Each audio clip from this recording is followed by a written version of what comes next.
Live from Television City in Hollywood, it's the Gratu Orloff Terror, Horror, Frustration, Nightmare Telethon. Coming to you on beautiful Sunday morning, May 18th, 2025. You know, it's Don Martin's birthday. He was born in, I believe, 1937. It's one of my favorite artists of all time. You know, people ask me who my favorite comic artists are, and I often forget to mention Don Martin. But that day has passed. Don Martin, man, every time a new Don Martin paperback came out when I was a kid, it was I can't even describe the emotions that I felt. Well, we're coming to you from the beautiful Ramada Inn here in Hampton, Virginia. And last night we came to you from Dothan, Alabama. We're trying to raise money for Gratu Orloff, for Callie the cat, also known as Meowie Wowie. We're trying to raise money for Drew the dog, Drusilla Orloff. Trying to raise money for Ambrose the cat who's walking down here. We're trying to raise money for Alan the cat. Trying to raise money for my wife and myself who are suffering at this time. And thank you for all zero of you that have tuned in this morning. Yes, what's going on? Well, it all started last year when we had to pay, instead of getting our money back from the IRS, we had to pay like, I don't know, what was it, $1,300? And then after we said, well, I don't know, I'm retired, I'm doing a job, I don't know how, and haven't been making that much money. Why are we not getting money back? And then it turns out that uh, after we paid, well, it says the reason you paid that, it was a penalty for not having health insurance. Well, both my wife and I have health insurance, full coverage. So it was, but they never asked on the app the taxes were done on about that. So that's some Obama era penalty to make poor people suffer even more. So anyway, so we talked to the lady. Finally, got through to someone at the IRS. They said you should get that money back with interest because you do have health insurance. Yeah, but you got to fill out this form and that form, and I don't know. Somehow we still haven't done it. And then another tax year came, and just all these snafus leading to what happened now is starting to get hot here, and the air conditioning is not working. And we finally get someone out. Oh well, all your Freon is gone. But you have the old kind of Freon that apparently the government, in its infinite wisdom, beneficial helping to all of us, has decided that you'll have to pay $190 for a pound of that Freon, and you need 11, 12 pounds of it. So, uh, bottom line is we've got to raise money for getting the air conditioner fixed. Yesterday we raised $250. If I could, yeah, we've got to get these two kittens fixed in the middle of June, and air conditioning is going to be around $2,300 to fix. And he said, well, I can do it if you pay me half, and then pay you two installments after that. It's like, oh man. So it's going to be a miserable summer unless the people that have been entertained by 1,245 episodes of the Gratu Orloff Show. Some of these episodes are 9, 10 hours long. That's a lot of entertainment that has come to you free from the Gratu Orloff Inspirational Network here in Rural Retreat, Virginia. And if you're able to help out during our hour of need, and we come to you in an hour of need because it's getting hot, and you can help us out. But that's the way it is, ladies and gentlemen. May 18th, 2025, Don Martin's birthday. Thank you to those of you that helped yesterday. That was fantastic. And thank you to all zero of you that are watching this morning. And this is the link. Thank you. Gotham City Comics came on earlier and put the link to the GoFundMe on the here. It's a little early. It's, well, let's see, what time is it, ladies and gentlemen? 7:35 a.m. Most of you are probably asleep, but wake up, ladies and gentlemen. Awaken. Uh, let's see. It appears that StreamYard is actually functioning today and is giving me a widescreen image. They ruined my telethon yesterday with their absolute total incompetence and foolishness, making this telethon seem unprofessional. But hey, man, let's see.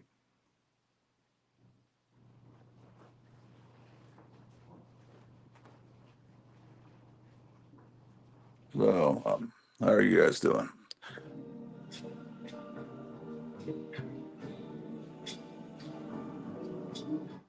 Oh, that's bullshit.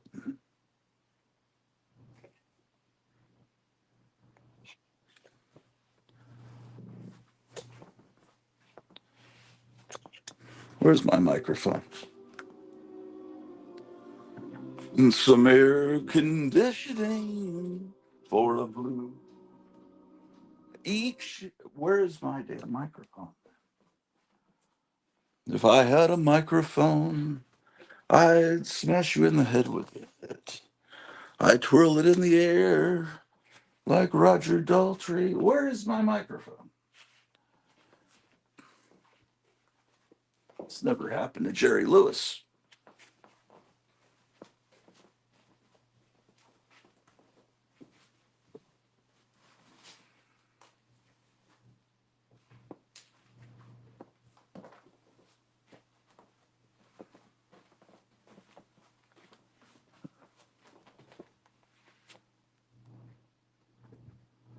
All right, ladies and gentlemen, the telethon begins. All zero. Thank you, all zero of you, for tuning on some air conditioning for a grad to Orloff. Mr. AC, take my order, please. We had a Freon leak the other day. Hope that this telethon takes our blues away. I want some Freon for my air conditioner. Send them to the sweetest, ladies and gentlemen. This is the greatest show on YT, YouTube. And I have a great IG channel too.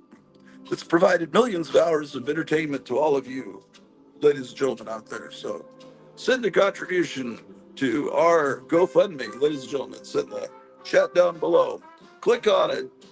Send, I don't know. If all you can support is 47 cents, send us that. That'll help out, ladies and gentlemen. Heck with this. There's got to be a better song than that.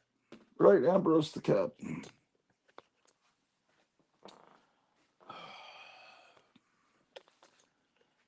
Oh my God. Oh,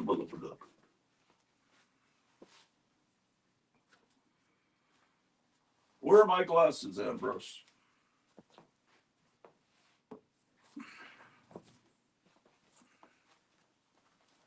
So,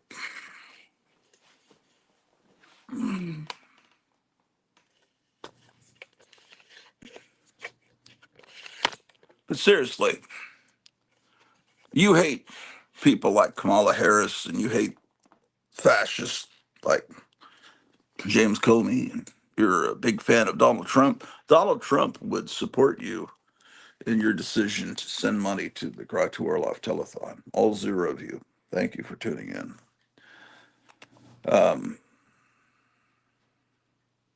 And if you don't send money to the telethon, then Donald Trump would despise you. He would spit you from his mouth. Let's see. So I got to go upstairs and look at comic books in a minute. And I know some of you simple minded fools love comic books, so you'll be able to see comic books. And I'm going to stay live here until we have uh, 50 million people call in and each donate. 50 million people called in and each donated $1. Why, it would change the world, ladies and gentlemen. You want to change the world. You would like to teach the world to sing, wouldn't you? You'd like to give everyone in the entire planet of Earth a Coke, wouldn't you? Coca-Cola. It adds life.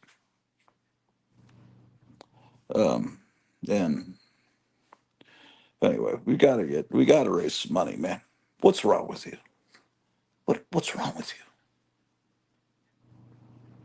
420 crewmen on this starship, sweating, miserable. Their bouffant hairdos are falling down. We're sweating. We can't take it. It actually really is pretty bad. Yesterday was okay because it got, and I think right now it's 49 degrees outside, but it's not going to stay there. It's not. It's heating up.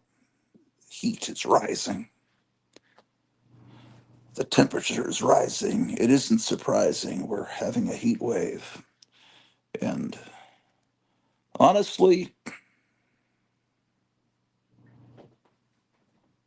if I don't know, I don't know what to do. But I appreciate you guys helping out yesterday. I thought, well, I can't go to the bank on a Sunday. Let's see if I can get my people that have enjoyed the show to donate some money. Am I even on the air? 13 minutes and 3 seconds. Okay. So, yes.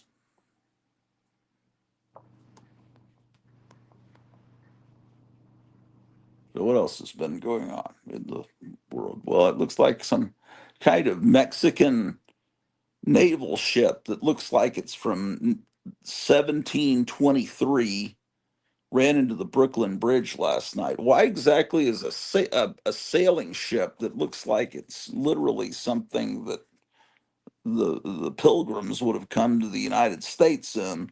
Why is that running into our beautiful Brooklyn Bridge that Spider-Man has swung from many times? Why is our bridge being damaged by?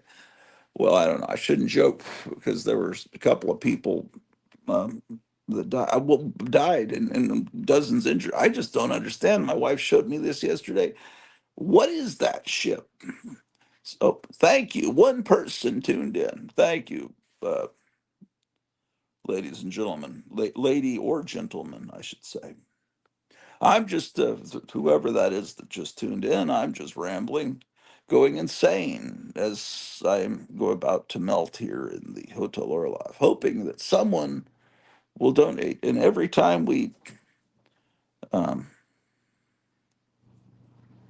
here's what we'll do: you donate, and I'll allow you to take over the show.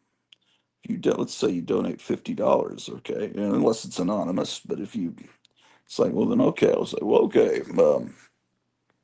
Let's say your name is Stinky Gonad Comics. You know, it's like I am Stinky Gonad Comics, and I would like to donate $50 to the Gratu Orloff show. So I am donating it to you because I am a real comic book collector.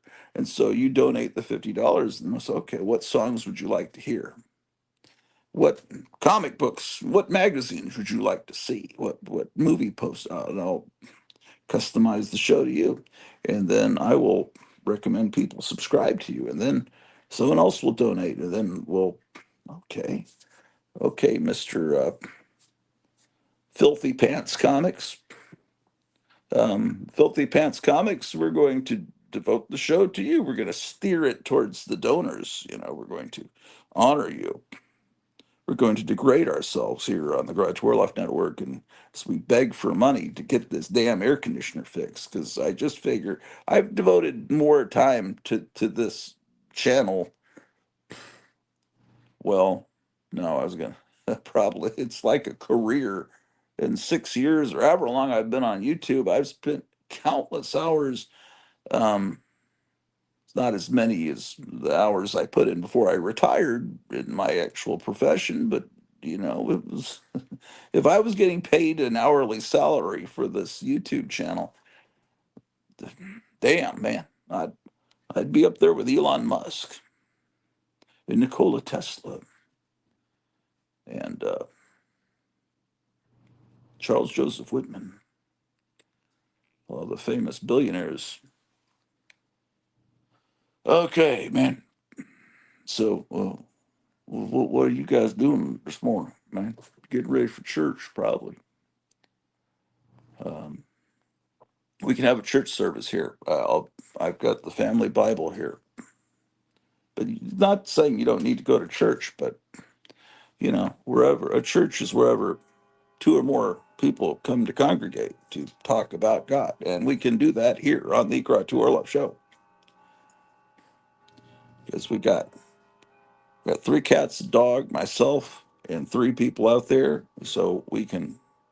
Normally, they don't let dogs and cats into church. I've never understood that because they need to talk about the Bible as well.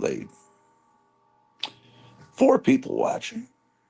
Have you donated to this charity? It's it says Gotham City Comics because he posted it for me. But I mean, I can. Uh, that's very nice of him. He's a blue wrench.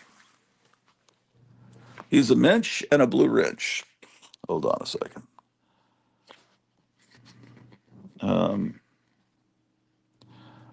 what in the name of all that's okay?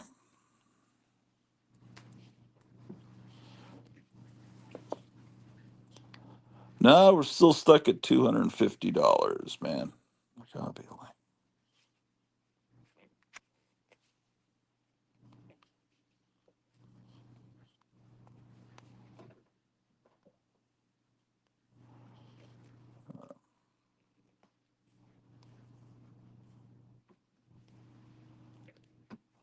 Okay, here is the link. Not the link. I didn't put a link. This is the GoFundMe. I need to put a link. This, if you click on this, let's say right now we're at $250. When we get up to $275, I'll sing some more for you, ladies and gentlemen. Right now I'm on a sit down strike. I'm protesting the the cruel world. But if you'd like to come on the show, ladies and gentlemen, um, paste. Then there we go. This is the city. This is how you get on the show. You click on that. How about that, ladies and gentlemen?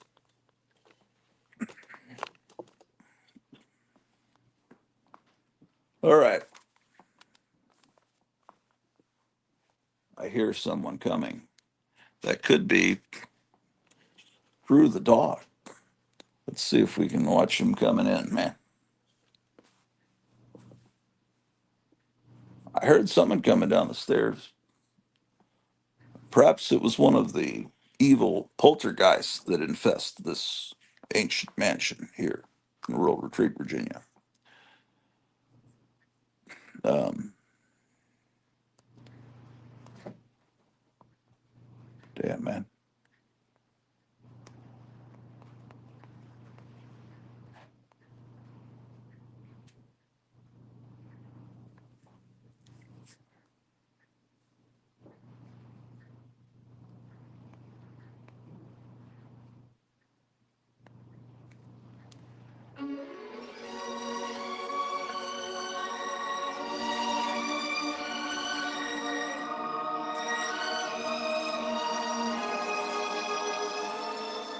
May you always walk in air conditioning, slumber cool when night winds blow. May you always live with laughter, for a smile becomes you so. And may good fortune find your doorway. May the bluebird sing your song. Be careful, Ambrose. May no trouble travel your way. May no worries stay too long. May your heartaches be forgotten. May no tear be spilled.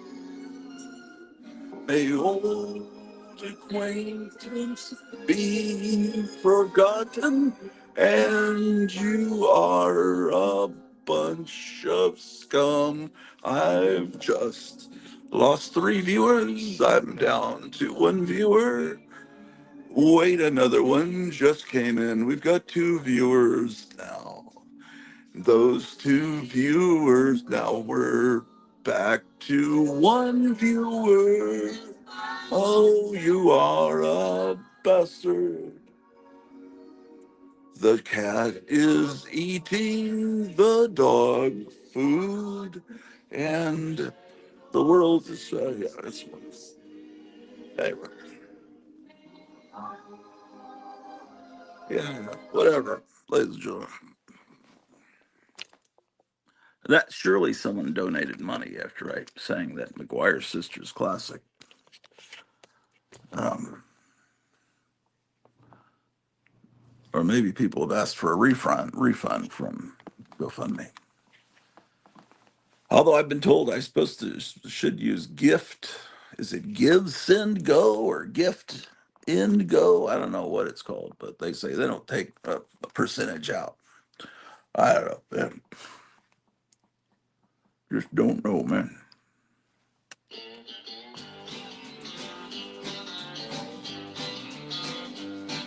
Well, I pulled out of Pittsburgh, rolling down the eastern seaboard. I got my diesel wound up and just running like never before. There's a speed zone ahead, all right. I don't see a cop inside. 8 days on the road, and I'm gonna make it home tonight. I got a 10 forward gears in a Georgia overdrive. Taking little white pills, my eyes are open wide. Just Virginia white, been passing everything inside. 6 days on the road, and I'm gonna make it home tonight. Well, it seems like a month since I kissed my baby goodbye. I could have a lot of women, but I'm not like the other guys. I can find someone home at time, but it still means all right. Ladies and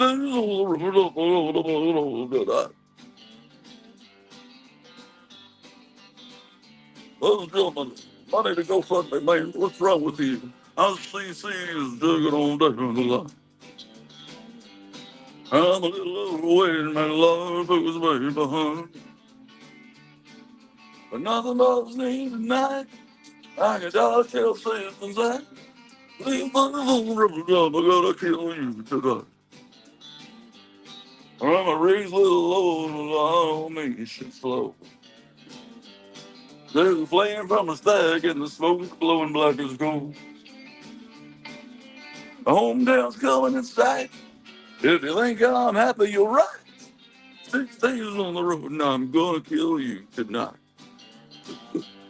6 days on the road and I'm gonna make it home tonight. Let's go. 6 days on the road, ladies and gentlemen, Dave Dudley. I wish I'd born with that name, Dave Dudley, man. If I'd just had that name, Dave Dudley, man. What do you think about that, Ambrose the Cat? I'm gonna sit down here with you, Ambrose the Cat, man. Haven't talked to you for a while, man. Ambrose, let me introduce you to Ambrose the Cat, who's sweating. She's sweating. She can't take the heat. If I had money, I would donate to the Orloff Inspirational Network GoFundMe account, but I can't do it because I'm just a little kitten who's suffering, who's horribly suffering.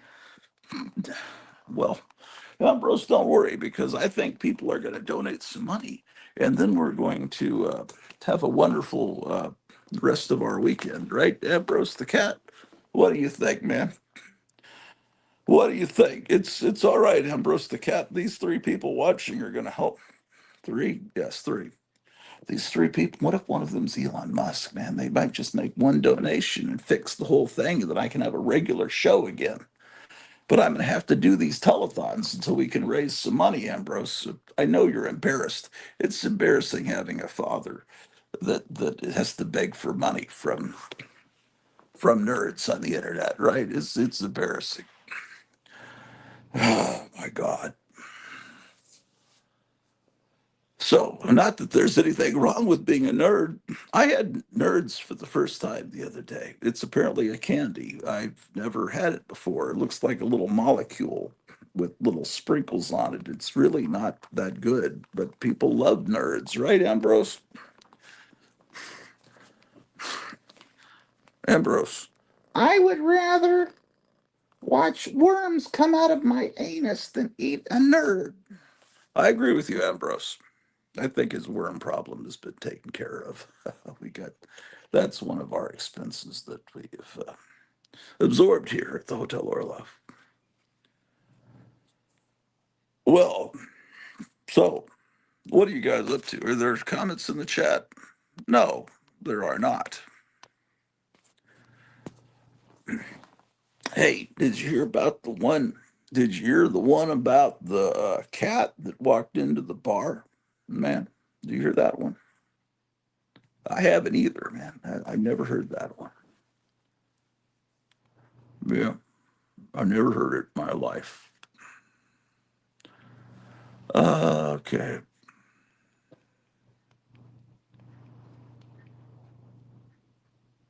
Well, I'm hearing that the Fantastic Four had a test screening and it was a disaster, and they're doing big reshoots of the ending of the movie.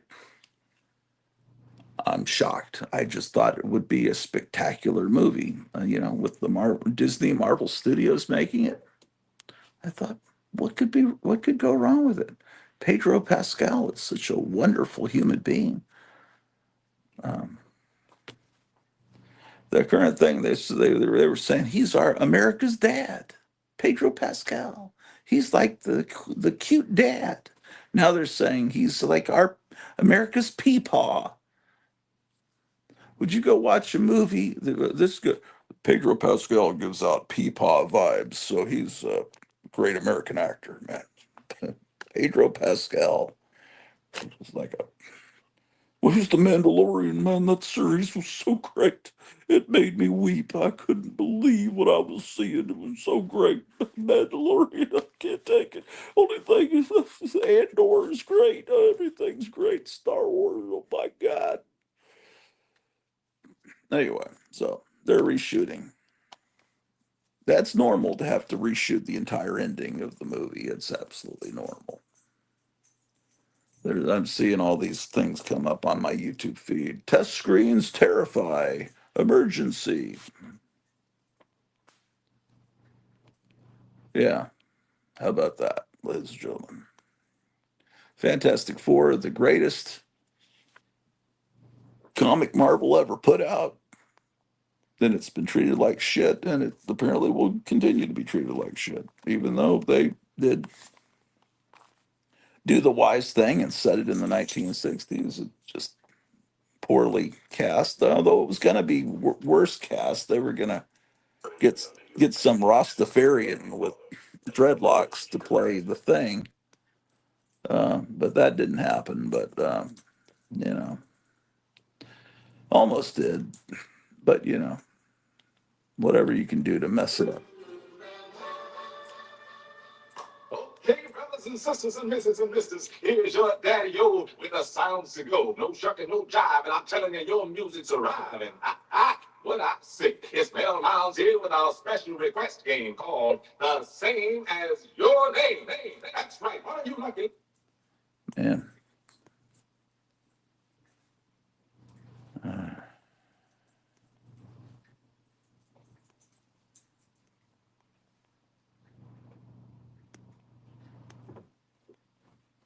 Well, I did a little house tour, filmed it about 11:30 last night. You may not have seen it, where I look at some posters.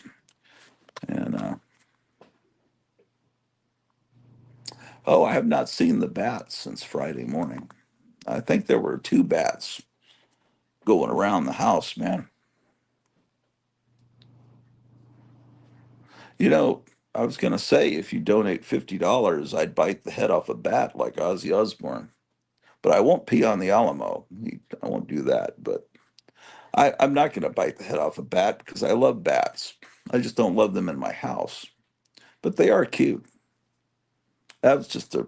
Don't be scared. That's a joke. For people my age, we remember back in the '80s when Ozzy Osbourne, someone threw a fake, what he thought was a little fake rubber bat on the stage, and he said, "Oh, it'll be cool if I bite its head." Oh, shoot, it's a real bat they threw on the stage.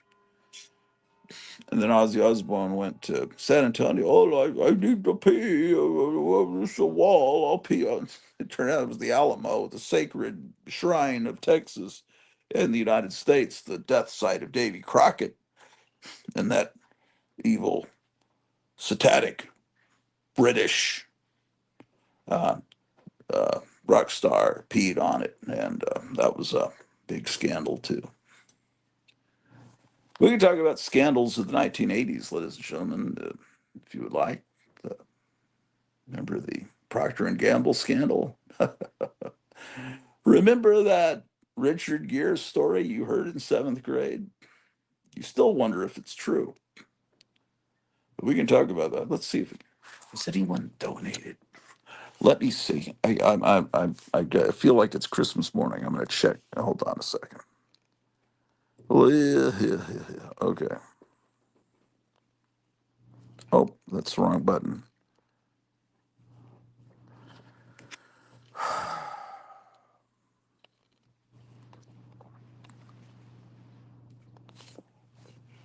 No, no donations yet. You probably, all of you watching probably donated yesterday. So we're just waiting for the new people to come along and help. That's bum.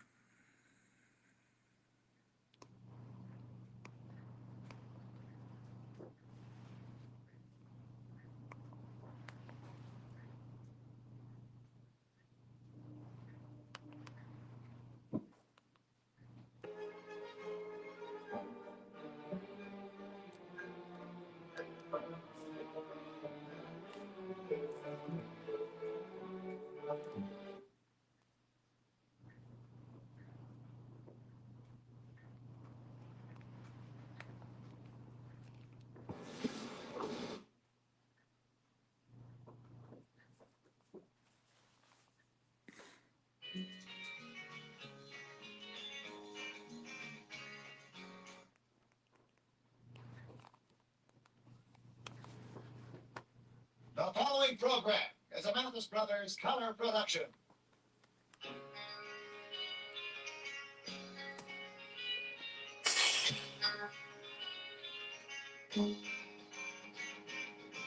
It's the Buck Owens Show with Buck Owens, the Buckaroos, and KM, playing and singing their great American music with our special guest, Tommy Collins, Dick Curlin, and the Blue Ridge Quartet.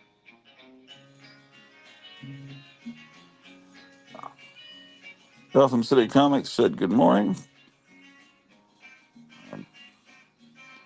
How's your dog doing this morning, Kevin?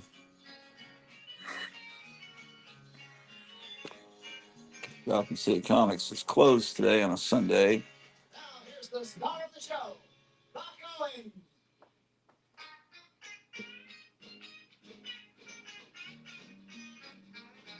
Maybe if I do this long enough, all the Masons will donate to the GoFundMe. And Nick and old Nikola Tesla, the founder of the Nikola Tesla Automobile Company, Elon Musk likes to do this. Maybe he'll donate some money. Or I could do all the Illuminati people, all the rappers will maybe they'll give me some money, or the fans of the TV show The Prisoner.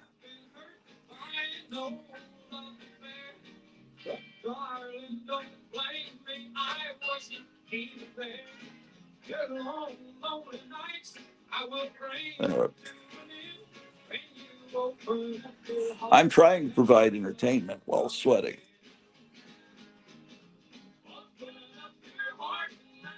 I could show my father's Vietnam photos, but I probably should do that on a show where the resolution's better than this inferior StreamYard. Although I saw that there's an option where you can broadcast in 1080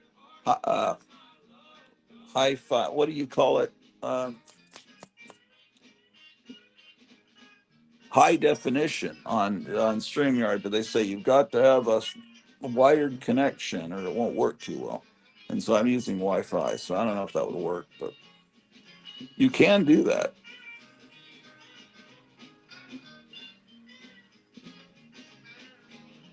Someone before me has treated you like dirt. Someone before me has made your heart hurt. Your long, lonely nights I will bring to an end. Then you open up your heart and let my love come in. Watching the Buck Owens show. This is from September of 1966. The Batman TV show wouldn't premiere for another, let's see.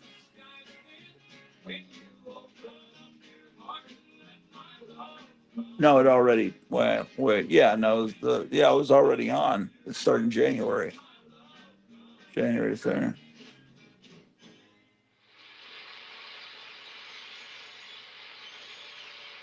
Yeah, Batman had already been on for 8 months when this was broadcast. Well, hello, I'm Bud Mathis, and welcome to the Buck Owens Show. Tommy Collins, Dick Curtis, the Baron of Country and Western Music, Kay Adams, and of course America's #1 Blue Ridge Quartet, and the #1 country and western singer in the United States today, Mr. Buck Owens and the Buckaroos to do Trouble in Me. Trouble in me, we're all what we see. Stuck by him and he's a sticking for me.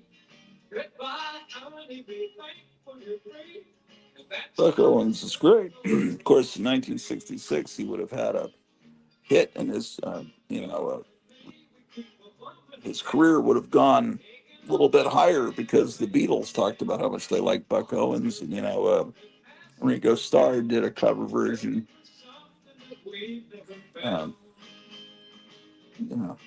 Bet you I'm going to be a big star. They're going to put me in the movies.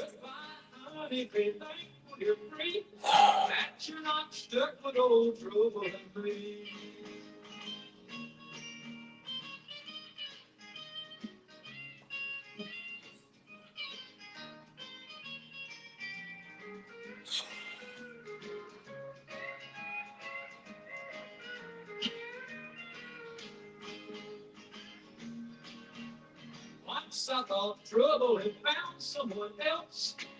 Remember, this is what Joe Biden did when he was success.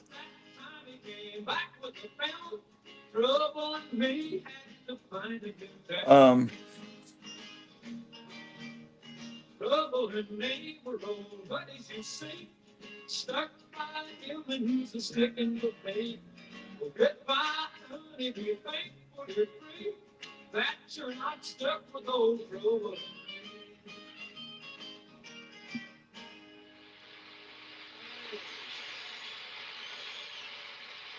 No, good. Wow, you guys sounding great.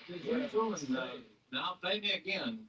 Yeah. You said every something I give you. Talking about paying you. When you're going to do the work for what I've already been doing for you. Been paying you every week. You know, I'll tell you, Buck. You've been buying so many ranches. You tell the folks to come by the ranch and everything. But I was talking to Don Rich, and he said you just bought another ranch over here about the size of England. Where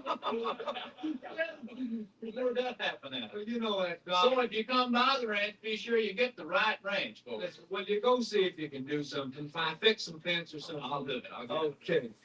But for goodness sakes, listen, speaking of people that we have on the show, we have a young lady that's with us today that we're very proud to have.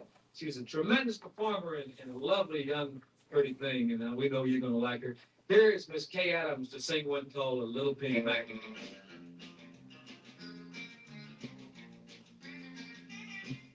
Everybody calls me the girl in the little pink bag.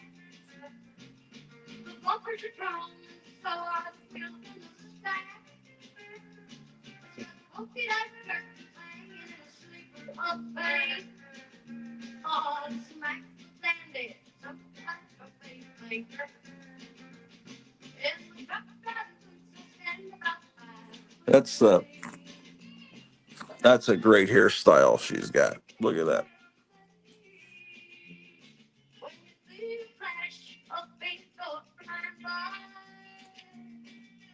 Next thing you know, there's a taillight in your eye.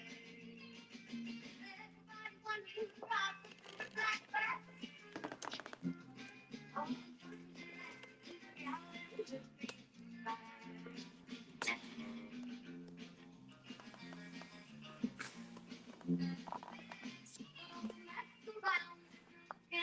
Oh, for a race to be what? Alpha girl would be a disgrace.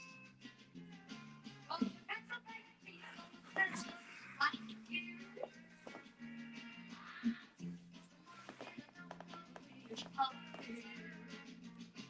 Everybody would just try to do it like that. Oh, All this great entertainment. Has anyone donated to the GoFundMe? Oh, my wife's watching. Says, "Good luck today, babe." Oh my gosh.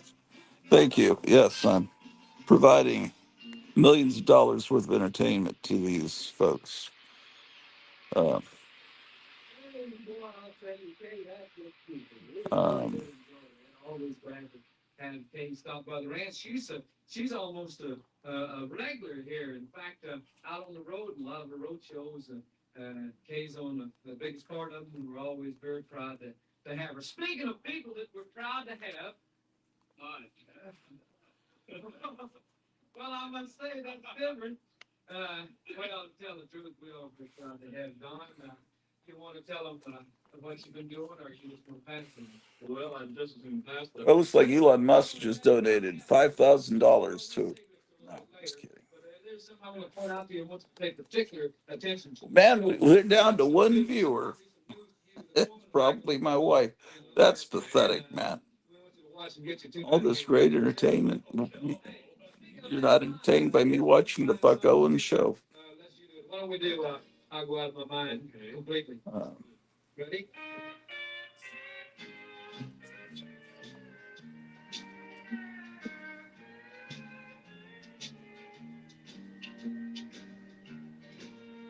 I wait for you to call me, but you don't. I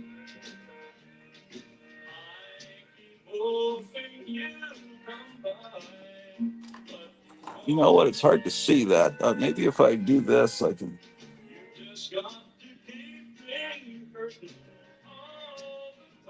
Now I can see the screen better. Boy, this magnifying glass is dirty. How did that happen?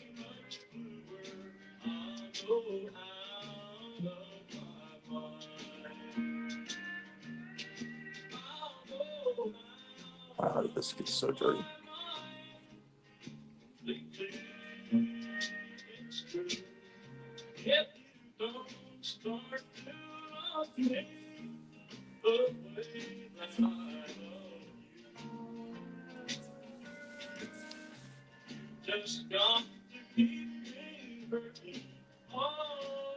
We're having an air conditioner emergency. For those of you just tuning in, our air conditioner is not working, and we can get it repaired and survive with a kind donation to GoFundMe. To the link is in the chat. If this channel has ever entertained you, darn, I'm starting to look like Robert E. Lee, man. You notice that? I'm actually related to Robert E. Lee on my mother's side. Now I'm realizing actually seeing the genetics.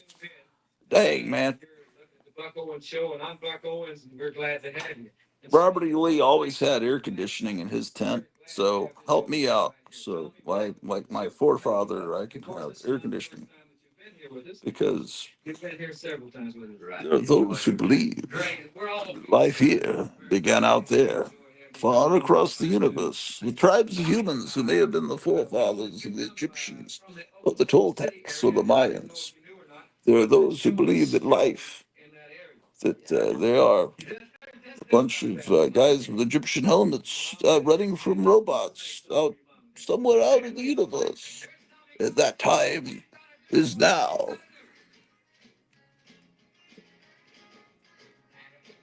Cue the fake John Williams music.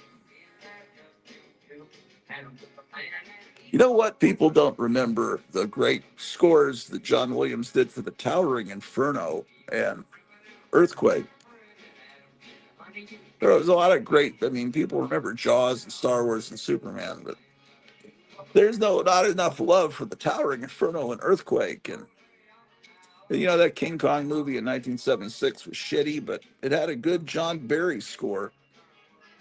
We should talk about movie soundtracks. Who cares about comic books? Comic books are so 1973. We're at 2025 here. We're going to talk about movie soundtracks.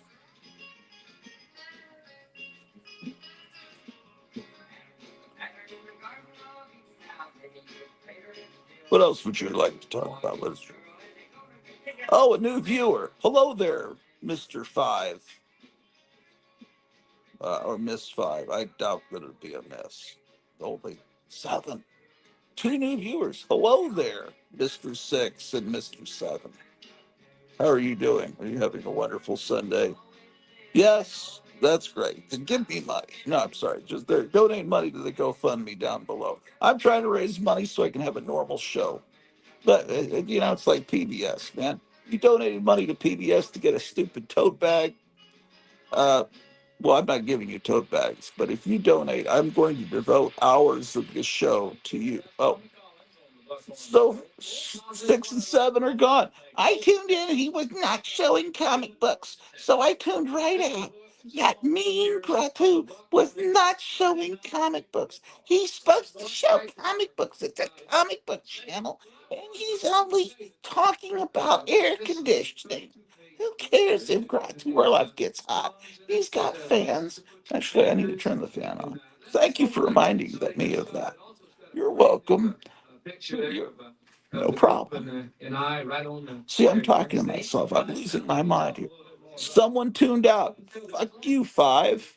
But we're back to four. Mr. Five, we didn't quite trust you. There seemed something a little bit wrong about you, but we tolerated it, Mr. Five. But you guys, one, two, three, and four, you guys are solid. You're always with me, man. There's always the 12. Some of them haven't awakened yet. There's always 12 people that stick with me. Always there. Always there. Edison, California. They're just not awake yet. Buck Owens, PO 88. That's all. And then the name of the city, and I didn't get it. But I mean, imagine. Of how you'll learn to play the guitar, because this is Mr. Well, learn how to play the guitar from Buck Owens. Picking the guitar. What are you going to play, Buck? You didn't tell me. Where's the book I wrote? Country music used to be so great. Rock and roll used to be great. Gospel music used to be great. Soul music used to be great. R&B used to be great. But now it's, what happened to music? Soundtrack music for movies was great. It's just not anymore.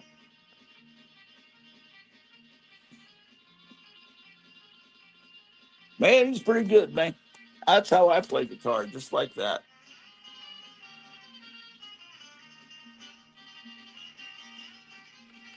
I'm going to be playing the guitar like that later, if we raise $5 million. We just, you know, you, the little people, that I've stepped on to rise to prominence here on YT, also known as YouTube. I, I respect you, the little people. You, you I will allow you to donate money to my GoFundMe. In fact, it will make you cool. And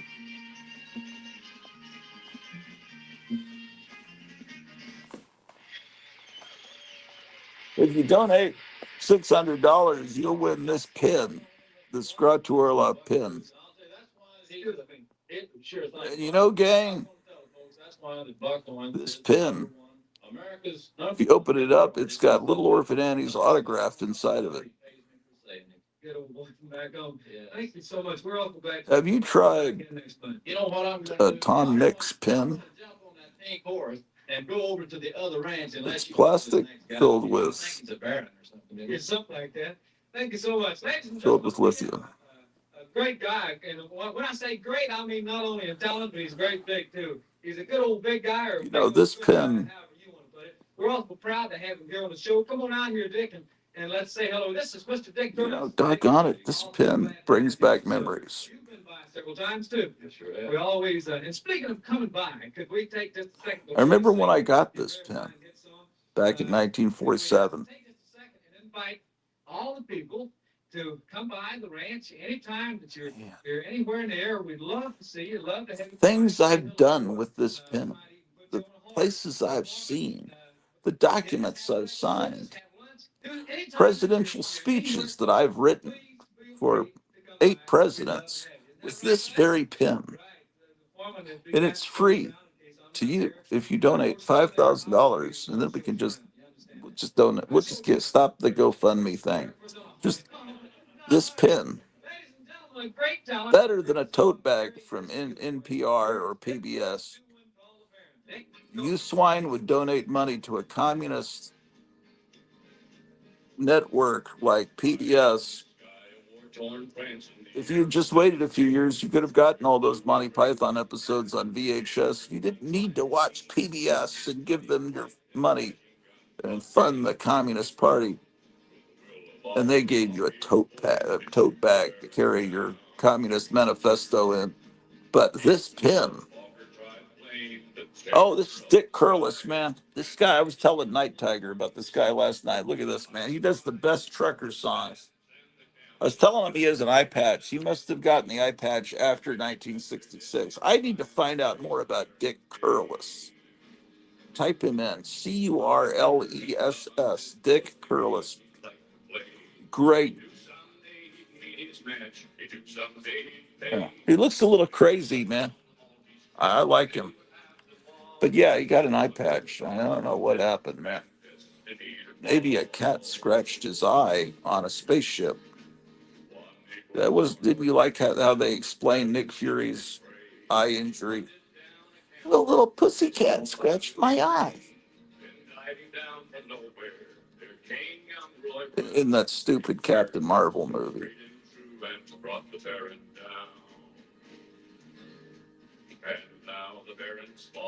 Is anyone even talking to me in the chat? How much of a pariah am I? I'm hated in the nation. Let's see here.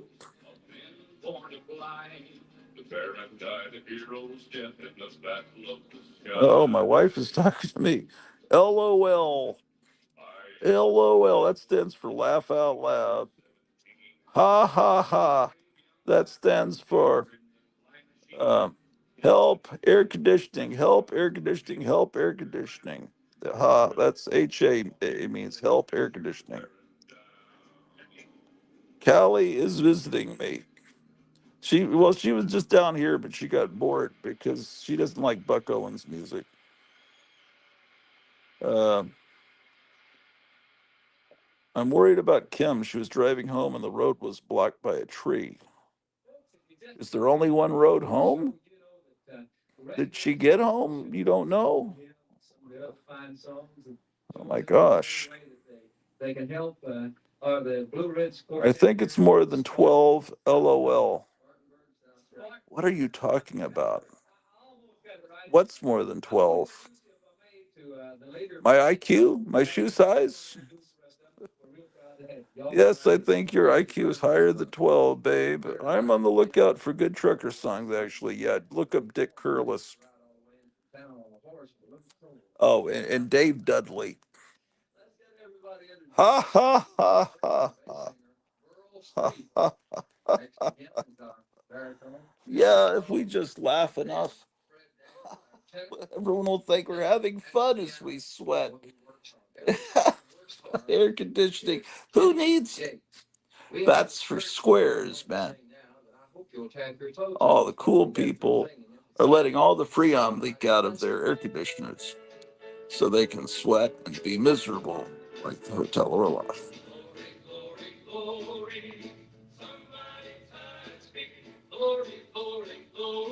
Um, yeah, listen to a song called Chick Inspector by Dick Curlis. It's a trucker talking about how he spends all his money going to girly shows on the road. It's a fantastic song.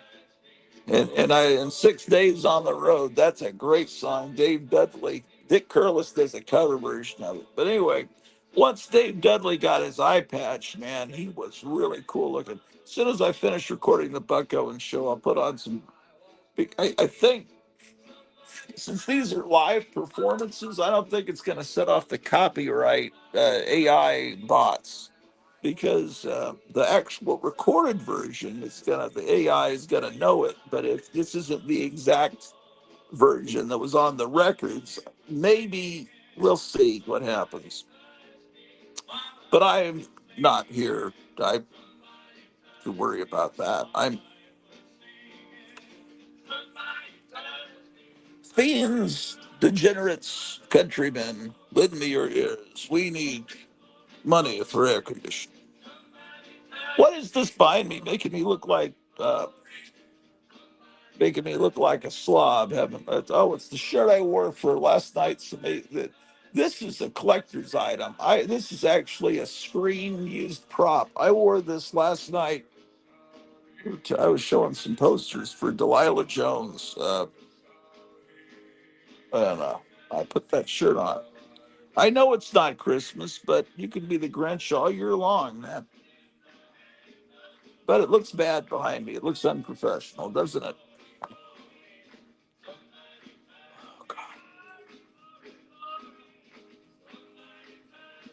I'm supposed to wake my wife up at 9:30. Is it 9:30? What time is it? 8:28. Oh, what are these humans talking about? Oh, Thomas Fairfowl is what? Well, what? Thomas Fairfowl. Oh my God, Thomas Fairfowl, Tony. Thomas Fairfowl is like the greatest guy in the world. He rescued all of the stuff from Mike. He brought it to Gotham City Comics, and my wife's laughing, and so he says contribution inbound, and then my wife says, "Thank you, Thomas. You really rule." His name's really Jeff, but he doesn't want you to know that because the people on the internet are vile scum. He says you should be up to 300 now. Okay, well that means I've got I promised I would donate time to. Oh, this is such a great song, man. Oh my God. And he says, "Cheers, Cleo." I love this music, man. If I was a trucker, I'd be listening to this all the way across as I run over people. It was a monsoon grutz that wreaked havoc down there where they live. Yeah, man, there was horrible. Last night, I was just sitting and talking to Night Tiger and uh, I hate Disney and comics or what? No, that's not his name. Steve. He used to be I love Disney and comics. He's this cool ex-marine that loves Disney comics. Then Disney turned evil, so he changed his name to whatever happened to Disney and comics. But yeah, we I didn't realize there was horrible tornadoes and stuff happening in Missouri and ships running into bridges. Like, why does Who even knew Mexico had a navy? And why do they use ships from 1642 with sails? What was it like? Some so stupid, man. It's like, wouldn't you think the Brooklyn Bridge would be taller than a sailboat would run into it? I don't know. It looked a lot taller when Spider-Man was fucking around on that bridge. Okay, let me look up Dick Curless because that's over.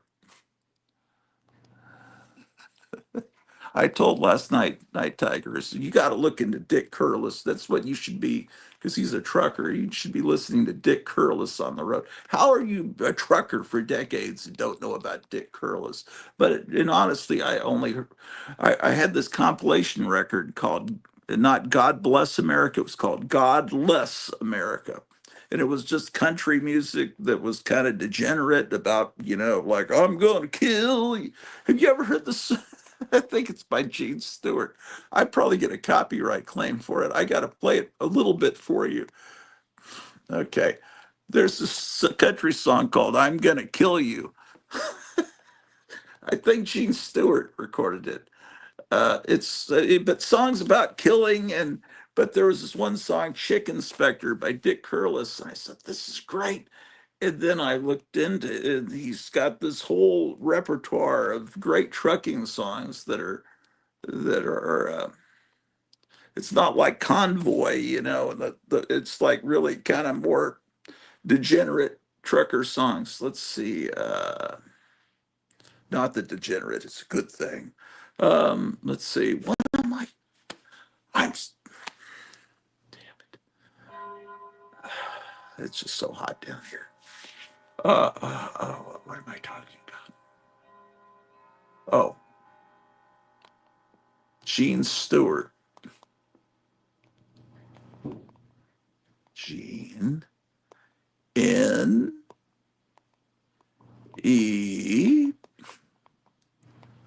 1, 2, 3, 4, 5.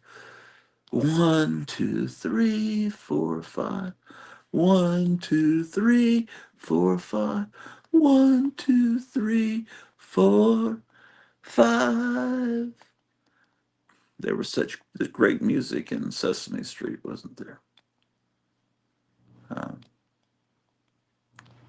maybe it wasn't Gene Stewart, but I'm gonna space and I'll just put the word kill. That should get it. And maybe he's not the guy that's saying I'm gonna kill you.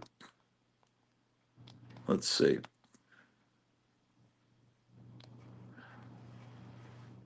What?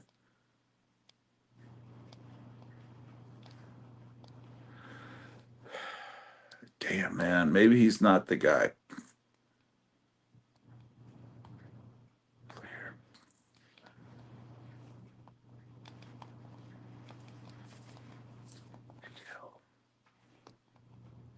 I'll type kill you country song.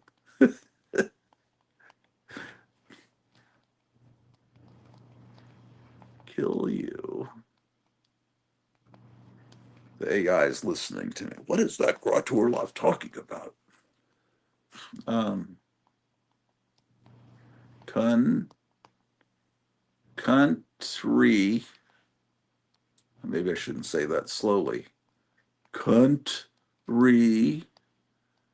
Cunt.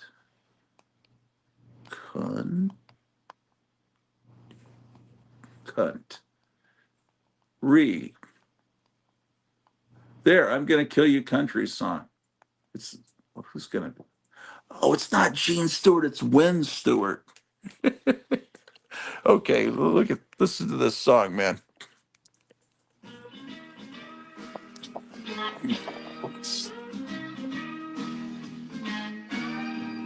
Why did you ever tell me that you loved me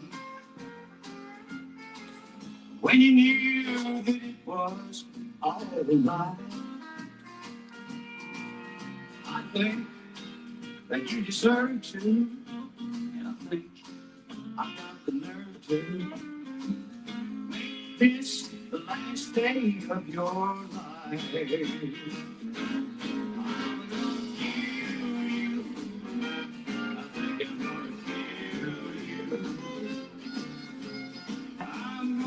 Close your cheating bedroom eyes. I'm gonna kill you. I think I'm gonna kill you. Bury you in a box about half your size. See that?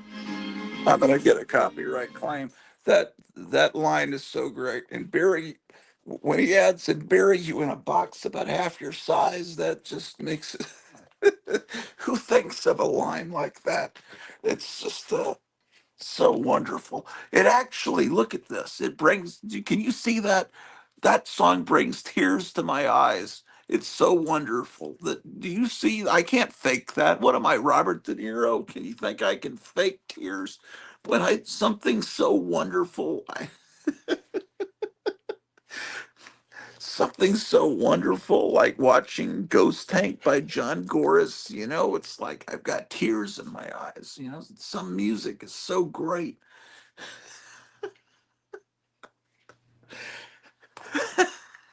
Just Win Stewart, Winn. Wait a second, I got to put that in my playlist. It's on Playboy Records.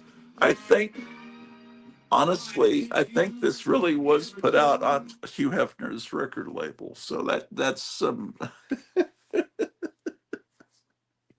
Hugh Hefner was probably a Fed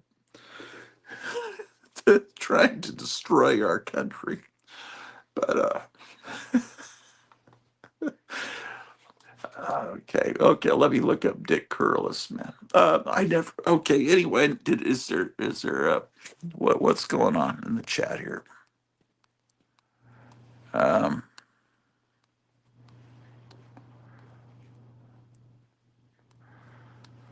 um, my wife says no. Leave me alone. I'm awake. LOL. Okay, so she doesn't need me to come up and awaken her. Has anyone checked on Jambo and Eric Brain? Okay, they live in Kentucky, and there's bad weather, and well, I know how to do that. Um, well, what I'll do is I'll go to because Eric Brain's always on Saturday night on the I Love Comics channel, which is an auction, which um, and so by England Teens channel. So if he's not on there, then or if he's on there and we hear, maybe we'll hear the him talking about it. And as far as Jambo, I don't know.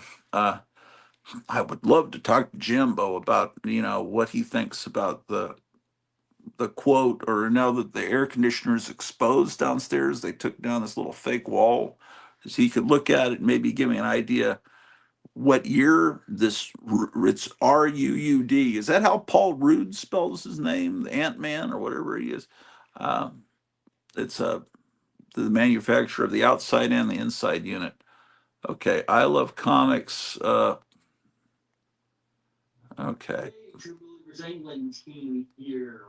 Okay, so I go to England Teens channel and let's see. Live streams is what we want to look for. Uh, um, past live streams 8 hours ago. Okay. Hey, True Believers England team here. Saturday night, time for a notch. Okay, let's see if we hear. Alrighty, let me hit the kids. Oh, those aren't very good books. That Marvel Age, sometimes Marvel Age, they're not worth a lot of money. I don't. Can you even see? Can you guys see that? The Marvel Age at the bottom with the She-Hulk swimsuit cover. That's good. That Wonder Woman. That's a good time period for Wonder Woman. The rest of those, that's like Death of Superman era stuff that I don't care about. Anyway, let's see. Let's fast forward a little bit into it.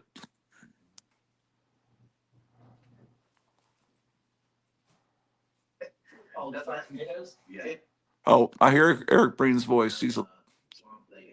videos are much more entertaining than Suicide Squad was. Oh man, he just said that word on live stream. That's the thing, you know, you're not supposed to say that S word on YouTube, but then how do you ever talk about that movie or that comic book series, the Unalive Squad? James Gunn made a movie called The Unalive Squad. Okay, well, Eric Breen's okay, so that solves that dilemma. Um, let's look at it. My wife says I'm getting nervous about the one-on-one meeting I'm having. Oh, there'll be no problem. She's, yeah, you know, you're gonna do great. And she's clapping about something because those were beautiful words. Maybe she's talking about bury you in a box half your size. I think so. I thought Rude was pronounced like Dud. His name Paul Rudd? I guess it is. I'm calling him Rude. I think Rude sounds better. Would you rather have your name rhyme with Rude or with uh, I sure am? I sure am what? I don't know. I can't follow. I sure am. I sure am what? I sure am. Oh, talking about those lyrics. Yeah, Wynn Stewart. Add that to your playlist, Leo. Uh, oh my God. Okay, I'm looking up Dick Curless now. She can tell this guy uh, in the meeting because it's about trucking. Her meeting. She can tell him. Have you ever heard this guy Dick Curless? Well, hold on. I'll see if I can conjure up Dick Curless for you. You just saw him on that Buck Owens show from 1966, but okay, so you type in Dick Curless and he's got a song, Tombstone Every Mile, you know, hard traveling man. See, he's a, okay. It's just, see that, there's one called Dick Curless, Truck Stop. There he is with this cool jukebox with his eye patch, which makes him great. A rickety honky tonk tune in the old back room jukebox. He's making the old truck stop and all night hop that rocks. I get me a 2-bit geek while they check my rate. I dig that melody. So play me a honky tonk tune. It's home sweet home to me. This one, Bury the Bottle with Me. See, he does a cover of 6 Days on the Road, the Dave Dudley song. Um, here's someone with a name that looks like Borat's. I don't know what language that is, doing a cover of a Dick Curless song. Let's see who this guy is. Some commie.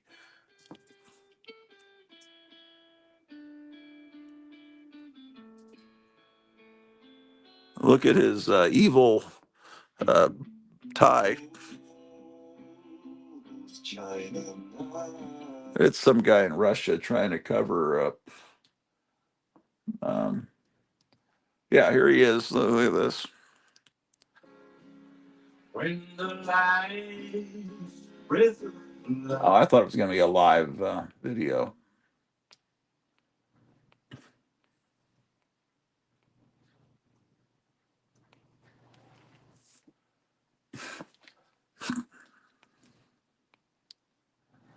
Oh, look at this.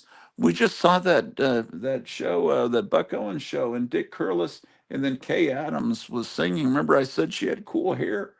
Apparently, they did music together back when he still looked like a normal guy. That's great. Maybe they were boyfriend or girlfriend or married. I don't know. Look at this. A devil like me needs an angel like you. You turn your head each time I meet you on the street. That's great. I put it in my playlist. This one here is called Outskirts of Down. It goes like this here. I'm gonna move you way to the outskirts. That's great stuff. I just can't play too much of the music. They'll get me. Oh, look at him when he was young. Now when the sun rose this morning, I'm feeling mighty bad. My baby said good morning, well it That's him in the 50s trying to be Elvis. That's great, a rockabilly. But the one that I heard first that got me into this guy, Dick Curlis, let me play a little bit of it for you, is this one, Chick Inspector. That's where my money goes.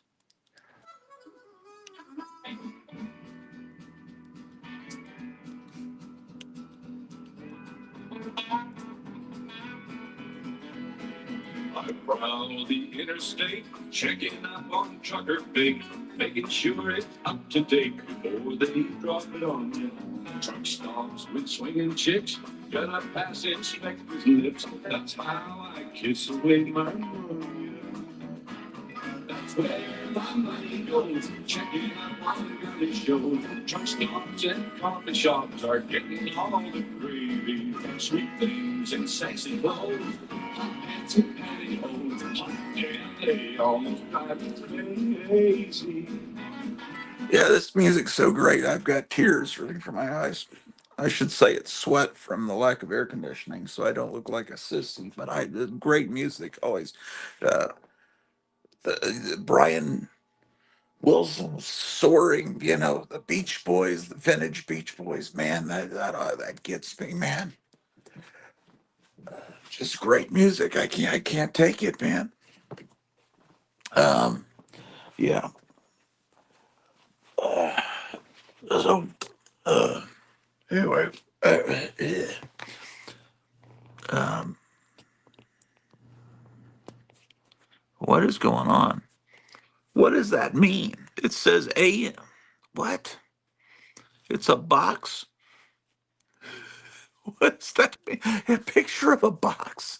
I I don't know what anything means. Let me see. Let me look at the GoFundMe thing real quick. Um,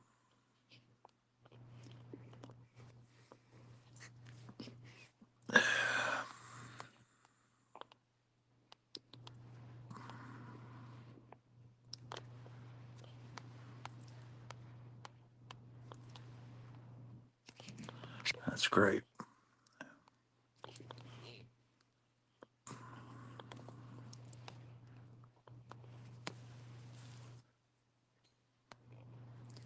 Oh, referring to the box lyrics, bury you in a box half your size. You know what? A friend.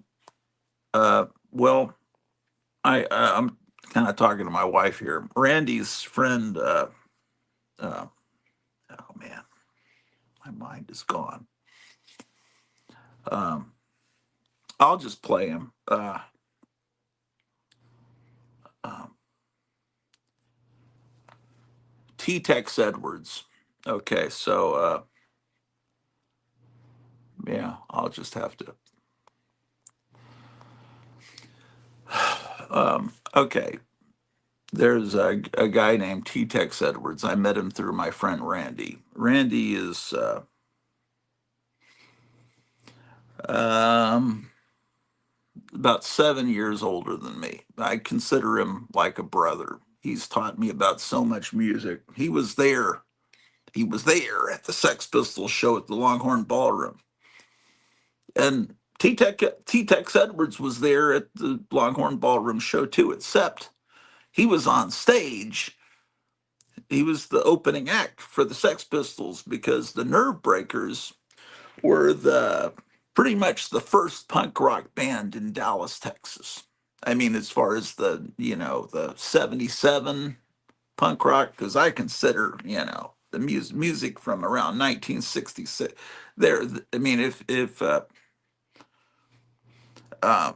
You Really Got Me by the Kinks and the Trogs and Wild Thing, that was punk rock. But as far as the British invasion of, Sex Pistols, all that, 1977 was the big year of punk rock. Well, anyway, the Sex Pistols are coming across the United States, and they thought it would be funny to play in a country western bar in Dallas called the Longhorn Ballroom. And anyway, my friend Randy was there because I was 12, you know, he was 7 years older. So, of course, he'd be at the Sex Pistols show. I was at home listening to WFAA News Talk 57 radio and hearing the host talk about this outrageous band playing tonight in Dallas, and the callers, I just can't believe they're letting this band play.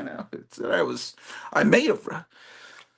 I may have recorded that show. It may be on an audio cassette somewhere here, which would be kind of historic and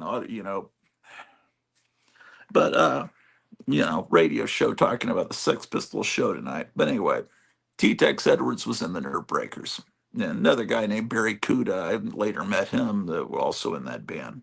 But anyway, T-Tex Edwards went off to California for many years in Los Angeles. Then he came back in I don't know whenever A Date with Elvis came out, the Cramps record, because I remember him being at Randy's house, and I had just bought that new Cramps record, and we were all Cramps fans, although I think, the people, I think he had kind of soured on them since, they thought they'd kind of gone commercial. Well, not really commercial, but, I remember him saying, let's listen to this new product. And so, hold on a second. I got to blow my nose.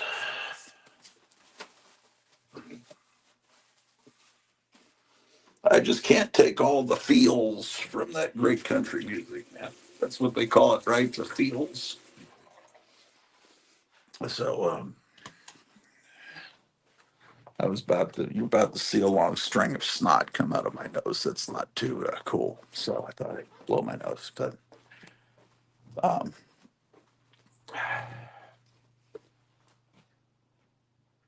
what the hell am I talking about? Oh, anyway, T-Tex Edwards at this point had come back from Los Angeles. Like I said, he was in the first punk rock band. Well, now what he was now a country western performer. But he only sang songs about killing. He did cover versions. I think his favorite artist at the time was Gene. Maybe it wasn't Gene. I can't remember, man. I just know he did. I'm gonna kill you. He did a cover version of that song, and his band was called T-Tex Edwards and the Swingin' Cornflake Killers, and he just looked like a crazy man up on stage, and it's just nothing but country songs about murder, which there are more than you would realize that existed. So, and I remember going to see him live. But anyway, so let's look up T-Tex Edwards. If anyone in the chat has some ideas about um, musical artists, so we can. I like to learn about. In fact, I wish this show was just about music, but it's so difficult. I'd like to talk about music and play music, like kind of like a DJ, and just talk to you guys about music and play it, and then you'd learn about it, or I'd learn about music you guys would tell me about. But the problem is YouTube makes it so difficult with copyright claims just because you play a little bit of a song. But how else are people going to discover new music? You can't unless other people play it for you. And if it's not played on the radio, then you have to rely on good friends like my friend Randy, who would hook me up with audio tapes and videotapes. It's like, here, this is something you need to listen to. Um, like it was through him that I learned about Tav Falco's Panther Burns. Oh, yeah, let me play you. You know who that is? I never would I, because Panther Burns are kind of like a post Cramps band out of Memphis, and Man, I see. I get talking about music, and I go off on all these tangents. Um, oh, the cats are coming. They sound the oh man, they're over there wrestling, man. Let's watch a wrestling match of the cats. Drew's watching. Man, I like good wrestling match. Don't stop for us. We're enjoying watching. Yeah, there we go. Round one. The Crusher versus Killer McKeel. I'm gonna fuck you up. Ambrose versus Kelly.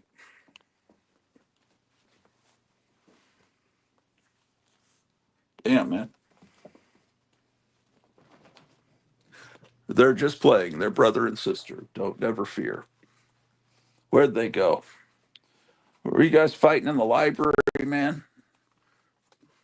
Didn't anyone tell you you shouldn't fight in the library? Let's turn the light on.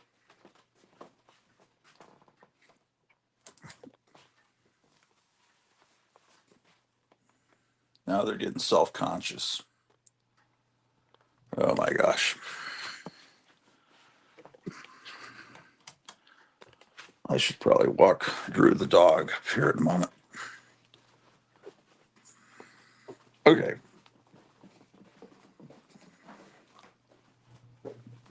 Okay. So Alex Shilton,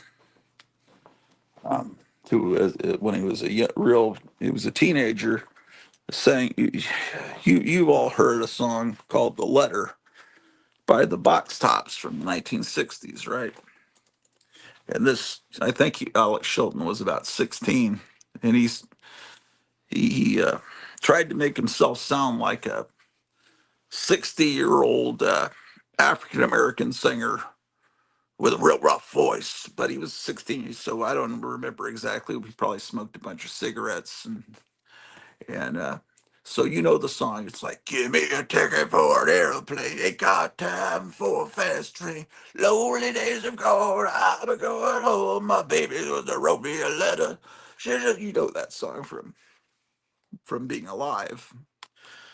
But anyway, Alex Shelton was great taste as a musician. He produced a couple of Cramps records, and then he produced this band called Panther Burns out of Memphis, and they're a lot like the Cramps. But Randy was friends with Alex Shelton. In fact, he was his accountant because my friend Randy is an accountant, and before Alex Shelton passed away, he was his accountant. And so, where am I going with this story? Um, I was just telling you that my friend Donald Trump just put a sick and horrible woman who also happens to be grossly incompetent. I see it. I wonder who he's talking about. I got to read that here. Panther Burns. Um, I'm getting the Carolina Panthers. I don't want that. Burns. Anyway, Alex Shelton produced at least one of the Panther Burns records. And so Randy taught me about Panther Burns, and that's who I met T-Tex Edwards through. But um, uh, let's see.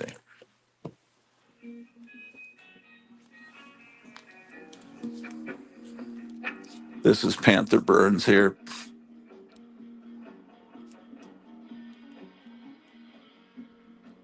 I caught a train. I met a dame. She was happy and a Republican dame. She was from New York City. And we trucked on down that little fair lane with a heat in a hole. Well, I just put in the perfect girl. Let's see. Our very special guests, Tab Falco and Panther Burns. Take it away.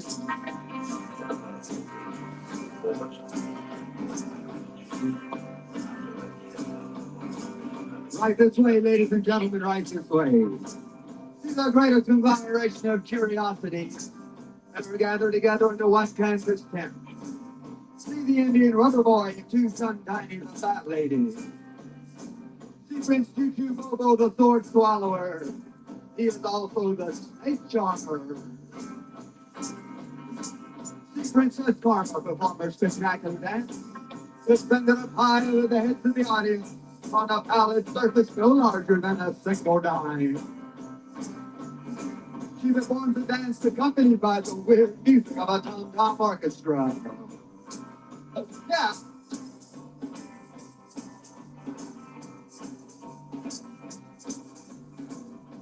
5 areas made the thousands of tiny electrons. Oh, this is a great one. This is a cover of a 50s song.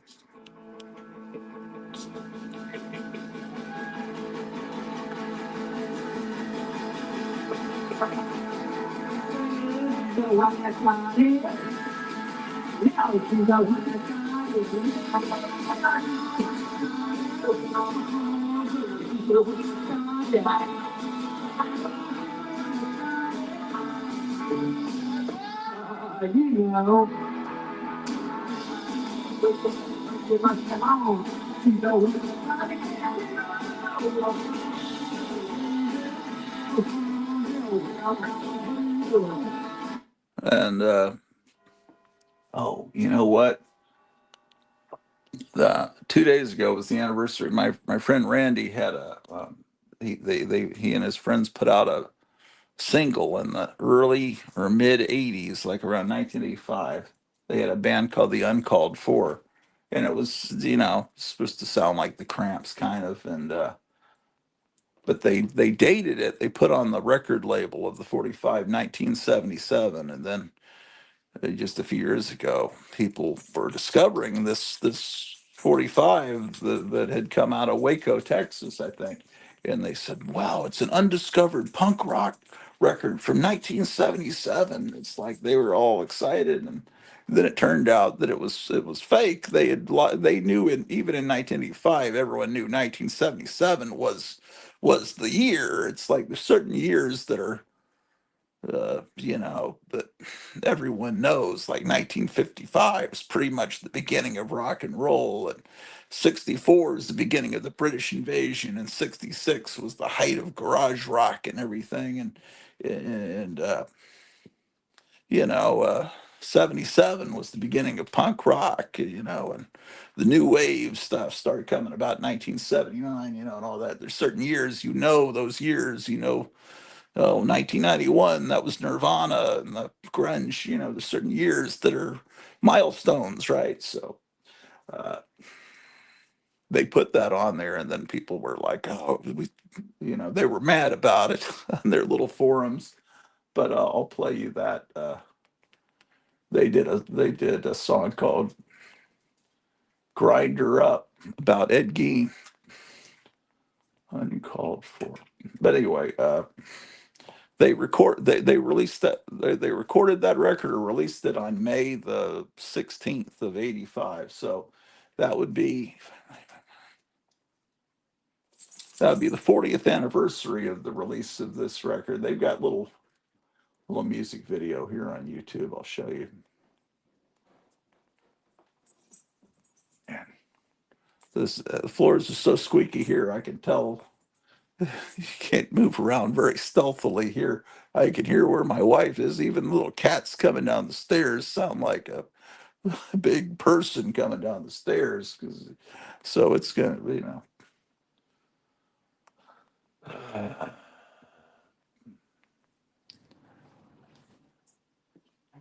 oh, there's some other. Oh no, there's some hip hop. I don't know, some band called the Uncalled For or something. Oh, here they are. Okay, good.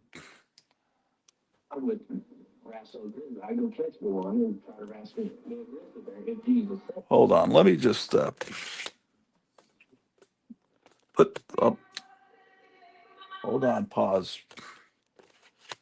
The song Cotton Fields. You've heard like Creedence Clearwater Revival do it and everything, but this is a Cramp style version. This is Cotton Fields, and then they also so it's a cover version, but the A side was called Grinder Up, and it's about Ed Gein, which Ed Gein was um, Ed Gein was a guy in Wisconsin that robbed graves and made furniture and kitchen utensils out of what he dug up, and he's the guy that the Texas Chainsaw Massacre and Psycho to a certain extent are based on, because he had preserved his mother who had passed away. So he was, and in the late 50s he wound up in Life magazine, and so it became a big thing. Ed Gein, and that's why Block wrote the book Psycho that was later turned into Hitchcock's movie about him. But anyway, this is Uncalled For Cotton Fields.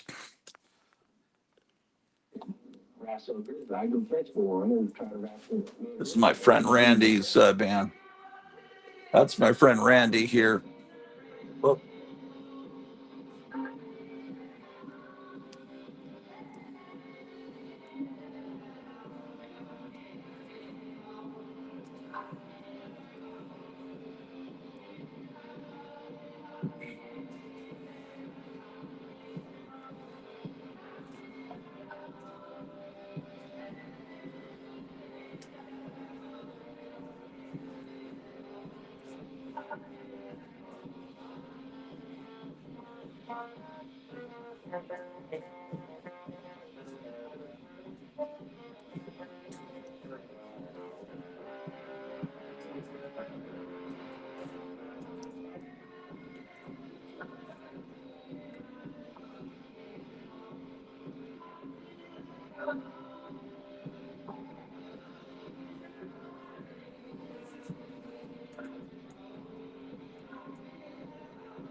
that's my friend Randy here.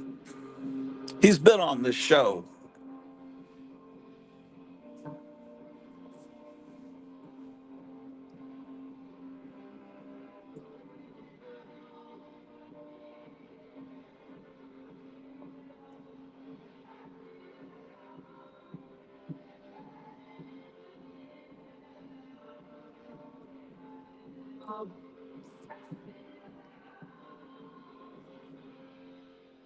Remember those old VCRs? It was like so great. It self-tracking. Because the VCR or the VHS would get kind of, there'd be some snow at the bottom or top, and you'd adjust the tracking manually. Then they invented these VCRs that had self-tracking. They would self-adjust.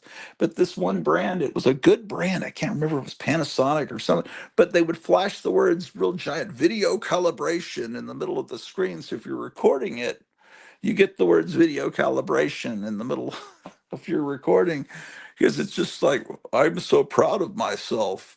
I'm a VCR and I'm self-calibrating. And but you don't flash it on the screen. Just it's so stupid. Oh, I haven't given this a thumbs up. What's wrong with me? Um, but the other song, let's see if I can't find it. It was Grinder Up. This is what the record looks like. That was a, if you want to find the video, it looks like oh, okay, well, never mind. Who has that up?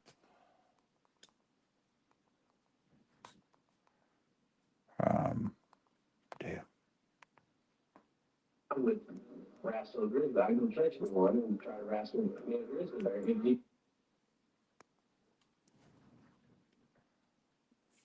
Oh, Gary. It's not Gene Stewart. It's Gary Stewart. Because see, I went to my friend's YouTube channel, and he's got a clip of Gary Stewart. This is the guy that inspired. I haven't seen this guy. I haven't seen him in years. I didn't, and I heard he was going to be here. He did my.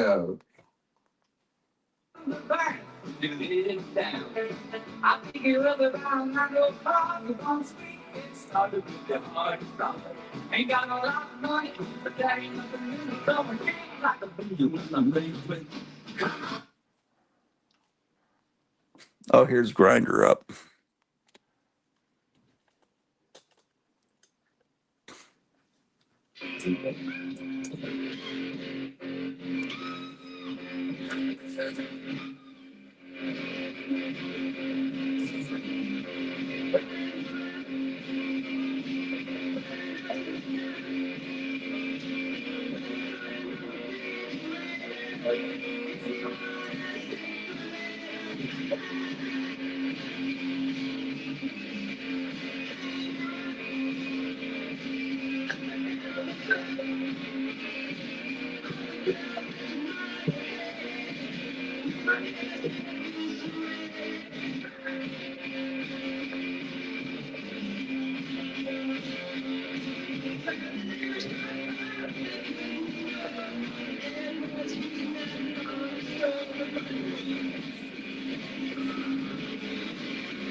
Yeah, you should subscribe to my friend Randy's YouTube channel. It's all the stuff that we used to have on VHS. He's starting to put up on YouTube.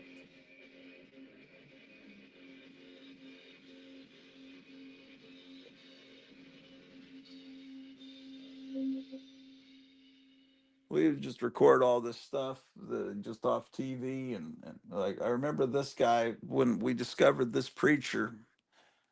The Holy Ghost.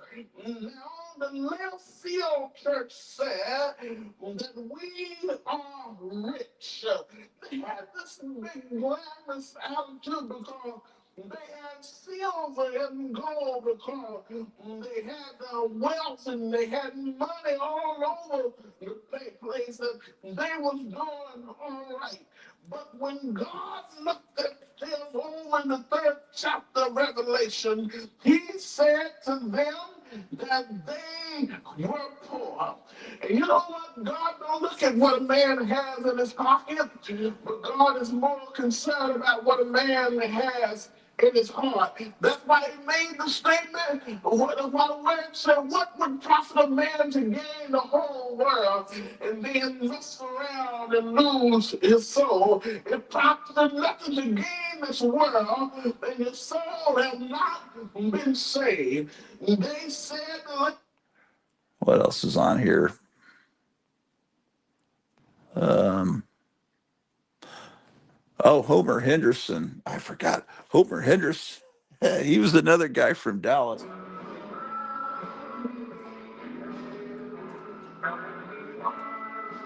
This is Homer Henderson at the.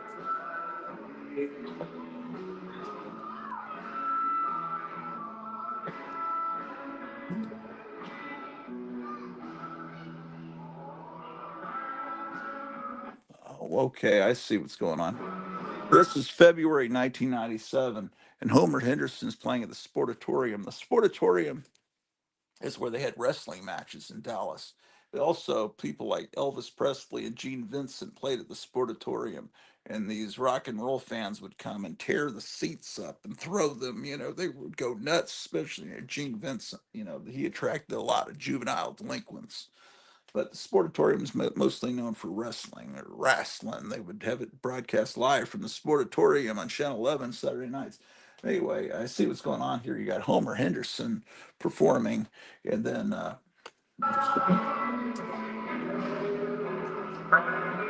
this guy down here, yeah, that's Ronnie Dawson, who's who did the song "Rockin' Bones" that the Cramps covered. And let me show, oh, man, there's so much I'll show you here. Um, Homer Henderson, it was a local crazy wonderful musician, but he did. Oh, I don't think I'd get a copyright claim for this. Homer Henderson did a song that's great called "Lee Harvey Was a Friend of Mine." From the point of view of a little kid that befriends Lee Harvey Oswald, and it's uh, it's one of those great country songs that maybe only certain types of people are aware of. Maybe weird people in Dallas know about Homer Henderson. Oh, here we go. Homer Henderson. This is from 1988. He's since passed away, unfortunately.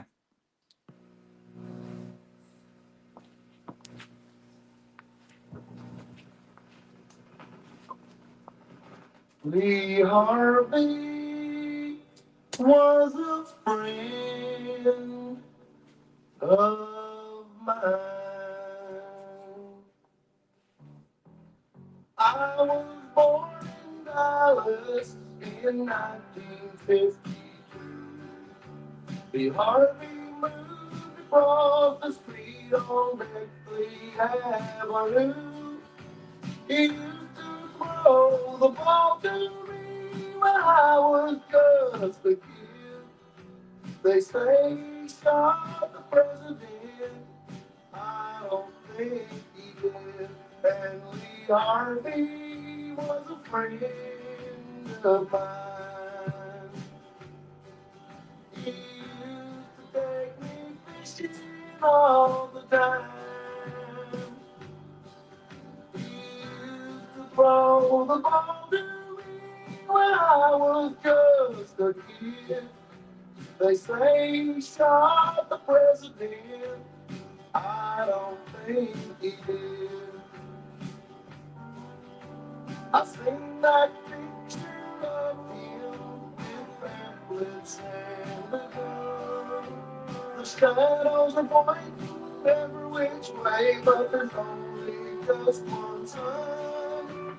Someone back that photo and snuck away and hid. They say he shot the president. I don't think he did. And Lee Harvey was a friend of mine. He used to take me fishing all the time. He used to throw the ball to me when I was just a kid. They say he shot the president. I don't think he did. Seen it on TV. Lee Harvey got run down. Murdered by Jack Ruby, the biggest sleaze in town. He stuck that gun into his ribs and said, "Here's looking at you, kid." Ruby killed Lee Harvey. TV proved he did.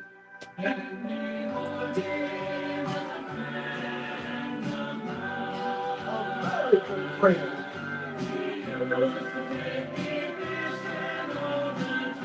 That's right. From the father when I was just a kid. They say he shot the president. I don't think he did. So this kind of Homer Henderson is kind of like where country meets punk rock, and there was a bar in Dallas called Lee Harvey's, and he would play there a lot, and it's just kind of it's kind of not traditional country, but T. Tex Edwards came along. He's kind of in the same circles as Homer Henderson. That's who I was trying to talk about. That was in that band, the Nerve Breakers, that opened for the Sex Pistols. I just I don't know how I got off on this, but if I can get one or two people to discover some good music you've never heard of before, that's different from Taylor Swift, that's good. T. Tex Edwards. Ooh, T Rex. That's T Rex is popping up, but that's great. But that'll definitely give me a copyright. T. Tex Edwards. Um, I don't know. Nowadays, everything's so politically charged. Everybody's taking different camps. There's the people that like Trump and the people that say you're a horrible person if you like Trump. I don't know. T. Tex Edwards. It's like he might have.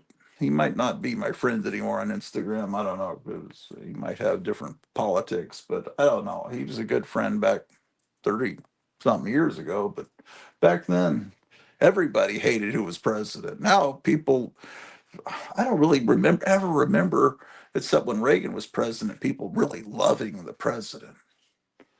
Uh, it just seems like all my life, pretty much everyone said the president. Ugh, he's either Carter. He seems like a nice guy, but he's ineffectual. Nixon, and a lot of people hated. Most people hated him, because we were told to hate him. Um, but it seems like it just everyone was kind of together. We don't like politicians, and now, okay, what's wrong with the battery in my remote? I'm gonna need to set up a new GoFundMe to buy some batteries, man. There he is, T-Tex Edwards. Okay, what is this? Oh no, I put T-Rex Edwards, and there's Scheiße. I didn't mean to do that. T-Rex, that's stupid. Am I the only person that doesn't give a shit about Jurassic Park movies? I mean, I saw the first couple, maybe the first three, but there's been like how many 15 movies since then, and there's one coming out this summer that's supposed to be a return to the greatness of they've got, that was written, the book was written by Michael Crichton, right? Might be mispronounced. I've never really said his name out loud, so I might be mispronouncing it, but he's the guy that wrote the Westworld. Remember, Westworld was a big hit in fourth grade, and it's basically the same plot line as Jurassic Park. You've got an amusement park that goes bad, and Westworld was what called Delos, and Westworld was just the one little section, as I recall, of Delos. And anyway, I think they're trying to rein back where Jurassic Park is gone, or Jurassic World, what do they call it now? T-Tex Ed Words.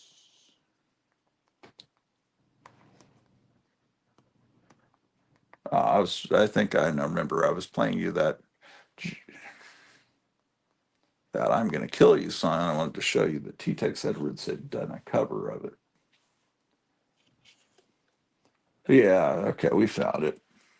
Yeah, he does a lot of covers of that Whiskey Trip. Here he's doing a cover of LSD, Made a Wreck Out of Me. I was there at this concert. In fact, I might have been holding the camera here. Honestly, I don't remember if it was me or my friend Steve holding the camera here. Um,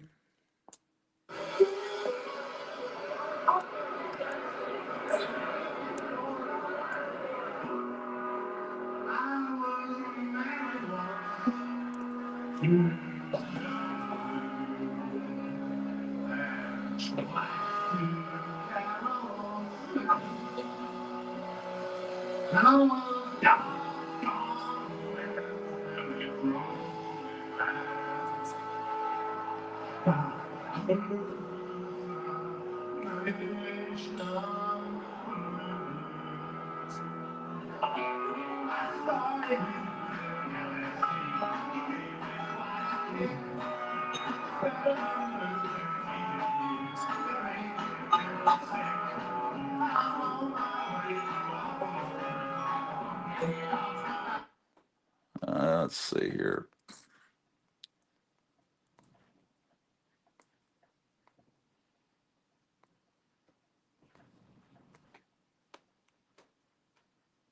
That was my friend Gavin here, who was playing keyboards. This is 1991. It's called its gravity. Gravity's going to get you if you keep it up with the pace you're doing it.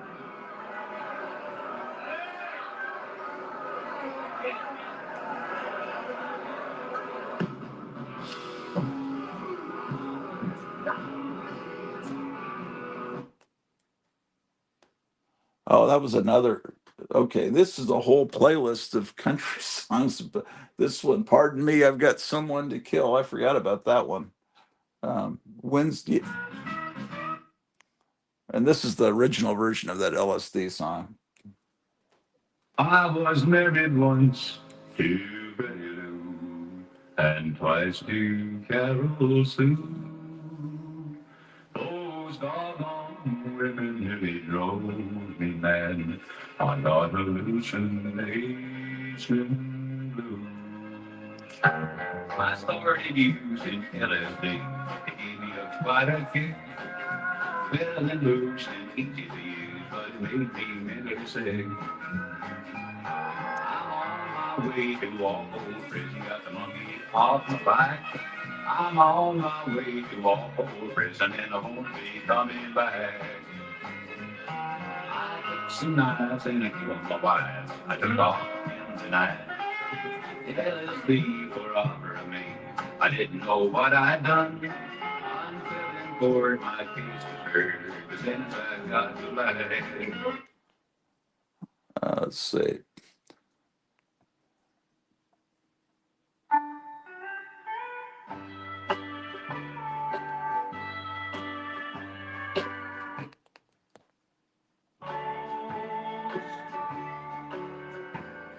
Pardon me, I've got someone to kill. This is a good one, Psycho, by Eddie Nowak.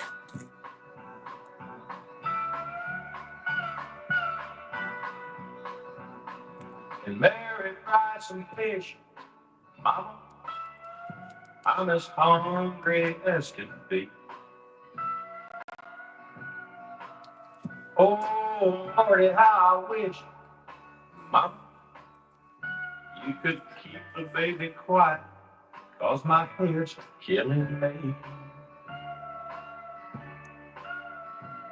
I seen my ex last night, Mama, at a dance at another store.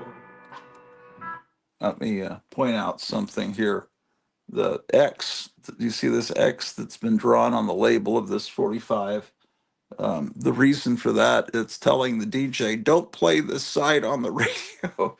Probably the other side was okay for radio. That X is there. This is probably from a radio station, or I don't know. It's just telling you, or maybe it's just some regular citizen that just like, don't ever play this. This is the this song about killing people.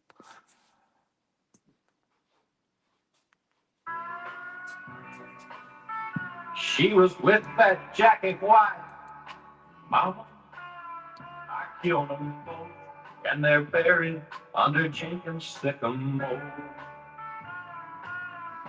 Don't you think I'm psycho, Mama? You can pour me a cup if you think I'm psycho, Mama. Better let them lock me up.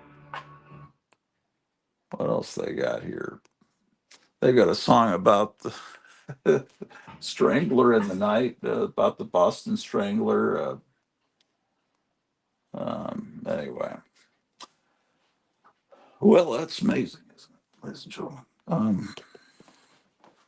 I'm going to sit down for a little bit. Seems like there's some comments I haven't read that are probably highly intelligent, cogent, uh, witty comments. Let's see what these people are saying. Okay. Okay. What is going on? People talking to me. Um. Okay. Gotham City Comics doing yard work since it's only supposed to be 85 today. Remember, he lives in a desert. Okay. You should make a Gothic garden, says my wife. Do that from Rumble. Rumble. Rumble. Okay. Rumble. Yeah. It's hard for me to upload videos to Rumble. It's sometimes they fail and then nobody watches them because there's people at Rumble aren't there. They're there to hear about politics mostly. Eddie Money had a John Gora says Eddie Money had a great singing voice. He always sounded like he just downed a pack of Marlboros, but was still doing his best. Yeah, um, yeah. But what I was talking about was the box tops, the letter. I I think I swear I think that Alex Chilton was like 16 when he recorded that. You wouldn't think that hearing the song. Let's see if I can find a version of that where there you can actually see them. Um,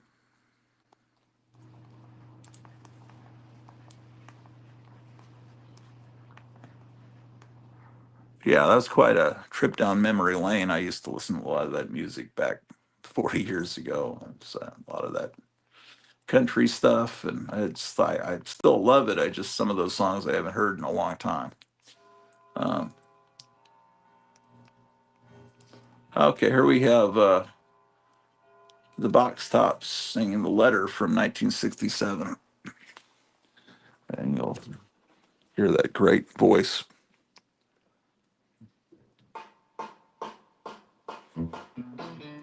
Give me a ticket for an aeroplane.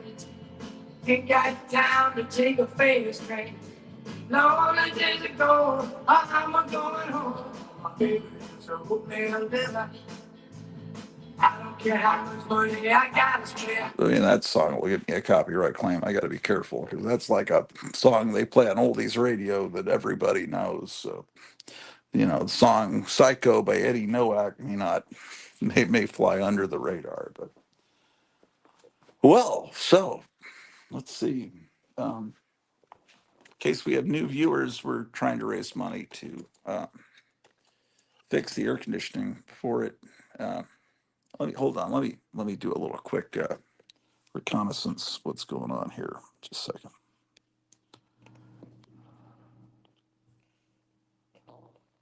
Um,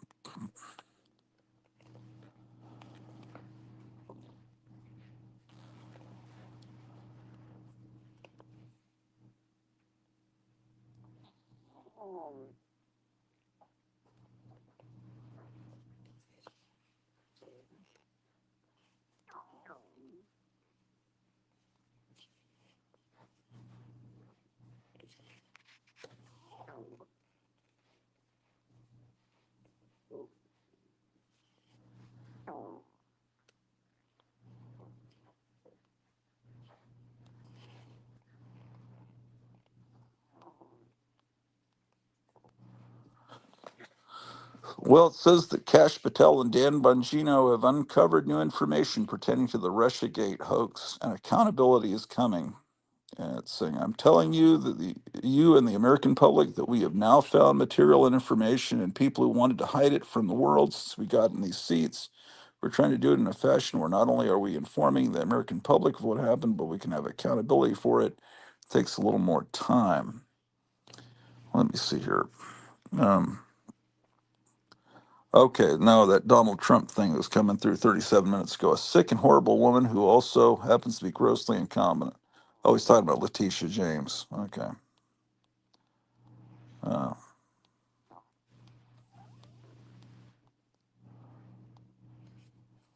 Interesting.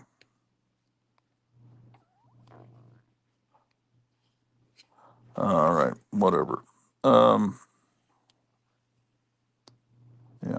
Oh, let me check the GoFundMe real quick.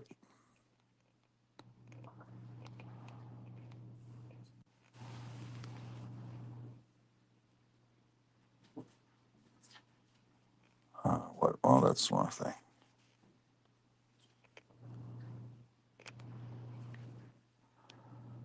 All right, we're still at 300, the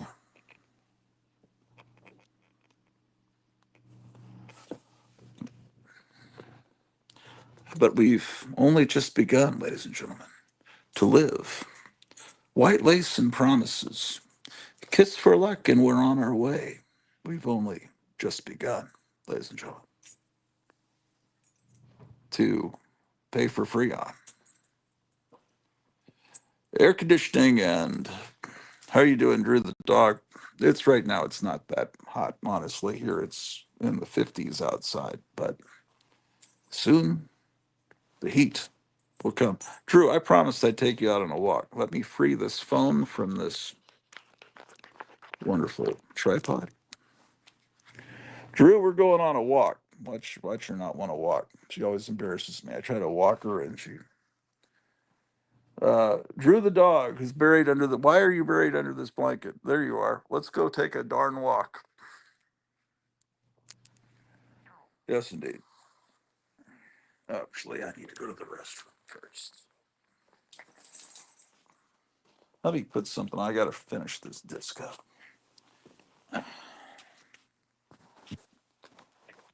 Oh my gosh. Well,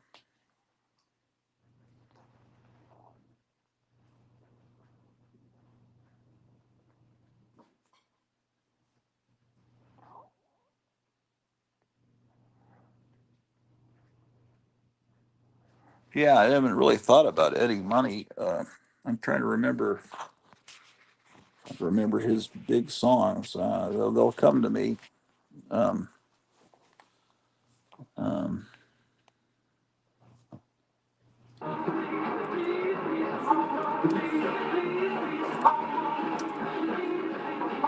Everything is music.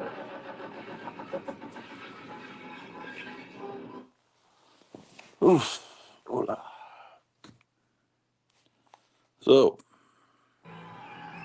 how are you, magnificent bastards, doing this morning? Um,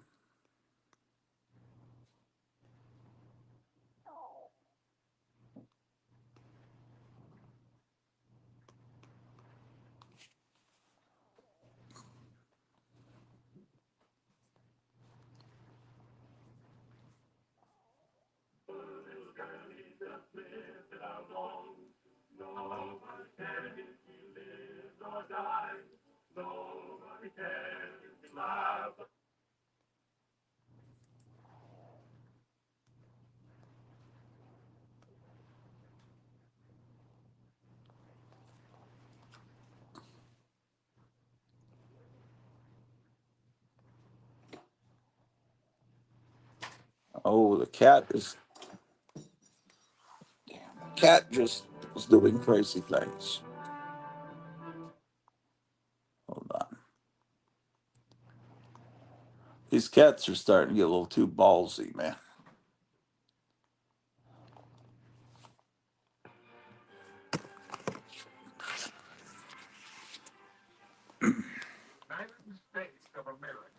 See, the cats are walking around my collectibles. I'm gonna fuck up everything you love. Ambrose just knocked down this amazing futuristic car that I got from Mike. Um, yes, indeed. Where can I put this? I think I'll put it up here on. Maybe I'll put it on top of the Roku. Is the Roku hot? No. Put it on top of the Roku.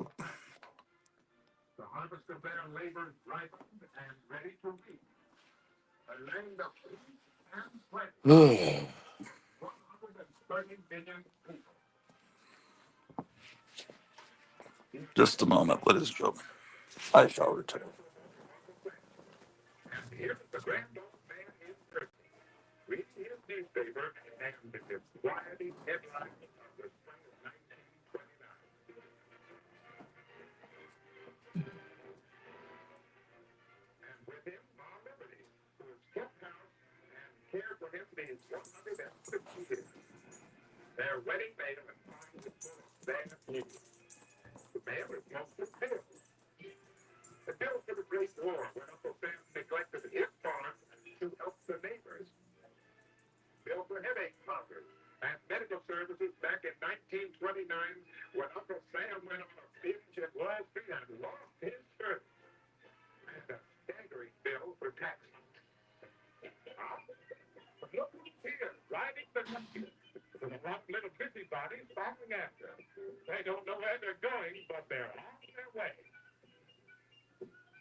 Watching this cartoon about the New Deal. Oh, people are talking in the chat. What are they saying? Hold on.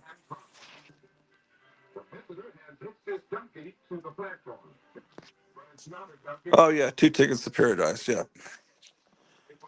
Um, yes, indeed. Eddie Money had a great singing voice. Oh, you already read that one. I already read that one. Oop, how dare you. My cat is completely taken over my house. Yeah. Well, I just saw Ambrose trying to break into the bat room, not the bathroom, but the room with all the Batman collectibles. He was trying to open the door to it. So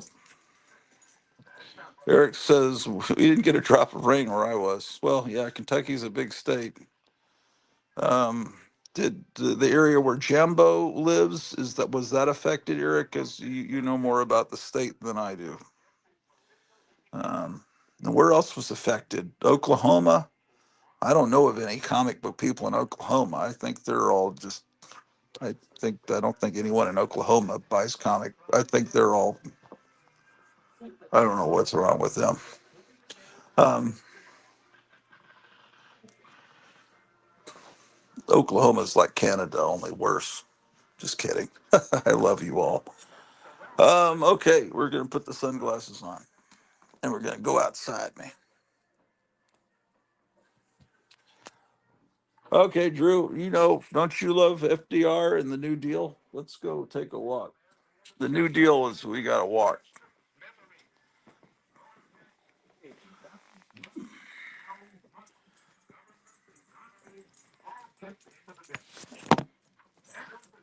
All right, she seems eager to walk. Let's see what happens.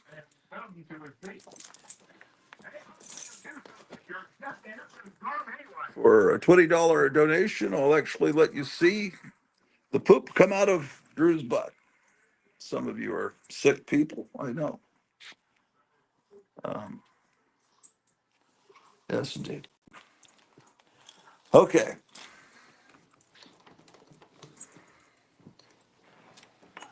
Come on, man.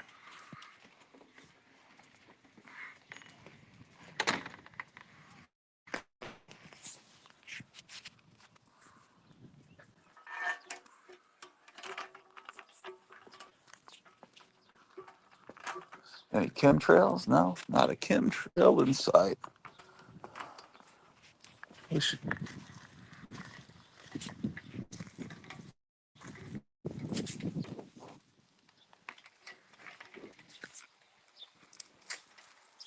not a chemtrail inside. I'm on the top of the world.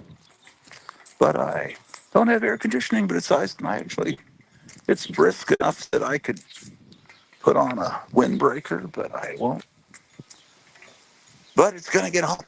You guys, with your kind donations, might get us saved before it gets hot.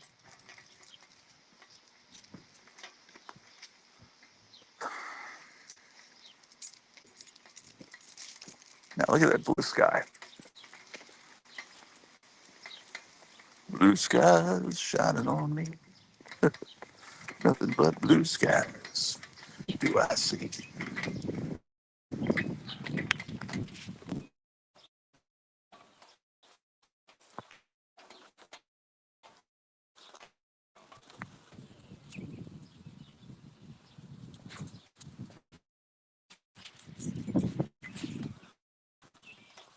Oh, my. Oh, shit. Uh-oh. It got me all tangled up.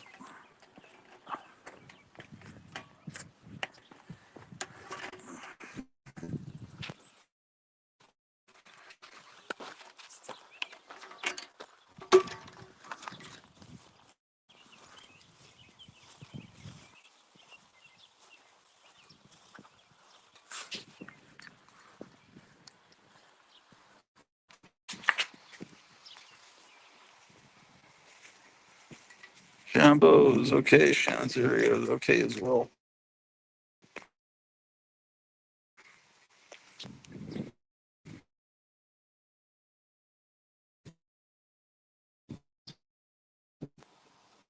Okay.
That's right, Drew.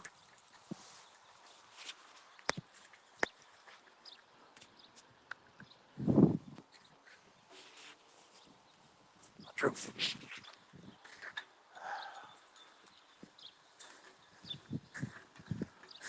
Some good lighting effects.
Come on, Drew.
And here is the new Wonder Rapper, just as it appears at your grocer's today.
What happened to the cartoons? Oh shit. Oh, okay.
This is something I need to build.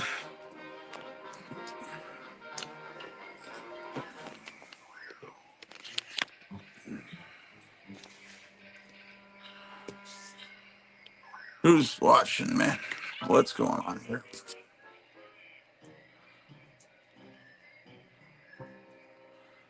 DJM, the drummer roll Joel says Untamed Mistress poster. He likes that. That's a great movie. I just got the Blu-ray of it. Or is it a DVD? It's Blu-ray. Original Hillside Singers. Wife says, gotta go. When you gotta go, you gotta go. It's starting to get real. It's cool outside, but it's getting real hot inside. Because it's real sunny but cool. But there's no way to open the door. I want the cats to escape from their prison.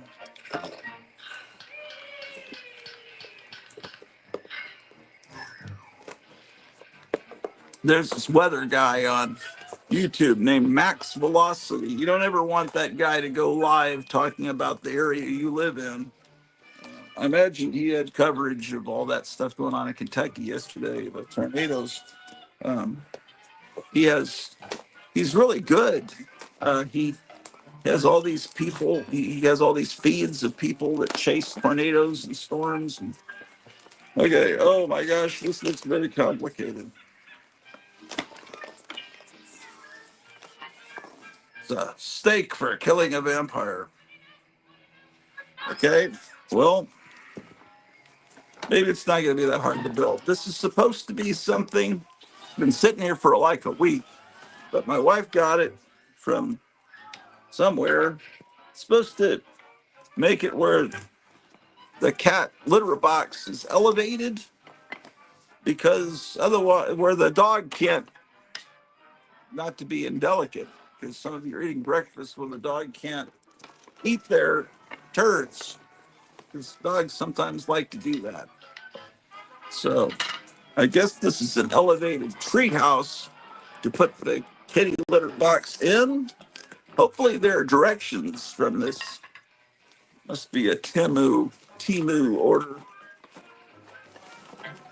And hopefully the directions are in English, because I'm not handy of people.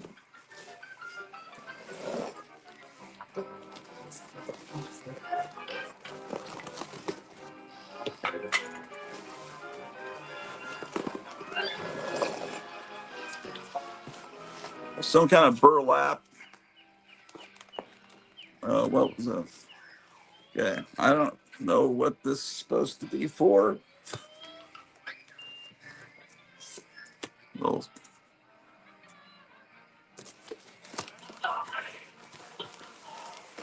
ouch! Just stabbed myself.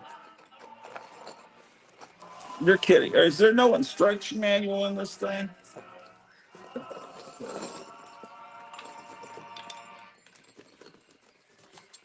Ridiculous. I don't know what this even is. She told me it's something that I don't see any instruction manual in here at all. Okay, maybe I just haven't seen it yet. Oh, well, here it is.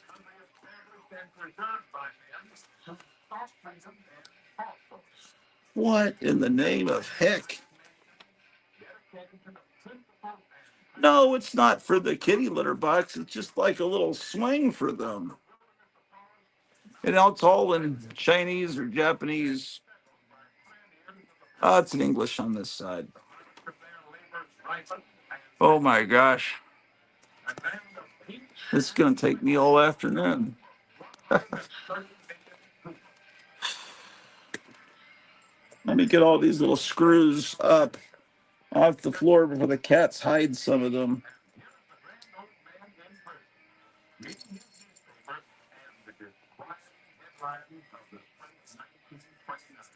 My goodness. I like to buy things already built. People say you save money if you order the stuff from Petco and you just have to build it, you know. Well, I'd rather just go to a pet store and buy it built and bring it home and say, here, cats, climb it. Some people love to assemble things. I don't know.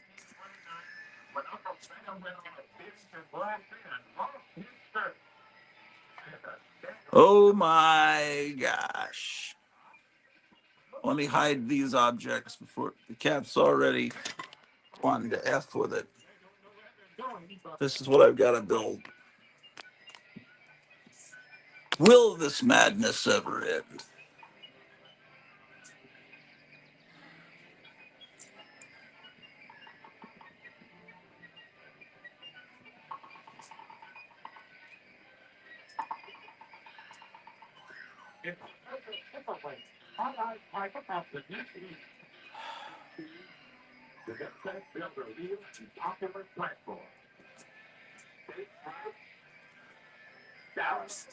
Do you have an electric screwdriver?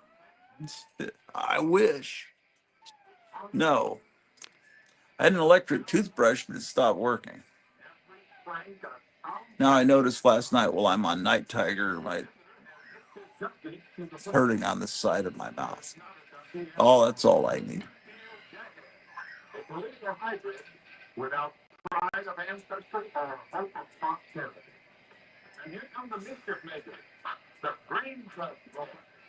Oh, this old cartoon from the 1930s is making fun of Democrats. Look at this. Oh, this is great. I should put the link to this cartoon down below so you can find it.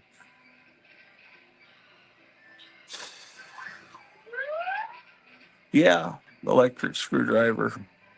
Just rub it in, man. You're going to be doing a lot of screwing.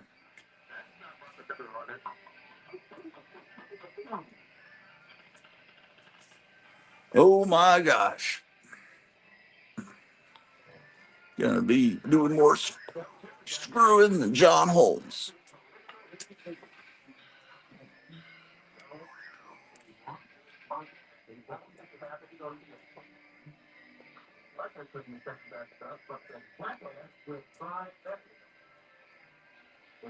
Oh, see, the jackass wants to drink the Russian vodka. In other words, these Democrats are communists. But they knew the score even back then, 80, 90 years ago.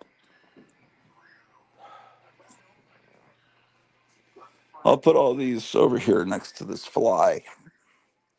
The cats can't climb up here yet. Yet.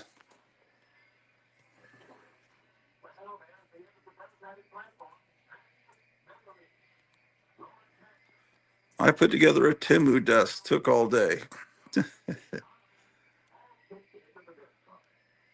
I feel your pain, as Bill Clinton said. Yes, thank you.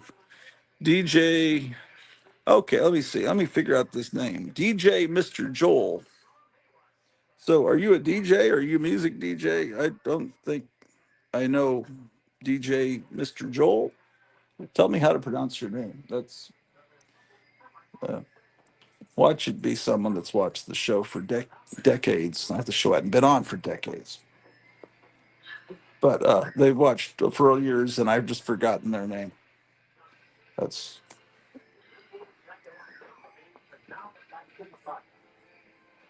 oh my gosh.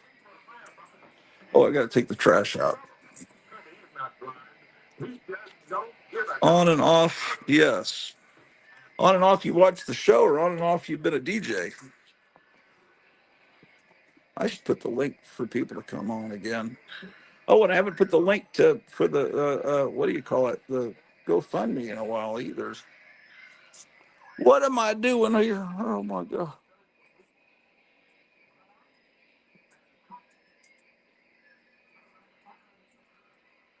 This is the StreamYard link, and if anyone would like to be a guest on the television program,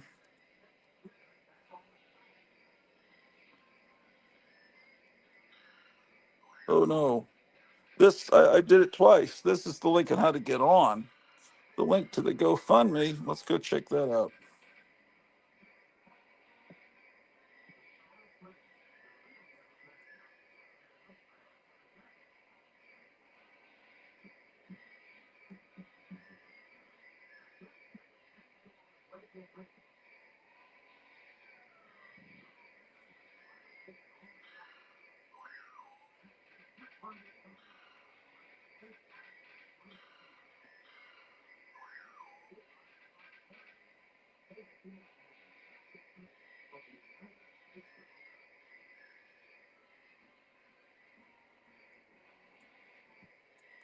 This is the GoFundMe here.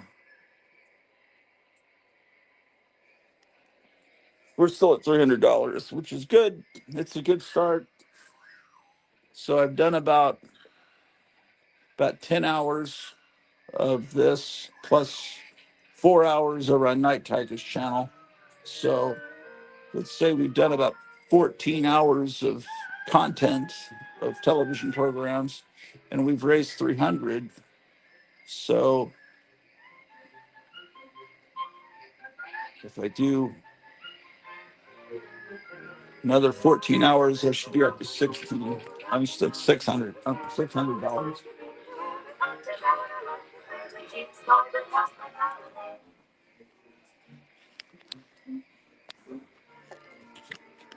Hold on. I gotta take this recycling out and this trash bag out. Give me a second.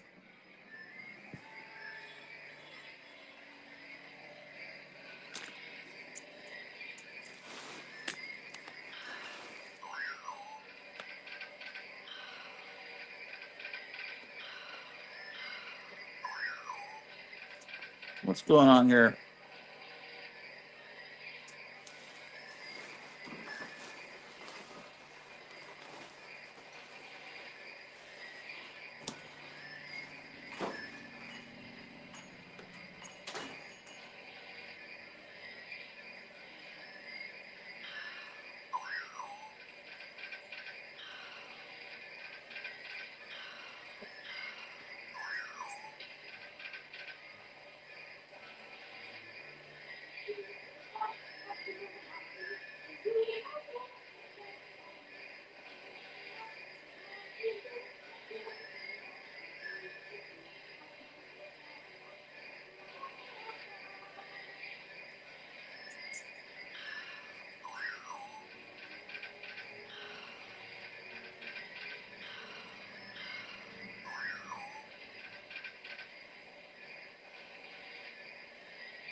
Okay, I need to get cat treats and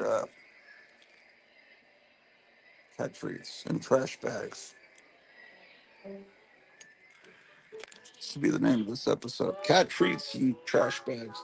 Or that'd be a good name for a band, wouldn't it? Cat treats and trash bags. Oh, someone commented. I was just thinking about the Big Brothers Watching You flyers from the 80s. Literally 2 days ago, was that Carl Krogstad who did those? Um, uh, Let me see what you're talking about. Oh, because the Big Brother, no. Well, that's, this is from a 1950s British movie adaptation of 1984. Um, that's how they depicted the Big Brother sign in that movie. It's a movie you can watch free on YouTube. It's 1984 has never really been done properly, I don't think.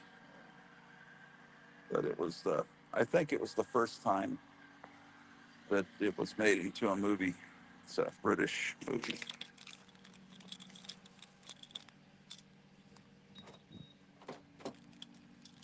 Yeah, I forget you forget what's on the walls.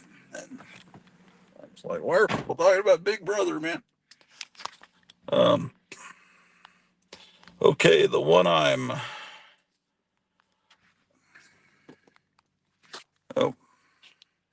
oh, there's more. The one I'm thinking of has a different big bro. Big bro. Yeah, I'm the big bro. Big bro is watching you. Well, ladies and gentlemen, let's put on our safety belt to be healthy because who knows, I might run into a semi truck. It's very possible, very likely. So there's traffic around here. So be the best telethon ever. Finally, we get rid of Gratu Orloff, horrible member of the comic book community. He doesn't like the word community. He doesn't even like it when we say tech instead of Detective Comics. That play was very nice last night on Night Tiger's show. I was making fun of people that say tech instead of saying Detective Comics. And there were people in the chat saying tech. And I didn't mean to hurt their feelings, but no, I really did. I don't want to hurt people's feelings, but I just think it's dumb. Acronyms. Going to my LCS to get some comics from my PC. I'm missing some issues of tech and ASM. It's like the adult film industry. ASM has a whole different meaning. No, that's ATM.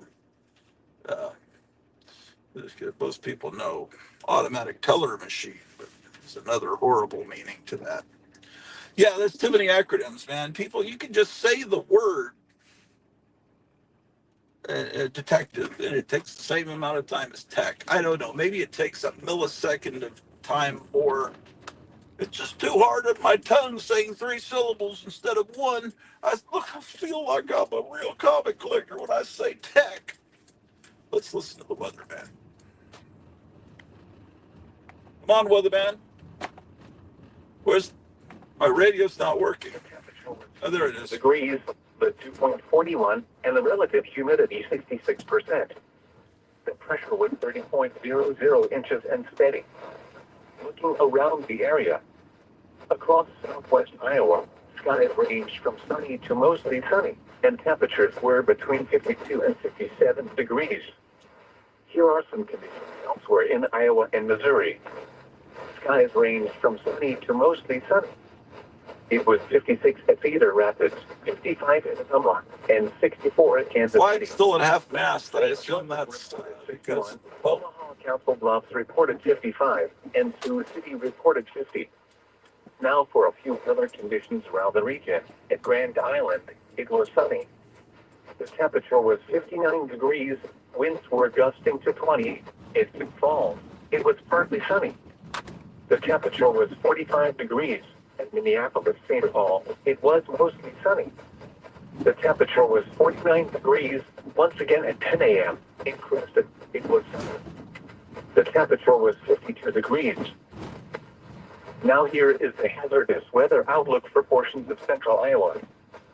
Today and tonight, showers and storms are expected to push into the state from southwest to northeast overnight tonight into Monday. The highest potential for severe weather is in southwest Iowa, with the main hazards being large hail and strong winds, along with locally heavy rainfall. And now the extended outlook for the period Monday through Saturday. Showers and thunderstorms will linger into Monday morning. Then additional showers and more widespread thunderstorms and severe weather will increase across central Iowa Monday afternoon and evening.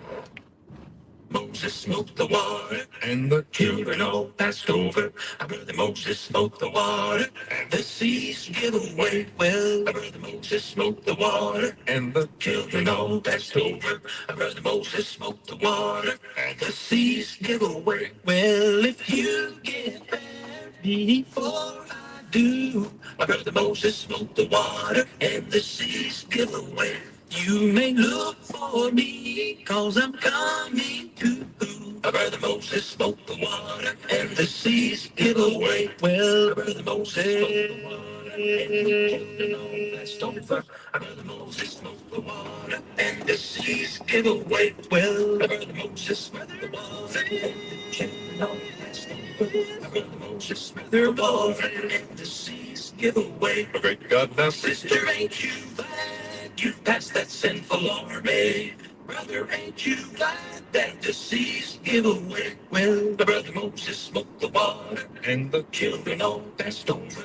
My brother Moses smoked the water, and the seas give away. Glenn Danzig, ladies and gentlemen, one of his early hits.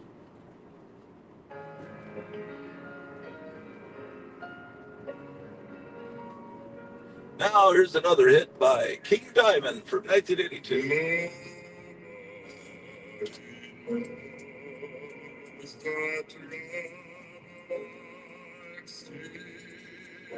Preach, brother.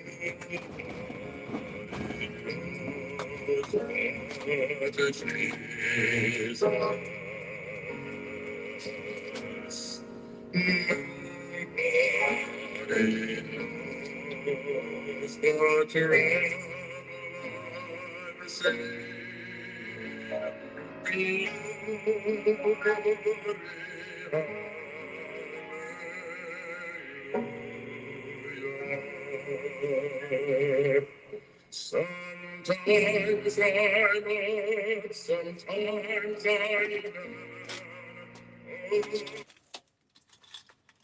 What are these dummies talking about here, man? Oh, it's not a dummy, it's DJ Mr. Joel. Happy driving. Happy motoring, yes. Well, incredible. Tell us about yourself, DJ Mr. Joel. I'm curious, are you a DJ for a hit radio station like I was just listening to?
Look, behold the mystic emerald fluid, the green juice that people are upset by.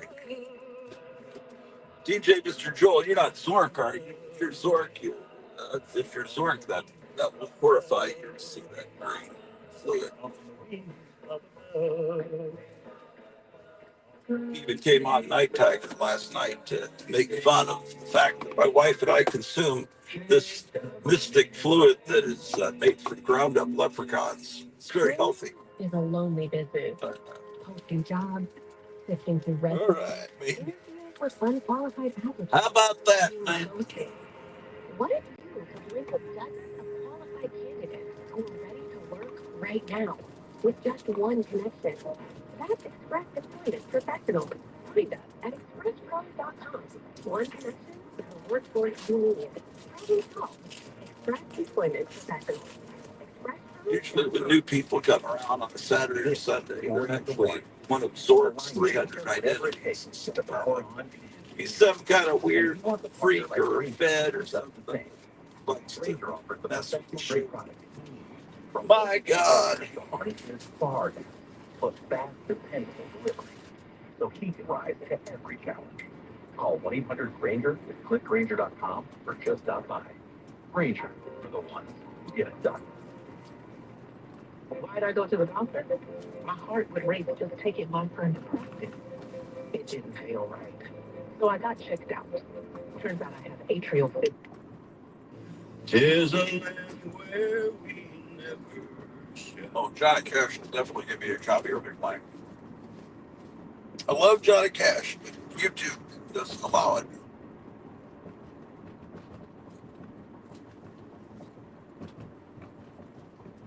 Oh, I gotta stop here, man.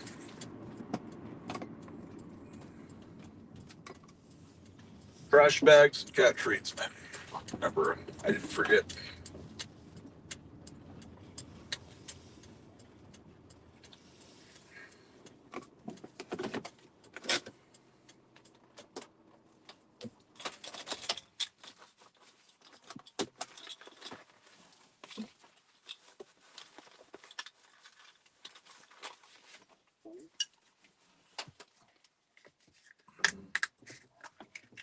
Shit.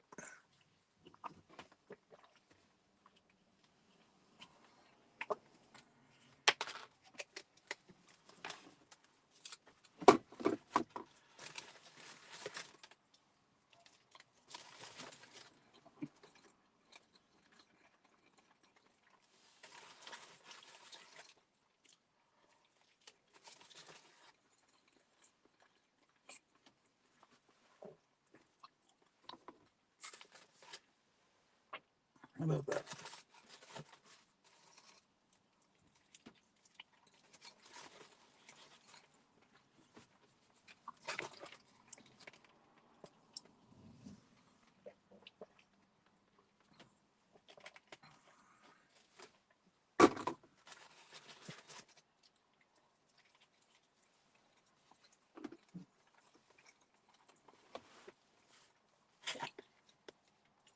There's a human bone in this. I just.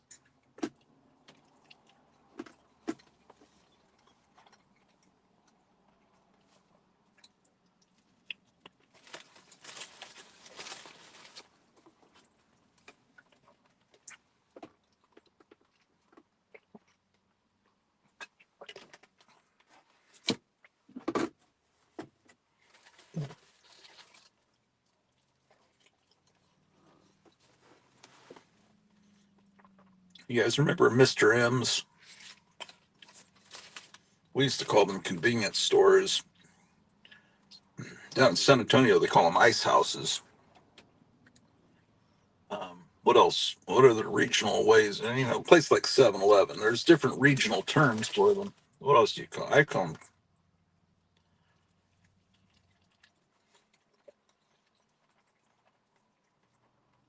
them convenience stores. I was just thinking about Mr. M's. Actually, I started thinking about Circle K, but I didn't grow up with Circle K.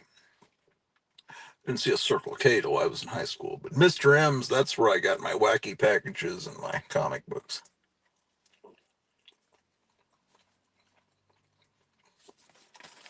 All the things that made third grade an outstanding experience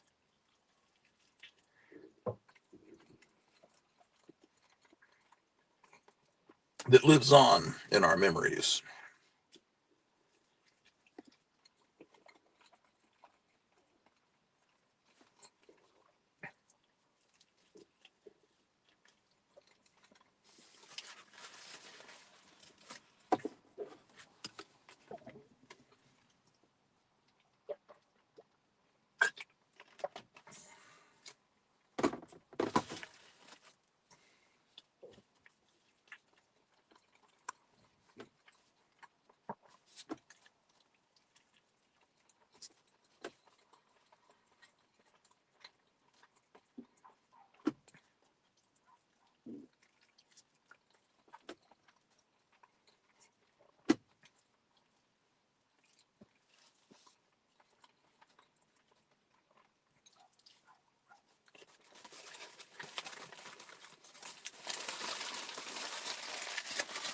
I hear that Girl Scout cookies are not healthy for you. They actually have horrible things in them, worse than most cookies.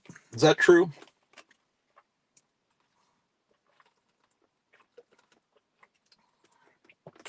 Stay away from the cookies made by the OTO, though. Don't buy their cookies.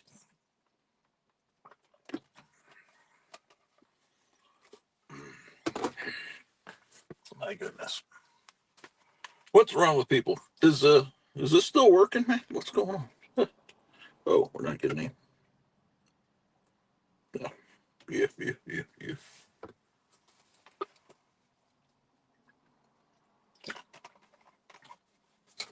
Let's see what's going on in the Dollar General.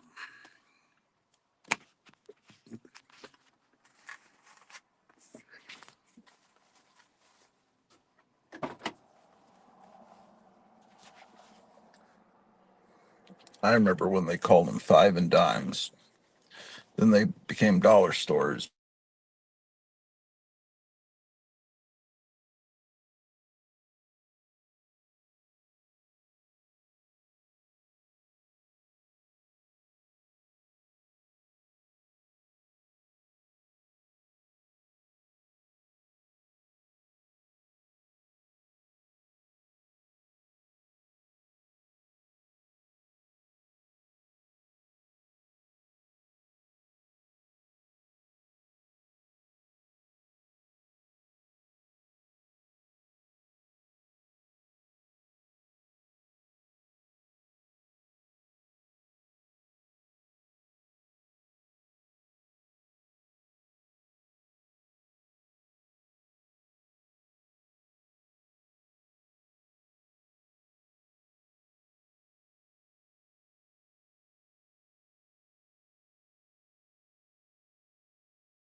My goodness. Uh,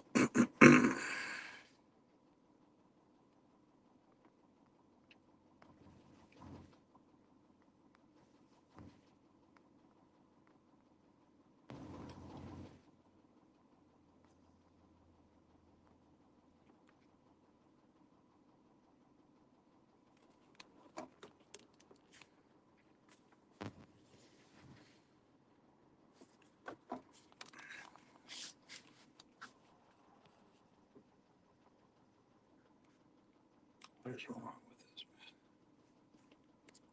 this? Oh shit! What did I just do?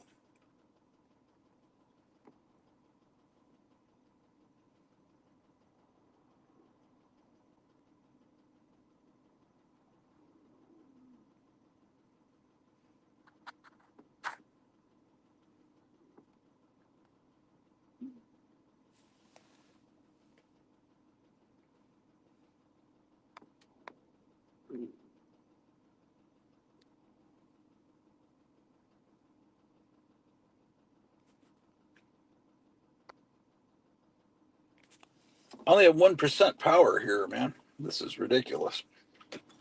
Um, well, all right. I'm gonna go inside anyway. It'll probably die while I'm in the Dollar General. And if I get home in time, I'll restart it. And if not, I'll have to start a new stream for this. So just stay tuned. Let's see how long it takes me to get this stuff.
Well, hello there. We return.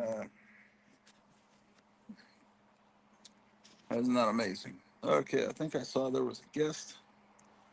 Kevin. What's up there in Mesa, Arizona, Kevin?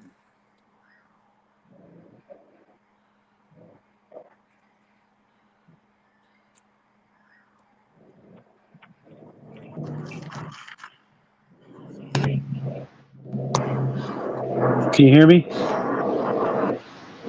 Yeah. Yes, I can. What's up? Can you hear me now? Yeah, I could hear you then and now. What are you doing? Okay. I had two windows open. Yeah. I'm afraid to open the Just windows chilling. here because there's no screens, but it would sure help Oh no, I things. meant windows on my. I meant on my phone. Oh, oh, I get it. I was born when Windows only had one meaning. Uh, yeah. Let's see here. See if anyone's donated any money. Come on, man. Come on.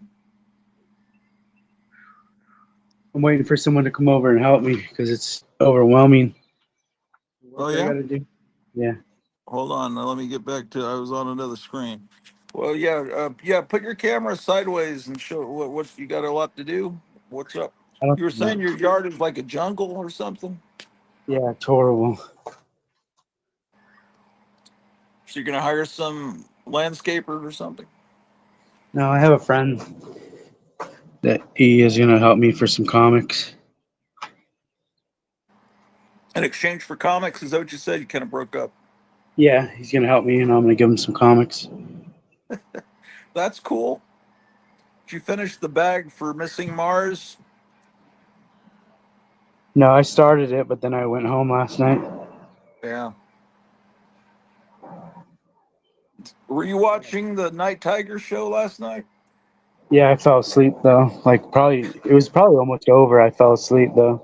Yeah, it went late. I hope I wasn't too much of an asshole. I thought I feel like I was all irritated because it was hot, and I started just kind of being a dick. But not to Night Tiger or Mike or Steve. I just in general about the world. Yeah. I saw people were talking about tech in the chat, and I started ranting about the people saying tech instead of Detective Comics, and it's like, man, you were if you were just doing it randomly, but people are clearly just saying, I don't know who they were. Then they're going to get their feelings hurt, and then I wonder why do people hate me because I'm a dick. That's why.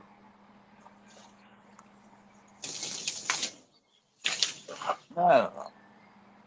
I don't hate people because they say tech. I just think it's dumb. I say that about friends. If you were doing something that's dumb, I might make fun of it. But you don't do dumb things. But it's like it's just part of being a friend. Just like, man, what? It's the way you kind of smack someone back to reality. It's not that I dislike you for saying tech, but it's kind of stupid. Or to say ASM instead of Amazing Spider-Man. I'm gonna start filing Detective Comics under a T. Yeah. Uh, That's yeah. it. A YouTube word. That's an internet word. No one ever comes in and asks for tech. Yeah, I don't like YouTube, but YouTube. We ought to just think of all comics and just file them under the second syllable, detective. So let's think of something. File Machine Man under C for Sheen. It's Sheen. What else could we do? Devil Dinosaur be filed under V. Vil. I'm looking for some Vil. What are some other? Superman would be filed under P. Per. You got per number 273. I'm looking for some purrs. Come on, guys in the chat, help me with this. I'm on a roll here. Wolverine will be ver. We'll create our own language. We ought to do it on this channel. It's just like Tales of Suspense will be of. Hey man, you got any ofs? I don't know. Maybe I'm the only one. Right. Marlon Brando going down the road.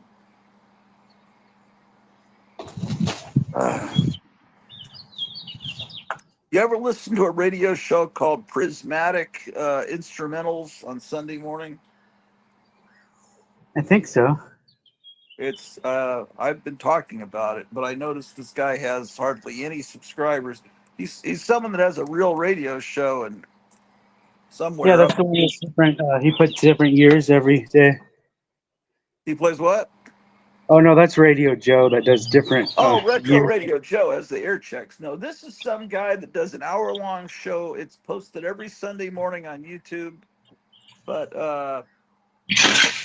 um, but yeah, he mostly plays like the Three Sons and easy listening kind of stuff from the 50s and 60s. But he doesn't get many views. But I like to record his show every Sunday morning. So, How does he get away with playing songs? well, it's a radio show off of that he just puts on that he's broadcast on some college radio station or something.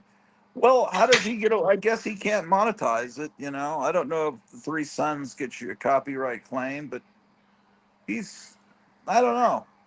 I just guess he doesn't make any money with it. He just wants people to hear his show. I guess, and he doesn't. I think he has. Well, let me look him up here. I've got a bill up. So you gonna supervise this guy? The Can you show us your lawn, or you probably don't want to show what the exterior of your house looks like? But I mean, I'm I don't just even want to curious. show you the. I'm just I don't curious want to how. show you. I'm sorry. I'm talking over you. Sorry. So bad. I was like ready to just light a match and just let it burn. Well, they do that here with farmland. They do controlled burns of the farmland. I see all the smoke coming up, and I think, oh no, it's no big deal. Someone just burning an acre of land to because then it makes the ground more fertile. I don't know all this stuff about farming. This is all new to me. I'd do it if I was out in the country, but I don't want like some ambers catching somebody's roof on fire. Yeah, no, or your It's own wind. house on fire. It's like windy today too, a little bit. Yeah, But it's not. It's probably never going to be this nice out. This the first 6 months. yeah. What is you said it's in the 80s there? Like the high is 85. So when I Yeah. got up this morning, like 5, and started working, it was like in the 60s. What do you keep your air conditioner on in the house? 79, 29. and it hasn't even kicked on yet. As soon as it kicks on, I'm going to shut all my doors, but I have all my doors open. Yeah. How's your dog?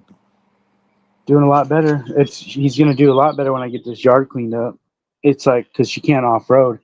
She needs a smooth, flat surface so she doesn't fall over. The problem is getting up. Once she's up, as long as you don't knock her over, she's good. Kind of She like just got a, me. That's she kind of just has how a I bad am. knee. She has a bad Oh, knee where she needs like and that's the knee she uses to get up off the floor. it's just so it's one knee that's the problem. I think.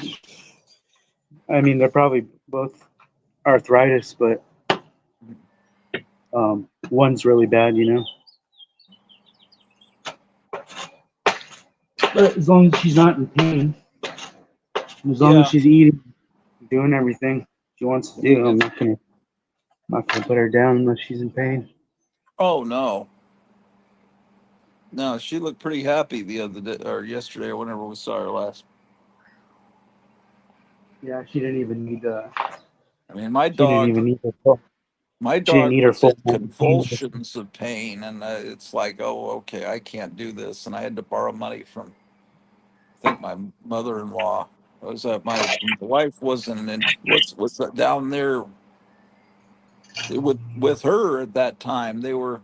She was visiting them because they just had their house wrecked by a hurricane, flooded, and so she was down there helping, and then my dog got desperately horrible, just convulsions, and so, oh my God, that was horrible. But Yeah. anyway, prismatic instrumental. The thing is, you look it up, and all you get is Pokemon stuff because apparently there's some Oh famous, yeah. valuable Pokemon card called Prismatic. And I'm thinking, man, come up with a better name for your radio show, and maybe you'll get more than 47 subscribers because you're blending in with 40 million Pokemon channels. I hate that shit. I feel like I'm Uh, failing hate. Here, I'll just show you a quick little yeah, yeah. Oh, hold on, let me give you a solo layout. area. Okay. I looks like I'm looking at sand. I can't really. Oh, there we go. Oh my gosh. Yeah, you might need to water that lawn occasionally. This is all underneath here. uh-huh. Look, underneath here, it's all nice pavers. You wouldn't know it It's though. what, brick? What is it? Brick down there? Yeah, yeah, it's all brick underneath. Oh, so is this the guy that's coming out? Is he going to get rid of these weeds and restore the bricks? Well, you don't have to restore them. We just need to I not get this restore them. grass. Restore it where the bricks are on top. Yeah, And yeah, neat. yeah, and then this Well, dead area yeah. right here. This I'm gonna put that fake astroturf because I can't get grass to grow right here. Oh This yeah, supposed to AstroTurf. be a, Why does it? Is that it? How supposed to be a, expensive is that? it's gonna cost me about $1,000 to do that little area.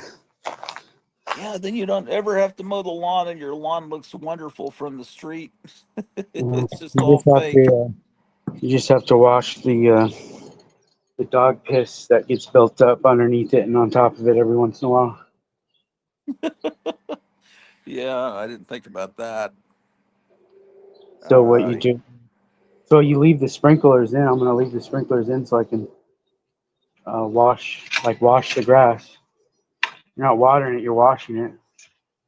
See, the thing The stuff about they running have a now. comic store, it's like you can barter with people that are addicted to comics. You just need to find an electrician that loves comics. I have an Uh, electrician.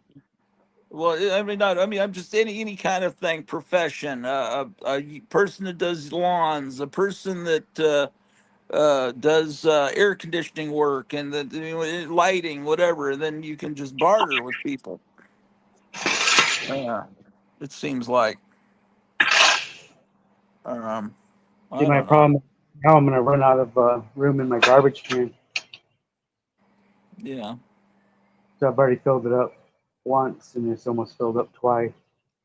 I'll probably have to do two more loads. just throw it over But the fence. The neighbors can clean that I, up. Just I would kidding. love that. Yeah. Well, let's see here. I'm gonna get this prismatic thing going here. Uh, I've got to build this little cat hammock. It's been sitting here on the floor. I finally opened the box. Well, the cat would probably like the box more than the hammock. You're right. Well, it's a real thin box that they wouldn't fit inside. It's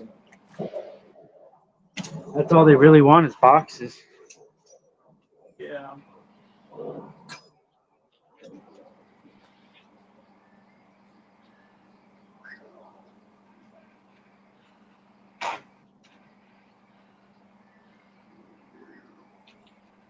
Oh my gosh, it's a cat swing. It's what it is.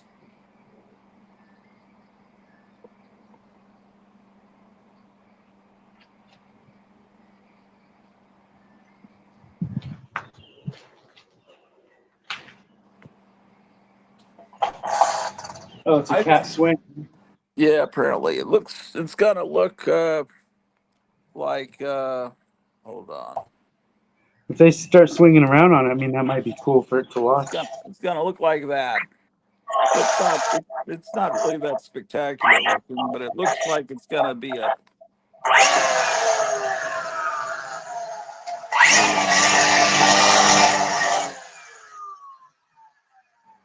Texas Chainsaw Massacre, Arizona Chainsaw Massacre.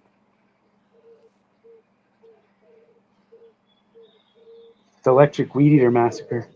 Oh yeah, no one's ever done a weed eater slasher movie. Look, green juice.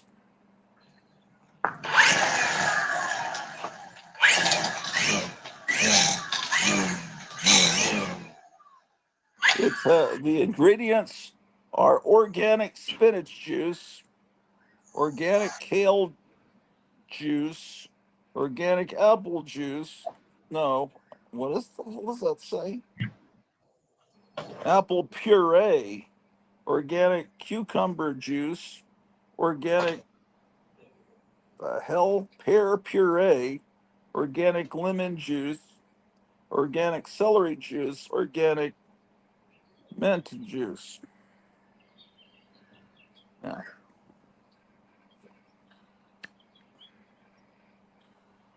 so I'm going to drink this filth.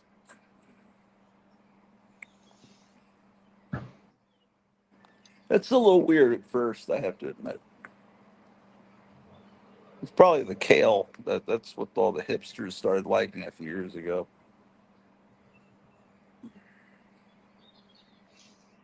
Oh my god.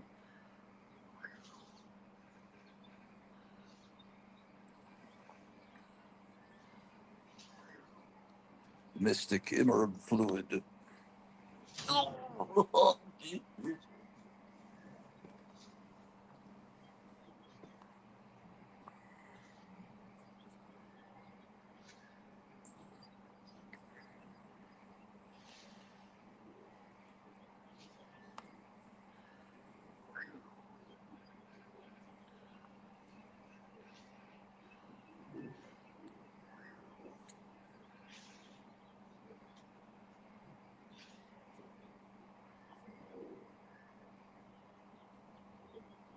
Oh, another episode of the Buck Owens Show. I wonder how many Buck Owens shows are on YouTube.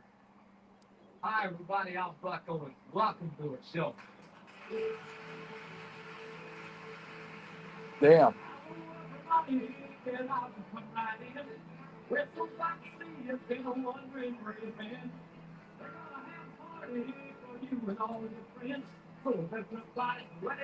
It's hard to live in a world without Buck Owens.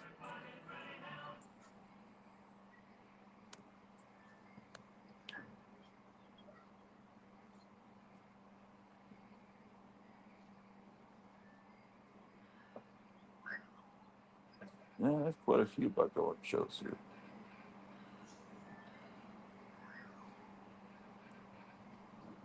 The following program is a Mathis Brothers color production.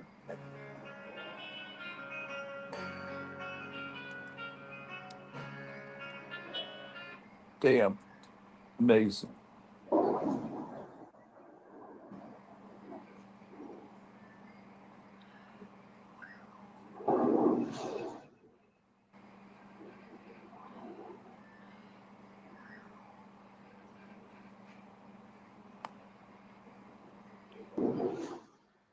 Whatever happened about 4 years ago? I was watching some guy from Scotland on YouTube, and he was saying, "This is the big new."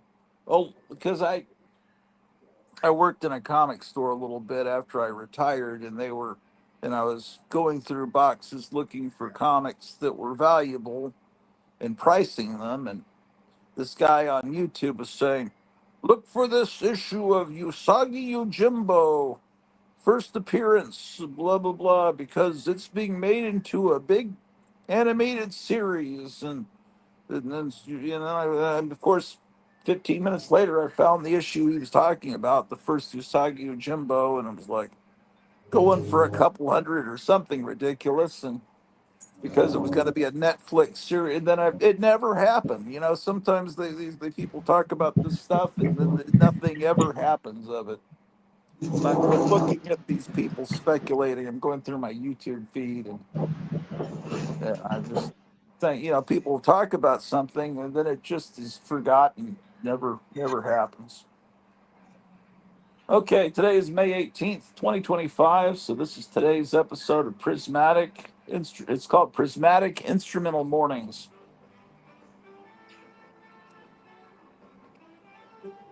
So if the Blues have you down, stay tuned to WWA Amherst, and then you can. This is a radio show from Amherst. Greetings and welcome to Prismatic Instrumental Mornings here on WMUA Amherst 91.1 FM. This is part of trying to become healthier, drinking this stuff. On this day in history, in the year 1593 CE, Members of the comic book community make fun of it, or actually, to an arrest one guy, he's not even a member. Of course, who wants to be a member? It's like that Betty Boop cartoon. Want to be a member? Want to be a member? And Bimbo says, no. This morning we're going to start with a song by the Three Sons called Paris Camaillé.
There's quite a few birds there, it sounds like.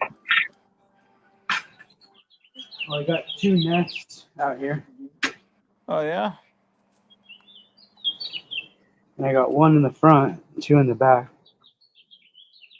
Yeah, it sounds great. It sounds very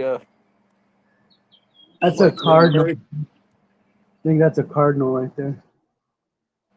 Yeah, it sounds like you're in a Mary Poppins movie or something. It's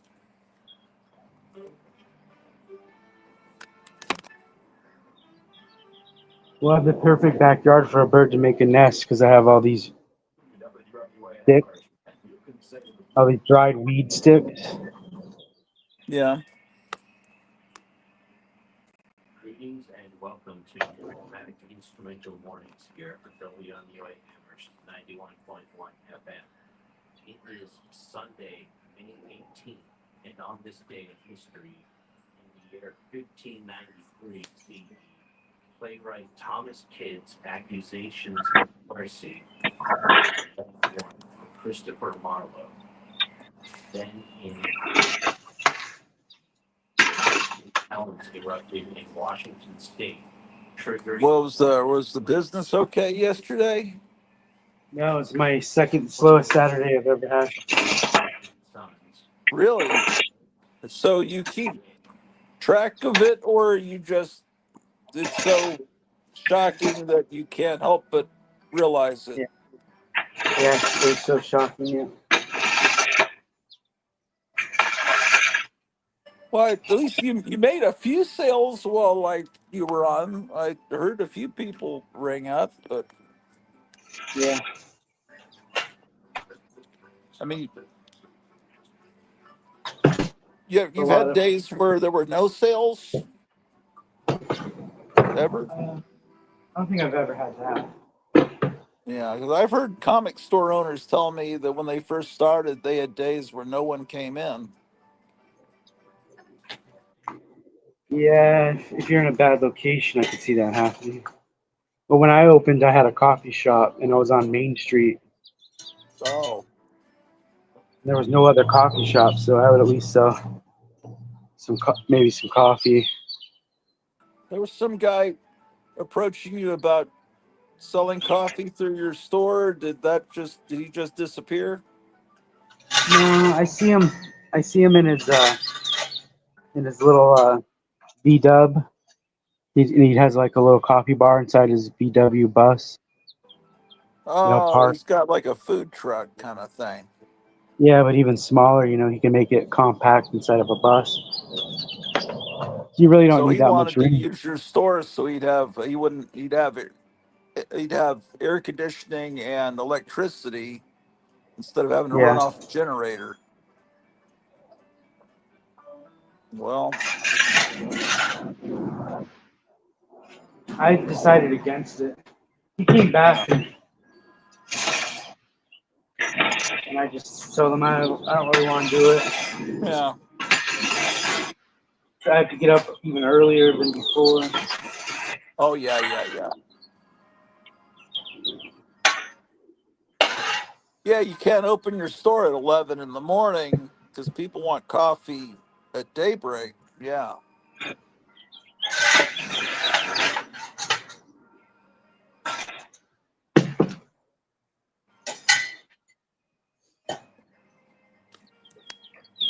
sounds like weren't you gonna make him do all the work? Sounds like you're working. So, so the more work I do, the least comics I have to give up. What kind of comics does he like? He likes. He's a kid that likes Venom and Deadpool. Yeah, I guess I should forgive those people. It's just to That's all me, they all know. that stuff ruined what I loved. It's Yeah, like they don't know that though. yeah, I'd rather have Sandman or the Vulture or you know the old classic villains.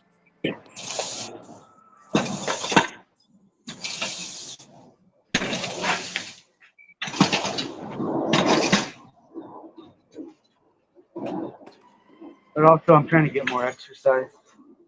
Yeah, yeah, yeah.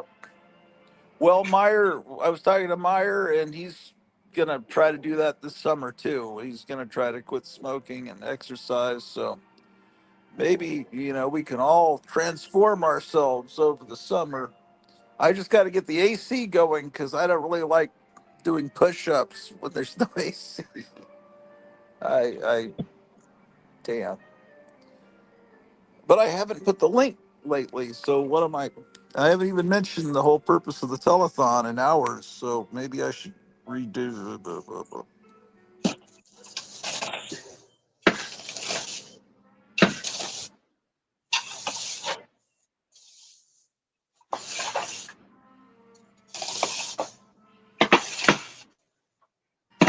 It says I reached 14% of my goal here.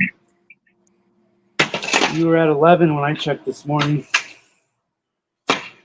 Yeah, well, Thomas Fairfowl, Jeff donated enough to get me up to $300. That guy is so wonderful.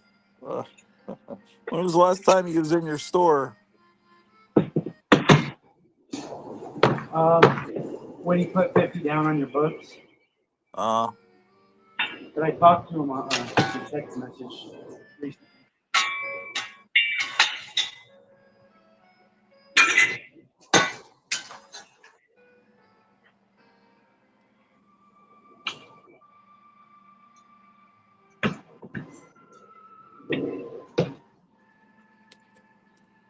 oh my goodness. What am I doing? Hold on.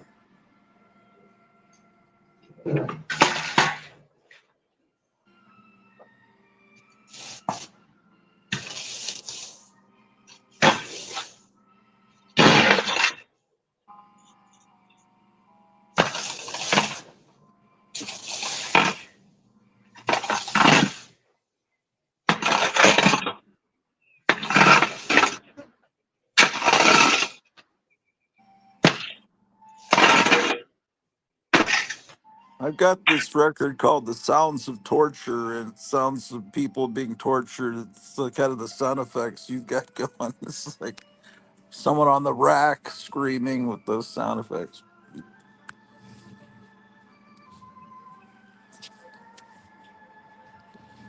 Um, oh my gosh, what am I doing here? Oh yeah, this is the link, ladies and gentlemen, to the GoFundMe. Um, I'm trying to raise money to get the air conditioning fixed as soon as possible. Today's not that bad, but it's gonna get worse. Worse than pretty good. How much is a brand new unit? That guy was wanting to do that. He was what he was telling the home warranty people, which is probably what caused it to be rejected. He was wanting to put a new unit outside and inside. He was saying it would be like $12,000, which I think is That's I my don't unit would cost me 10,000. They used to be 5,000. Now they're 10. So yours probably has to be a lot bigger. 12,000 sounds like a good deal. yeah uh, But because if you need that much Freon, that means you have a big leak in it. yeah. I wish you could dump that money into a new unit instead of just buying Freon with it, because it's gonna happen again. The Freon. Well, yeah, I wish you could get a unit and pay the unit off. Mm, yeah. do they do that? Could you get a paint? Do they do that? Make payments on a new AC? Is there any companies that do that? I don't know. I kind of don't think so. But I mean, I don't know how people afford it. I mean, maybe we get a better home warranty deal, and if we could get this thing working for a while, because I don't think you can get a home warranty and then immediately put in a claim for that. But if you had it and it worked for a while, I don't know. Out here, you can't even get I insurance. just They go out every 10 years or 5. If you're lucky, you'll get 10 years out of one.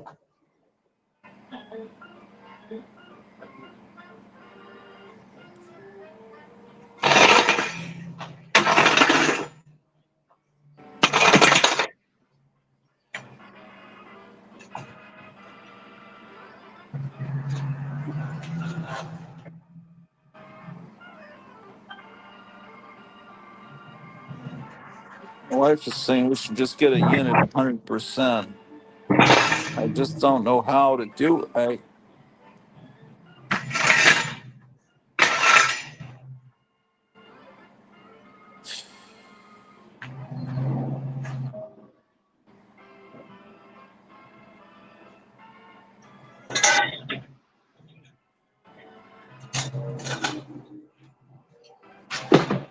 I just And the ACs we have here are different. Ours are on the roof. Oh, really? Wonder why they do that. Is it to prevent Yeah. people from stealing them? No, that's just how they are.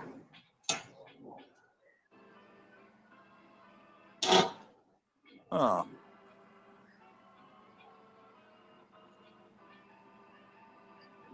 I guess there's some people that have these ground ones where there's like a fan on the side of your house on the ground,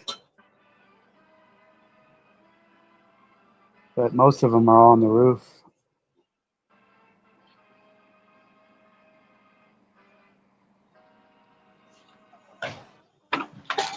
Now they have these tiny little ACs too. You can get for just a room. It's called a splitter unit. Yeah. Are they? That's what, Do they? that's what the whole rest of the world uses. Like America's the only ones that don't use those. Are they? Are they in the window? No, It just looks like a little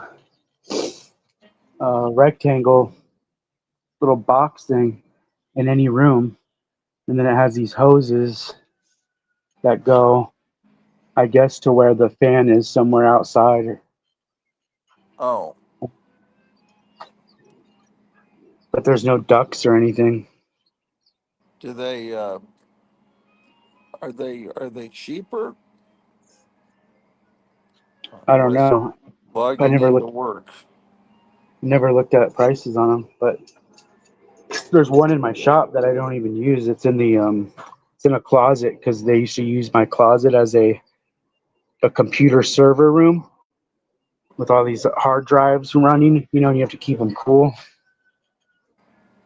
Yeah. So they would keep this AC unit in this little closet, and I mean, you could probably get it down to like 40 degrees in that thing with that unit that they have in there. So, so it's called a If you had one of splitter those, unit. What's it called exactly? I think you just look up splitter unit air conditioning. Let me do that.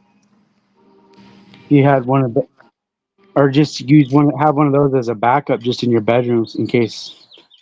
Yeah. Then you could at least sleep at night, cool. Yeah, that's the problem. We went. Well, let's see here.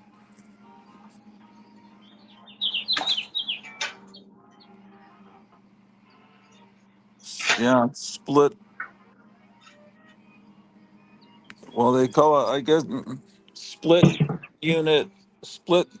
Yeah, the split air conditioner heater. Oh, it's Yeah. called split air because it's a conditioner and a heater, huh? Is that what it is? I don't know. I didn't know mine had a heat. Um,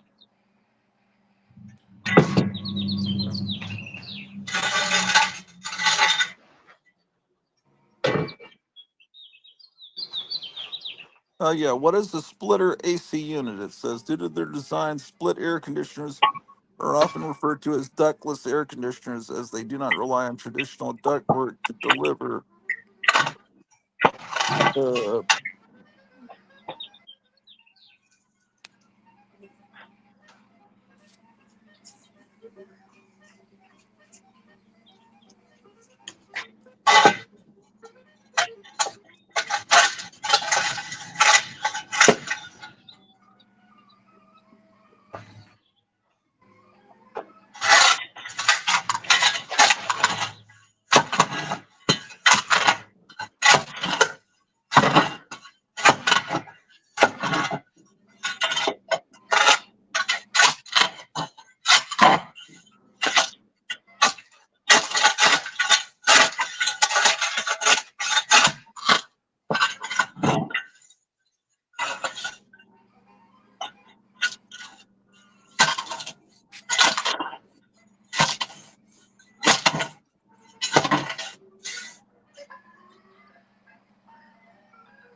my gosh.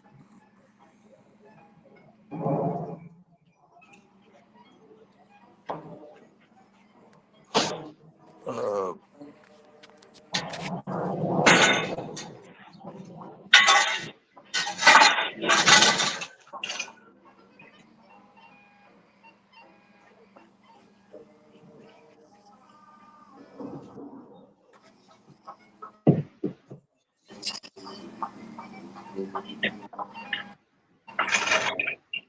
I saw Sabu had a GoFundMe for his funeral.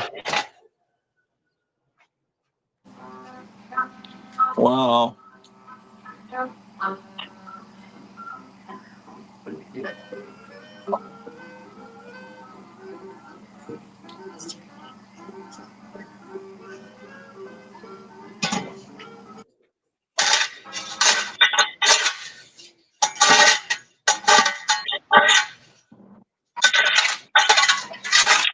That's a shame. You would think that someone like that would have some money.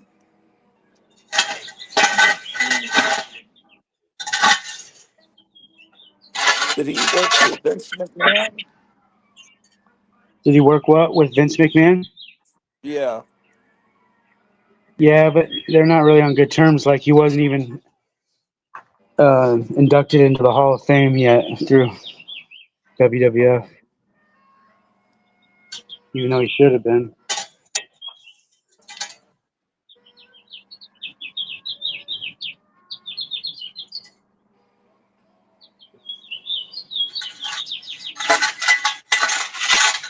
But he had a lot of big donations on his GoFundMe from names I recognized the names, but couldn't remember who they were.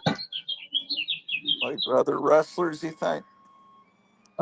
Maybe other wrestlers or like maybe promoters or Yeah. people.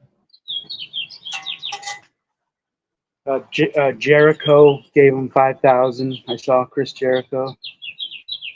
Well, how much does a funeral cost? I thought it Unless was they're about. building a giant statue of him. Somebody told me a funeral now costs $10,000 just for a small little funeral. Oh my gosh. This is insane. How does anyone survive today? Yeah, even if you die, you're gonna have to come back as a ghost and work. Yeah, this is ridiculous. This has, uh, yeah,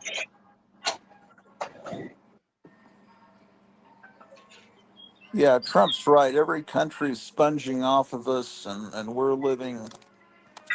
And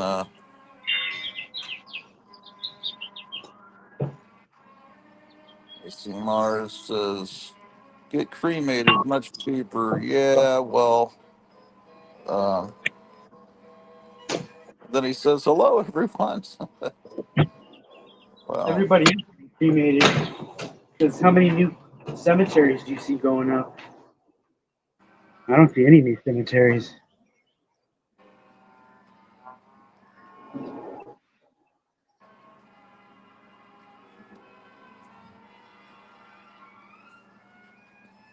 I was helping this friend of mine clean his garage years and years ago, and he just had so much stuff out there.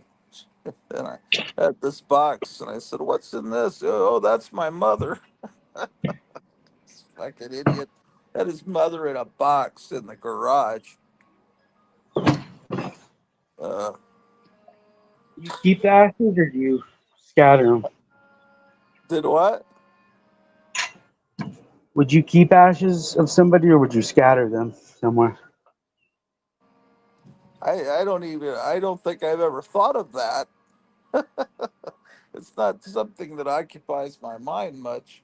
I've got three boxes over here of my pets that have passed. I haven't had many pets in my life, but I got Princess, Daisy, and Pete, little boxes of their ashes. At least I never opened the box to really see, but supposedly they're ashes. I don't want to see, but. got a little padlock in case I guess you You know, want to they open charge it. you Huh? they charge you more to have your dog cremated by itself, and it's cheaper if you have your dog just thrown in a pile, and then you're getting every other dog's ashes in with yours. I don't know what you mean.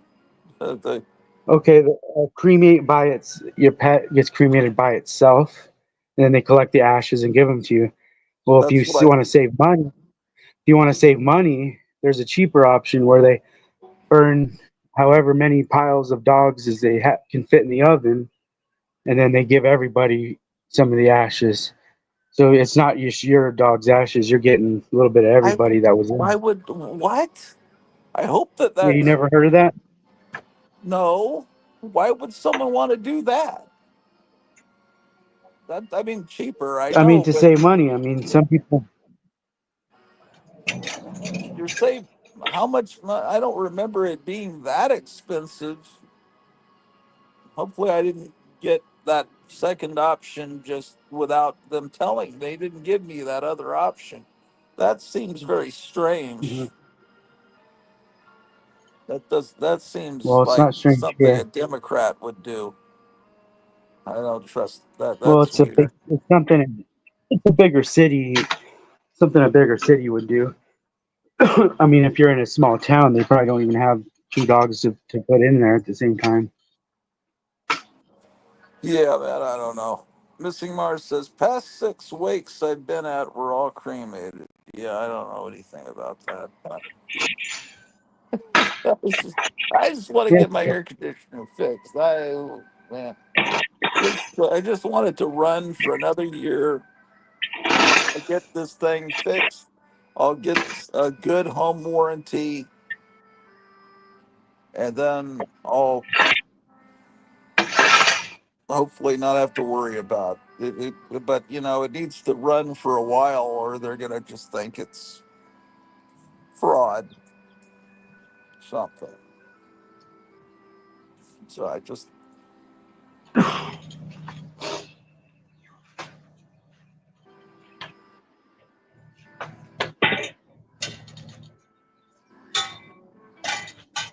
buried a lot of our pets,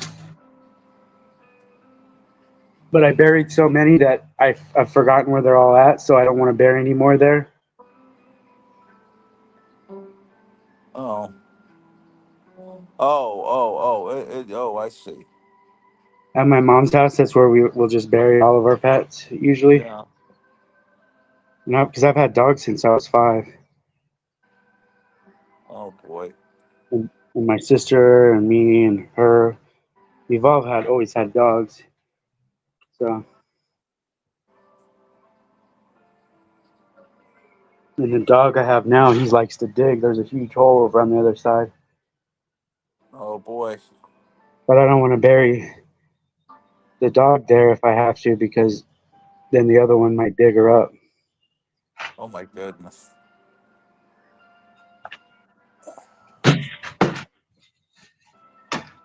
That's my fear. I don't know if it would really do that. But.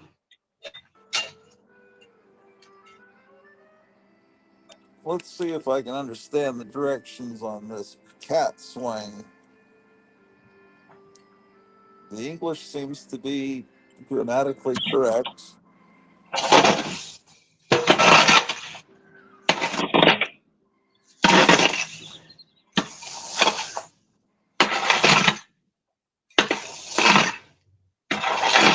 Oh, wow. Okay, I guess this isn't that hard to build.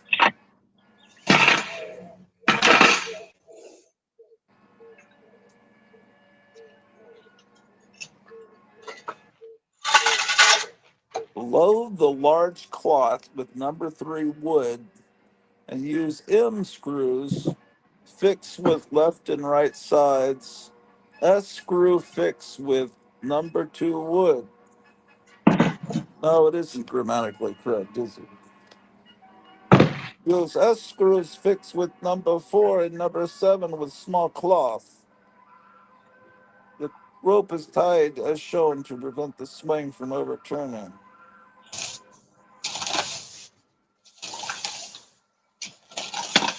I don't know.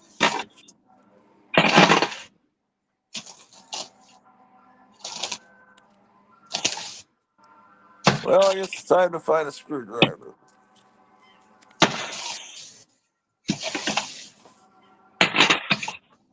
Yeah, I think I paid a few $100 missing Mars, so I must have gotten the deluxe treatment.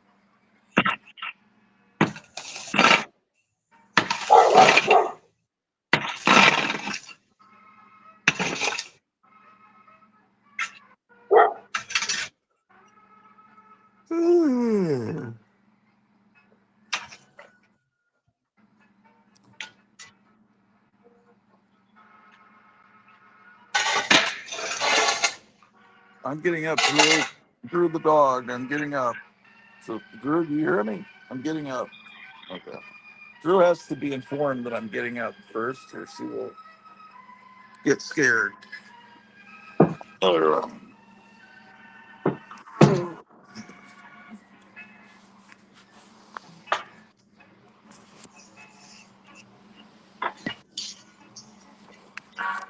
Where did you come from? A puppy store? Like a pet shop? Where did we get her from? A lady um, sold. Well, she came. We bought Drew from a lady that had bought Oh, her for her two little boys, and the two little boys seemed like they couldn't wait to get rid of her. And I would imagine that they didn't treat Drew too well. And the lady said she thought that the person that sold Drew to her had taken her away from her mother too soon, which I think causes some of her weird personality quirks. Um, but our previous beagle would sleep in bed with us and it'd be no big deal. But when Drew sleeps in, if you move or turn over, most dogs adjust, but she gets scared and snaps out, and you're in the middle of sleep, and all of a sudden you're awakened with your toe being bitten, and it's so now. Unfortunately, she has to sleep in a little bed next to our bed. It's so, or if she's sitting next to me sleeping on the couch, I need to say, Drew, I'm getting up now. I have to get, just so she kind of looks over and realize I have to kind of wake her up a little bit so she doesn't get startled. Who knows what those little kids did? They might have been doing old wrestling federation moves with the dog or something. Okay. So these screws, of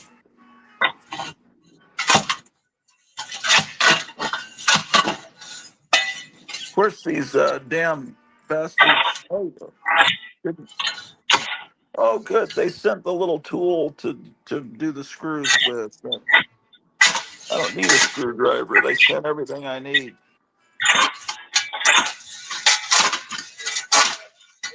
Well, I guess I better get started.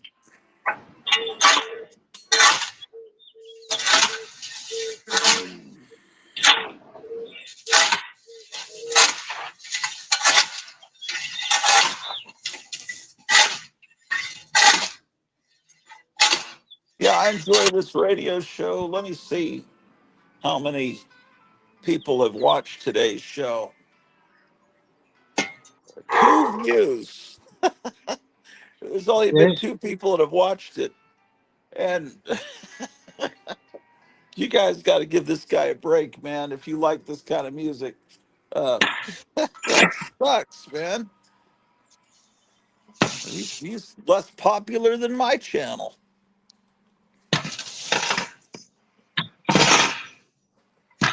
I better give him a like to encourage him. Yeah, it's called Prismatic Instrumental Mornings. Today's episode is May 18th, 2025.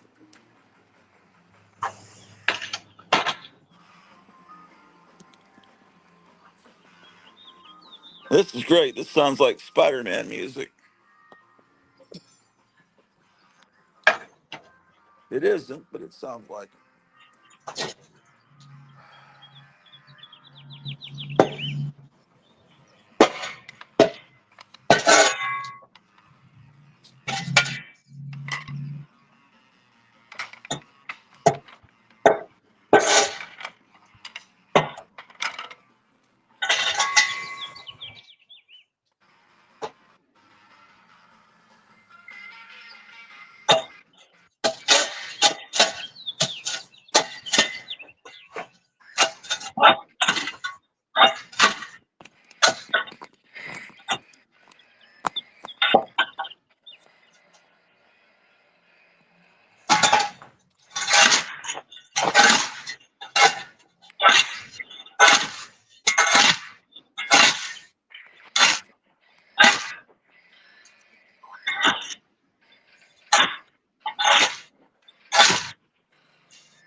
Shit.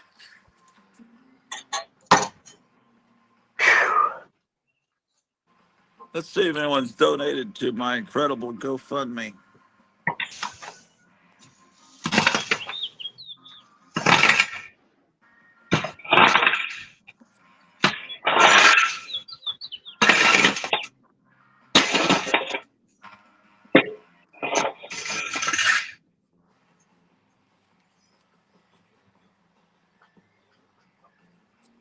Okay, man.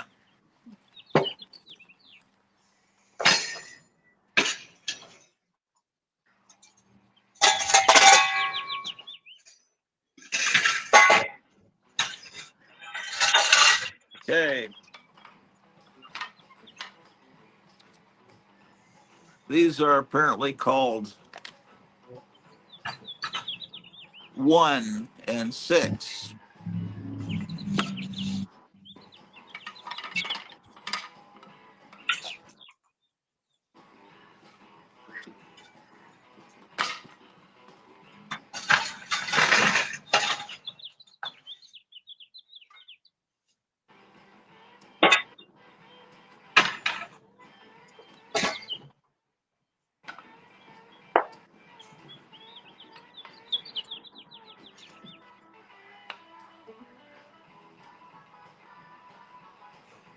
Um,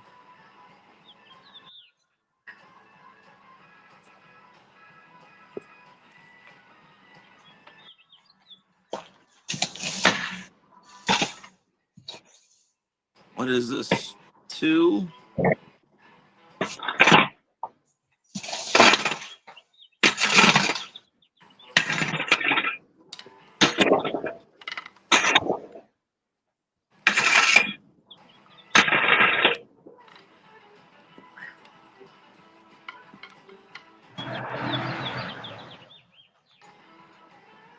Okay. This long hole is number 2. These ones are number 3s. These are number 4s.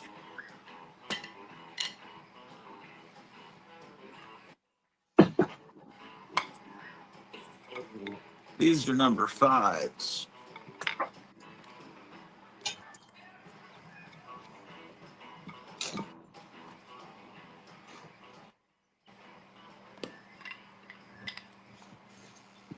Number 6s. I'm laying them out like it says in the directions to do. And then I got these little curvy guys are number 7s.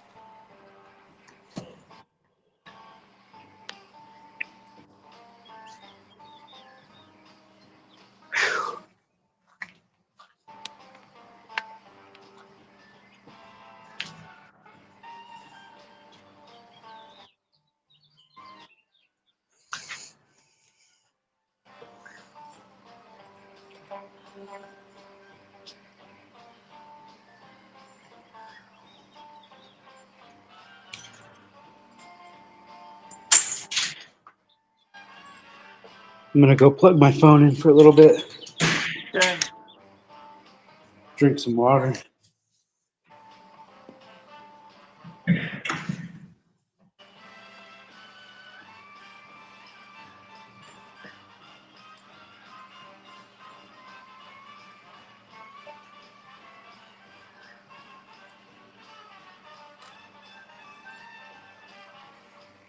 Uh,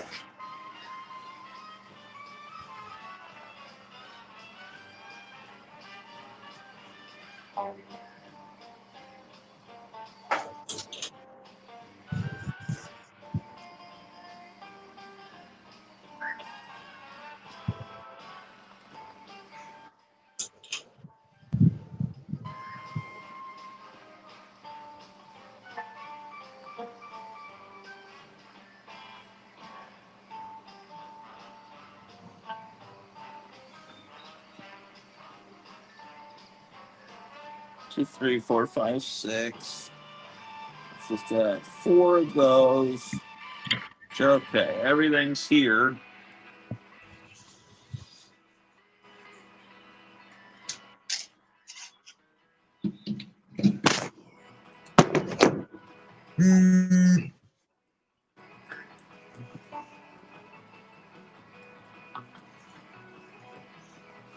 Okay, S screws fixed with number four. One, two. Here are the fours.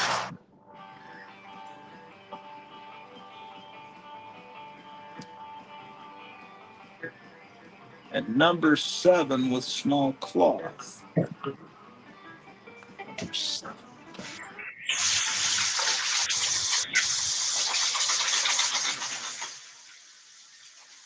What are you talking about?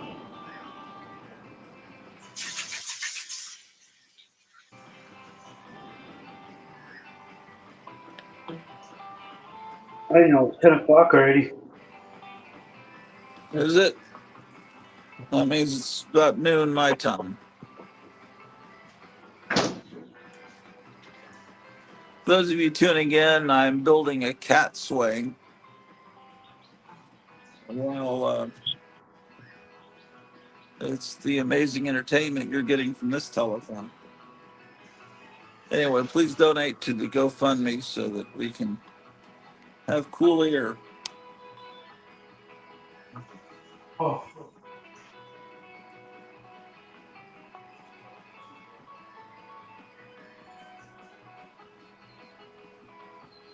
Oh,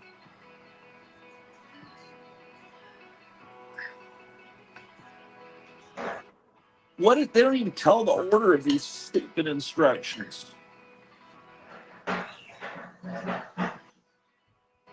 Oh, I see. Use L, L, L. Oh, the L wrench. Yeah, 1/6. 1 and 6. Oh, that's 6. To form right side shown. Okay. Okay.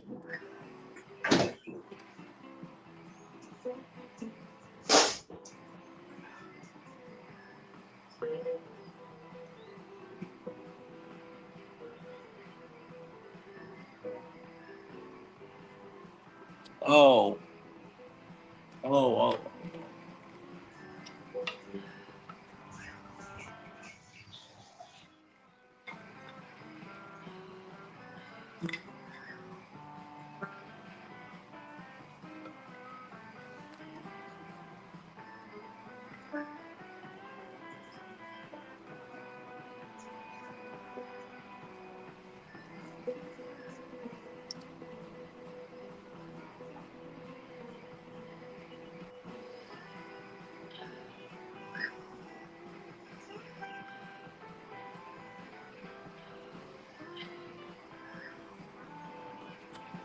How the hell do they do that?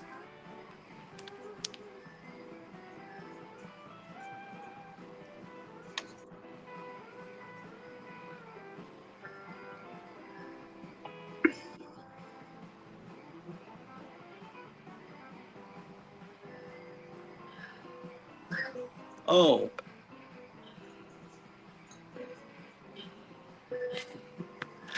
oh, this is horrible.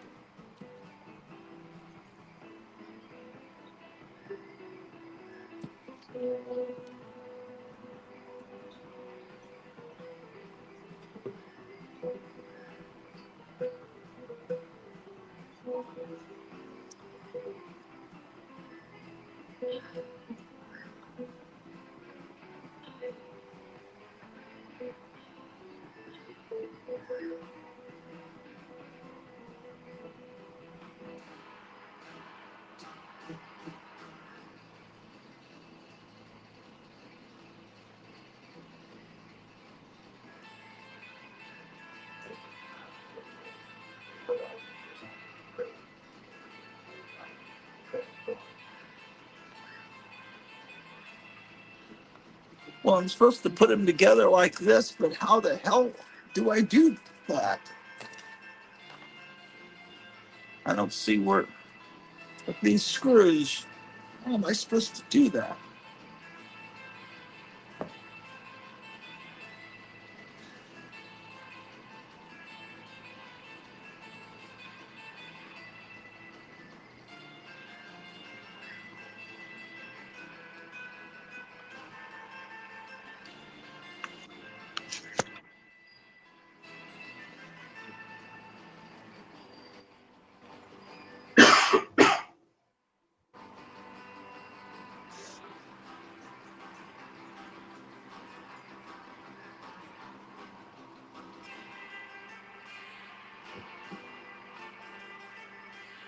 Oh, God.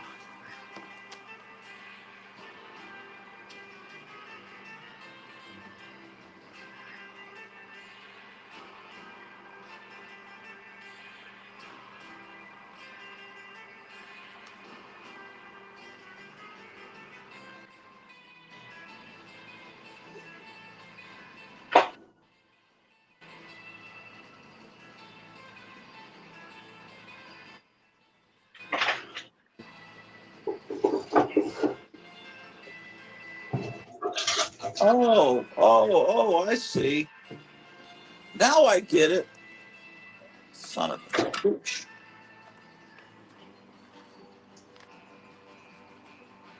There's a hole on one side. That's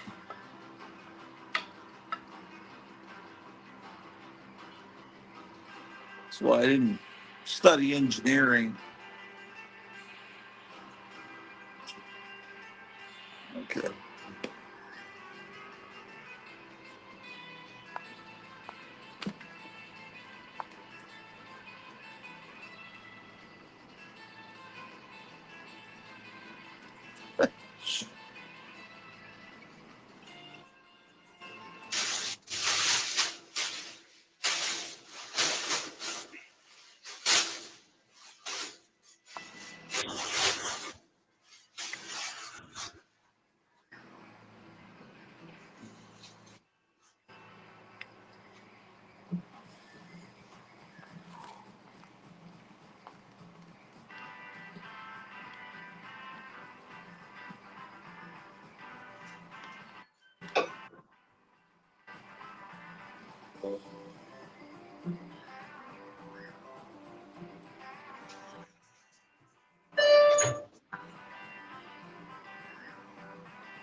Maybe I should do a short commercial for this GoFundMe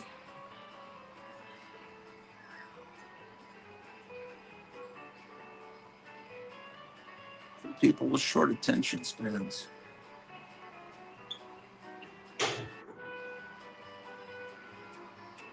Jerry Lewis never built a cat swing during the telethon. So you see there's bold and innovative ideas happening here. Who says this isn't the Gratu Orloff age of YouTube, which apparently is called YT by all the cool people. YT.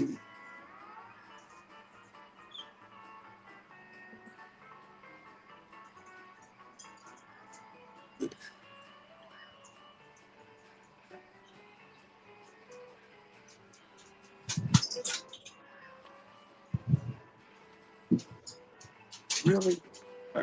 This has got to be the wrong kind of fucking screw.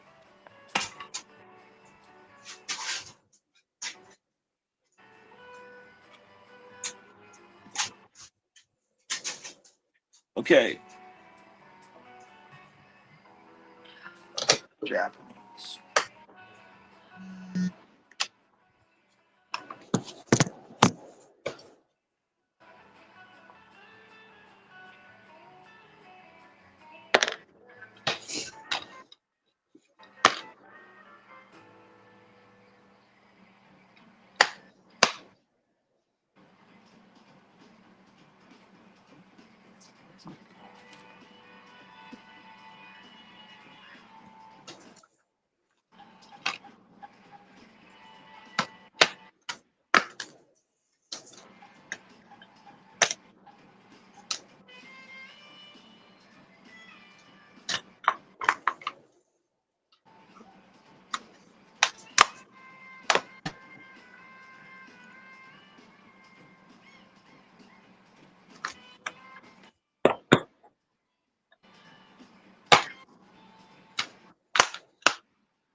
The else fucking son of a bitch.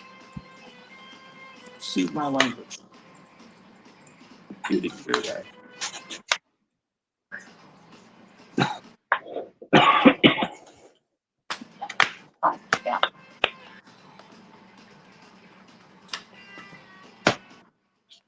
I blame the country of China. I blame the CCP. They're not clear enough.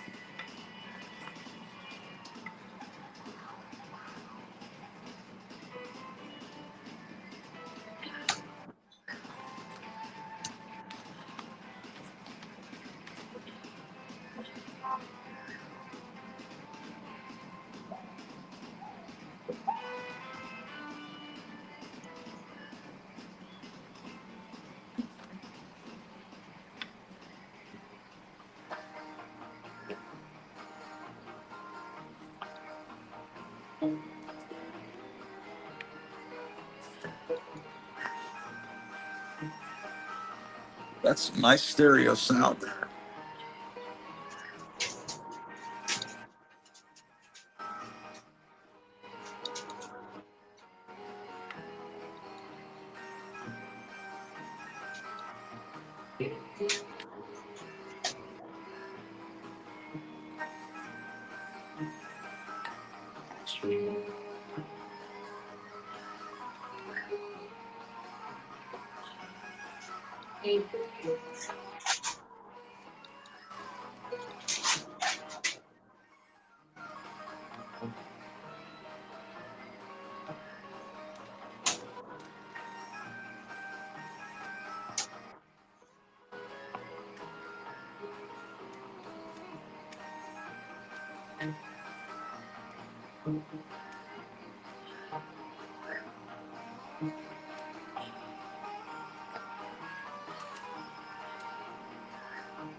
Is this swing motorized?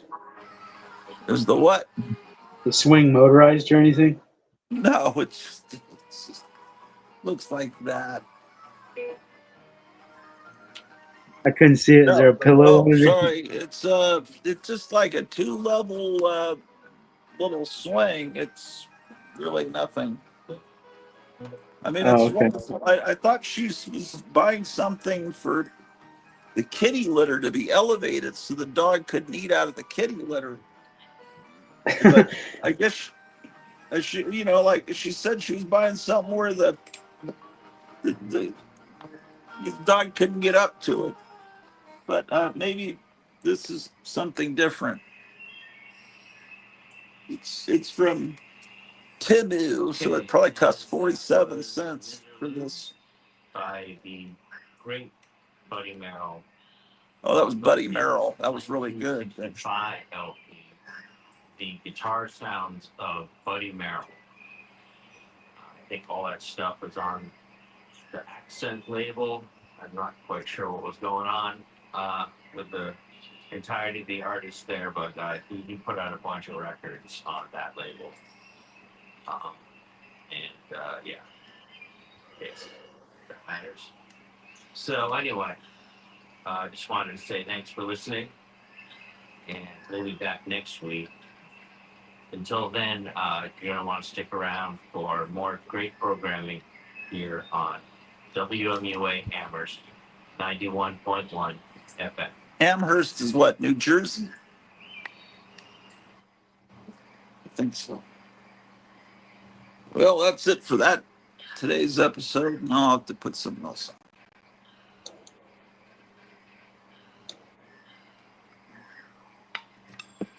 Damn it, bastard.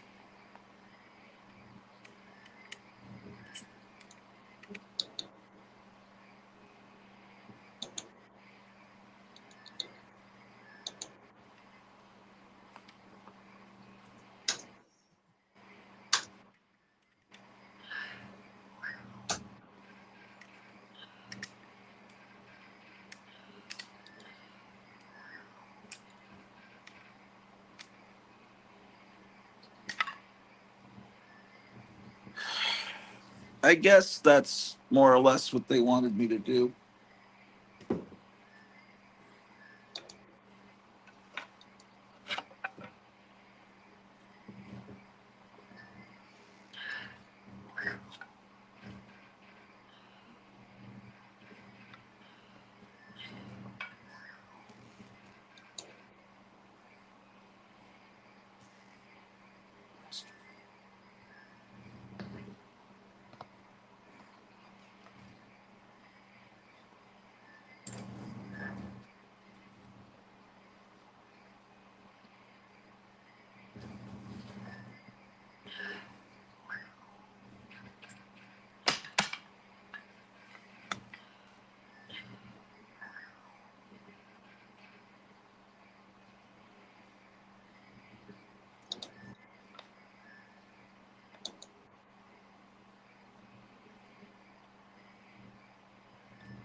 Maybe not.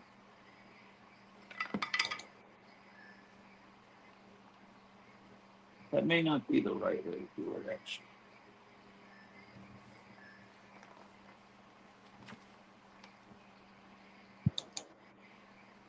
Use S screws. S screws.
God,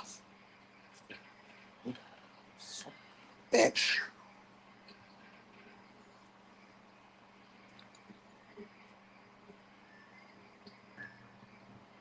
Gotta be doing something wrong.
Just why can't global warming just destroy the Earth quicker, man? Why can't we just blow up? Like, we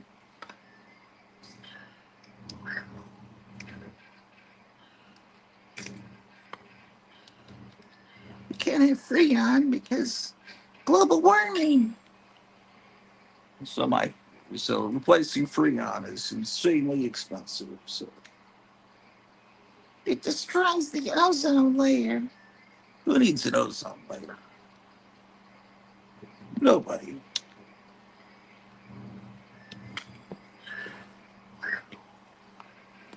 The ozone layer's for sissies. August 21st, Peacemaker Season 2, Episode 1. Okay, yeah. About a month and a half after Superman comes out, and then there'll be a couple of characters that were seen in Superman. Yeah, I don't know. I don't know why James Gunn has this big thing about this Amanda Waller character. It was supposed to be a whole TV series devoted to her. It's like, why? It's like, oh, well, this evil bureaucrat is just worth giving a series to. I don't understand that. But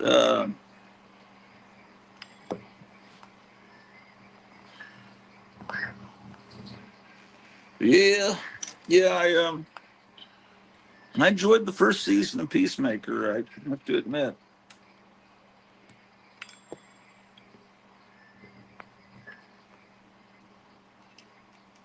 The I picked up a few issues of the Vigilante back when it was coming out in the '80s, but never really followed. I bought the first issue, maybe the second. I never really followed that series. Um, it was a direct distributed, only sold in comic stores comic. I understand that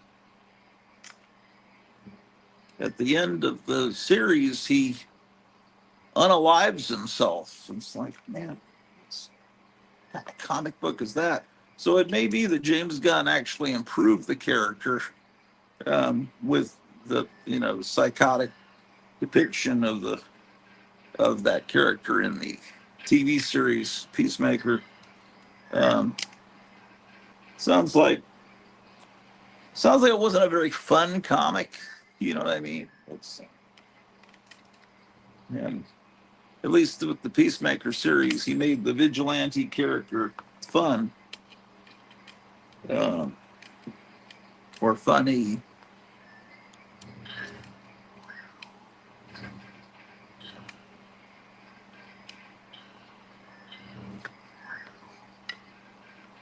I don't know. Looks like Fantastic Four is in a lot of trouble. A lot of news stories this morning about reshoots because the test screening went really badly.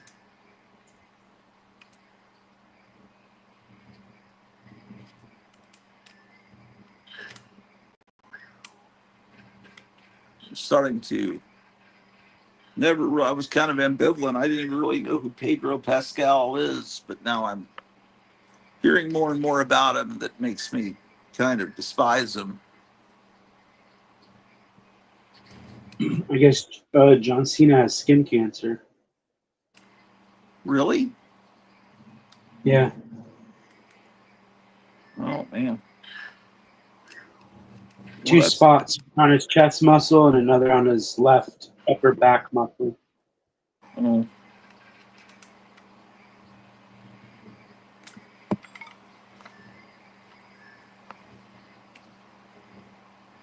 That kind of stuff, they can just dig it out as long as it doesn't go too far.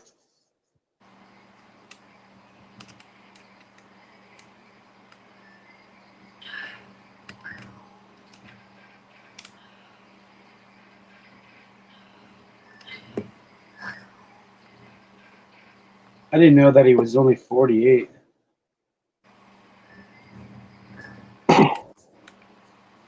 I thought he was a lot older than me. No. Yeah, I don't know. Are you 48? No, he's 3 years older than me. Oh, okay.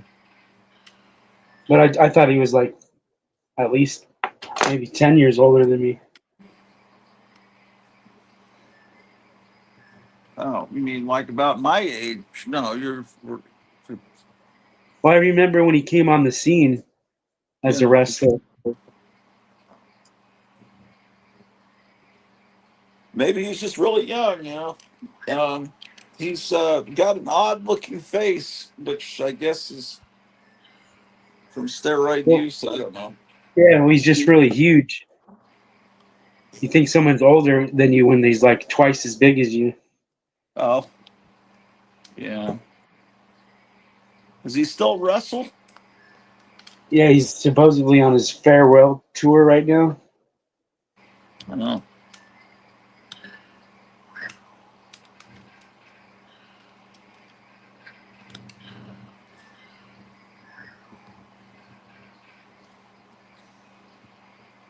I'm probably doing this completely wrong. I have no idea.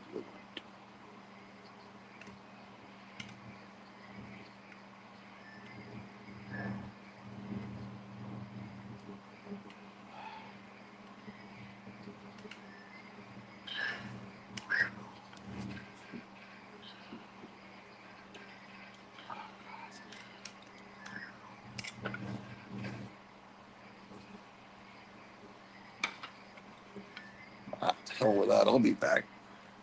Ugh.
I think this little stupid tool that Temu sent with this is getting stripped, which is why I'm having trouble.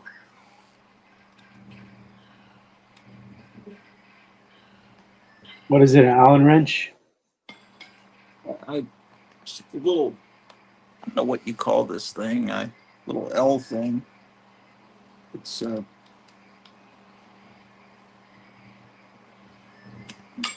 damn it. It slips out on my hands.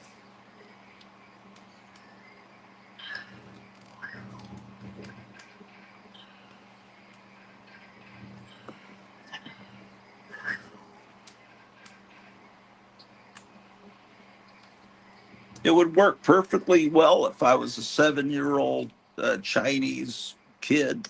I could do this fine. My IQ is not high enough to build this sophisticated machinery.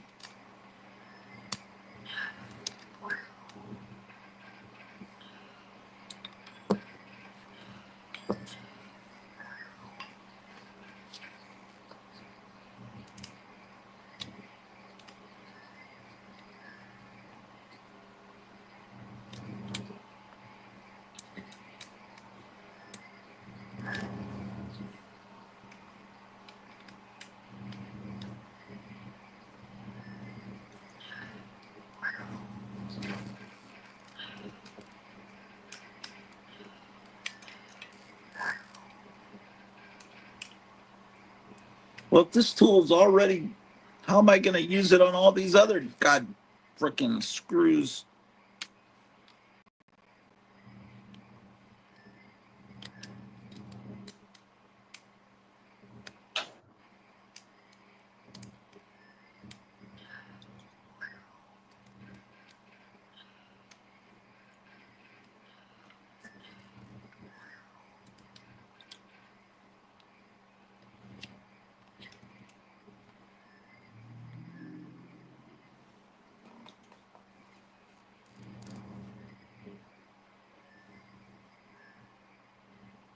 That might work.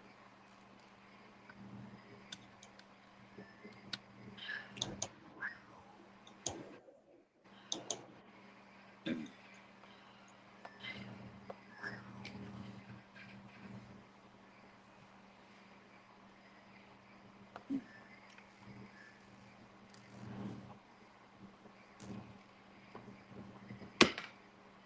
it. What am I supposed to do now? Okay. Load the large cloth with number 3 wood.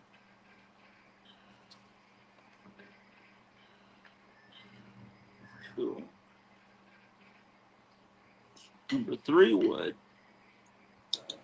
And use M screws fixed with left and right side.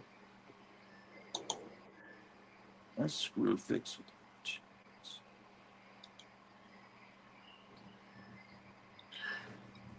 What does that even mean?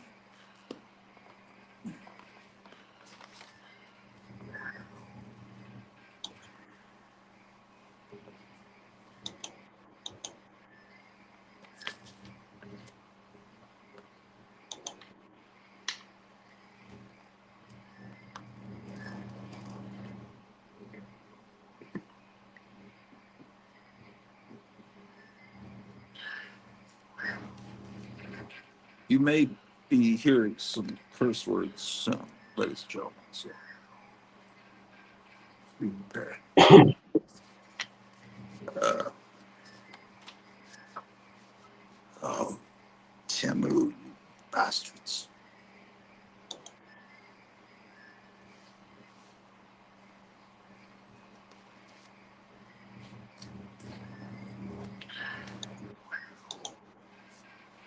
Cats will not even get on this thing, I guarantee.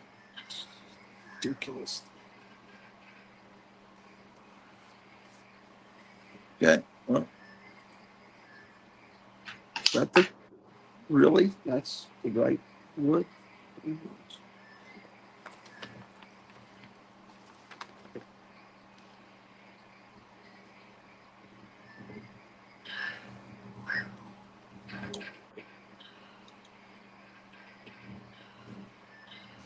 No, this is the wrong. This is number 4.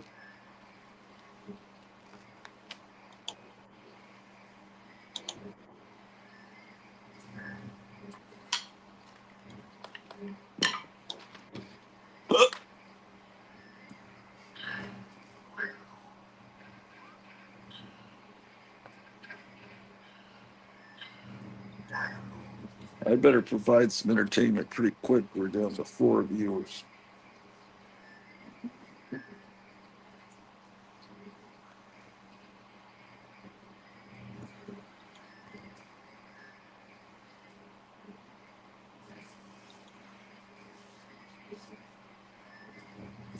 Okay.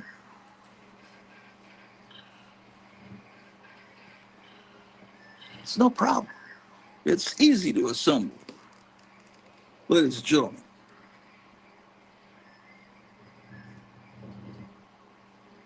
the Chinese Communist Party produces wonderful products for our consumption here in the United States. So continue to support the CCP, ladies and gentlemen. We must salute our communist masters. Okay, well, apparently this is the top swing. Look at this quality material. It's made from the hair of prisoners, political prisoners. Okay, so that's done. What am I supposed to do with that?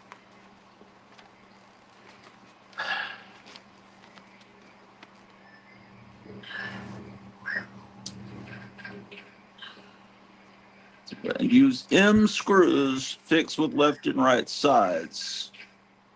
M screws. M screws. Okay, M fixed with left and right sides. M screws. M screws. Use S screws. Use S screws. M screws. Oh, M screws. What? What? S screws, M screws.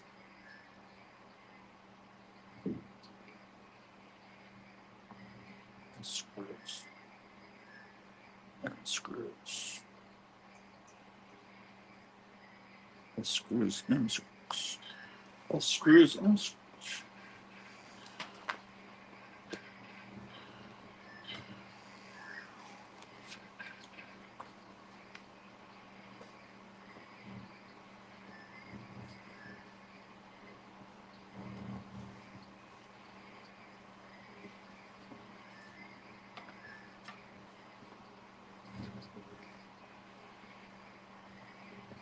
What?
Bastard. Bastard. Son of a bitch.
Bastard. Fucker.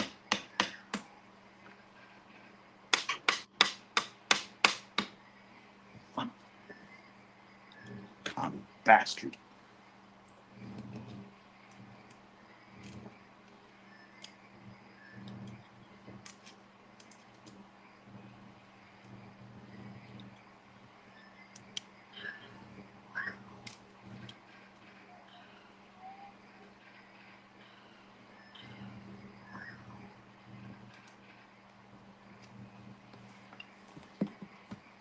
The fuck was that?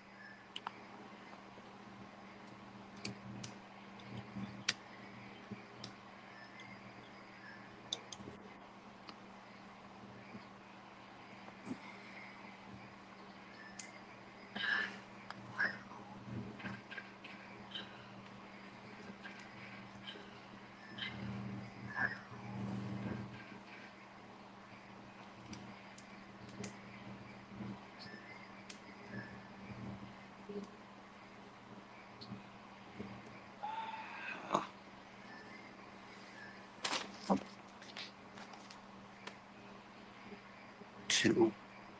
Fuck is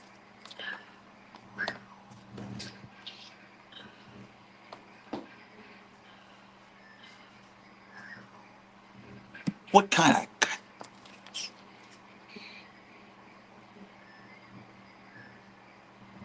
S screws? Fuck.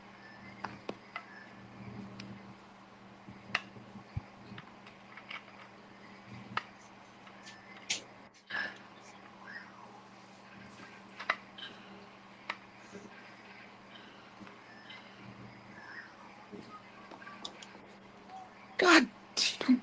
Fuck, how the fuck you do this?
God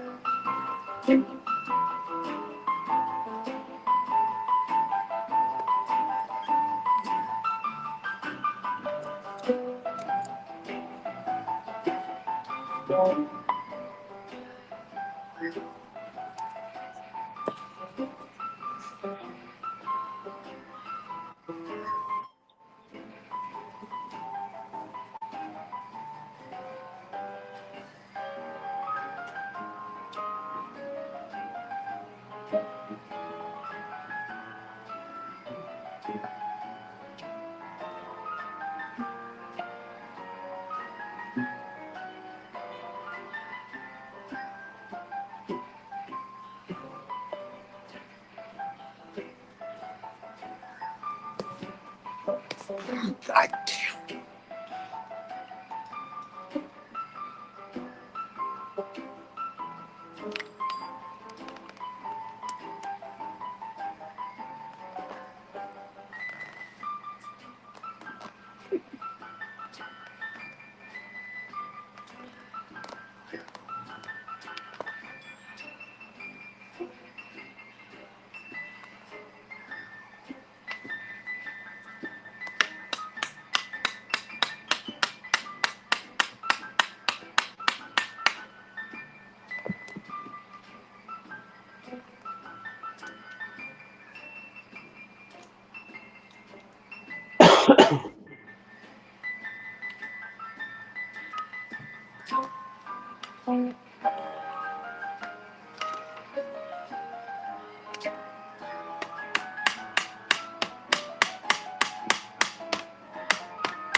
Bastard.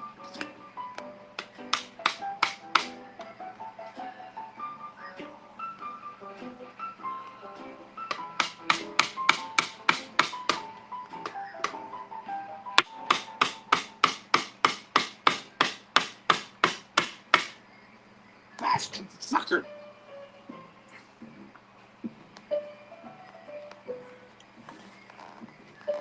God damn. Bastard.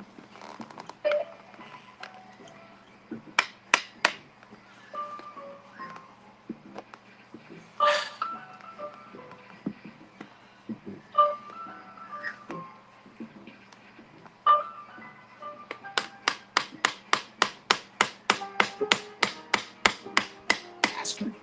Fuck you. God damn.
Ah!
Bastard.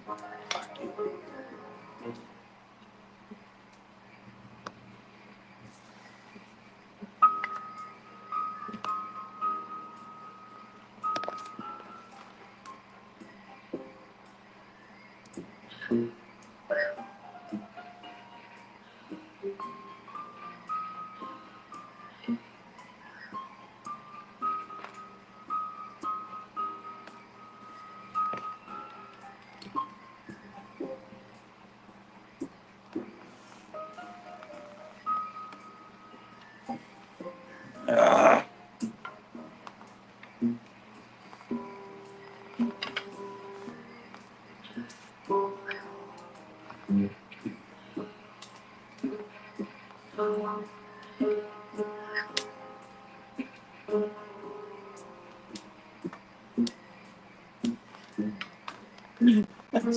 Son of a bitch.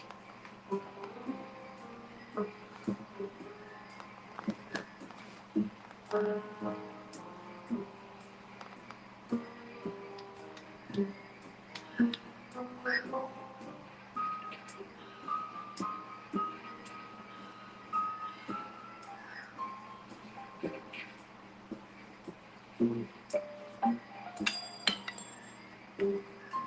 you still building that thing? Yeah, it's horrible. This Chinese technology, just horrific. It's the worst thing since they sent that virus over. Man, this stupid cat mechanic. When they send you the wrong hardware for it? No, they just sent this thing doesn't work very well. Can you use the other side of it? If it's stripped out, use the other side of it. Yeah, I know, but I can't get leverage on that side. I know I had another one like this somewhere in the house when I built this other piece of furniture, but I don't know where I put that. I know I didn't throw it away because I know I might be able to use it. Another might be in the garage.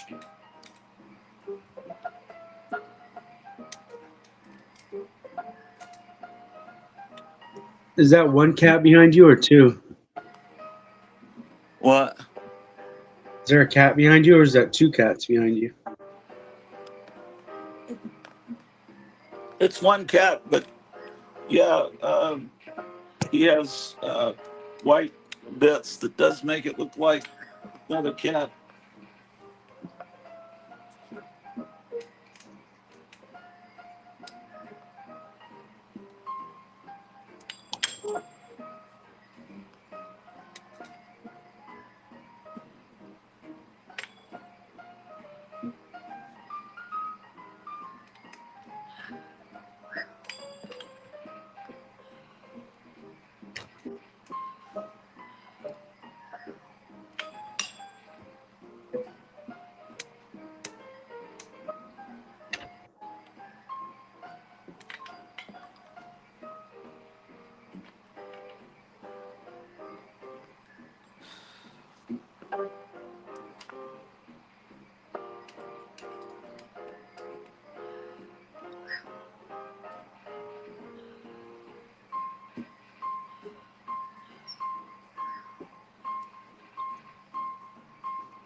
And I'm using this cloth to protect my fingers, and I'm screwing it with the other side of the wrench.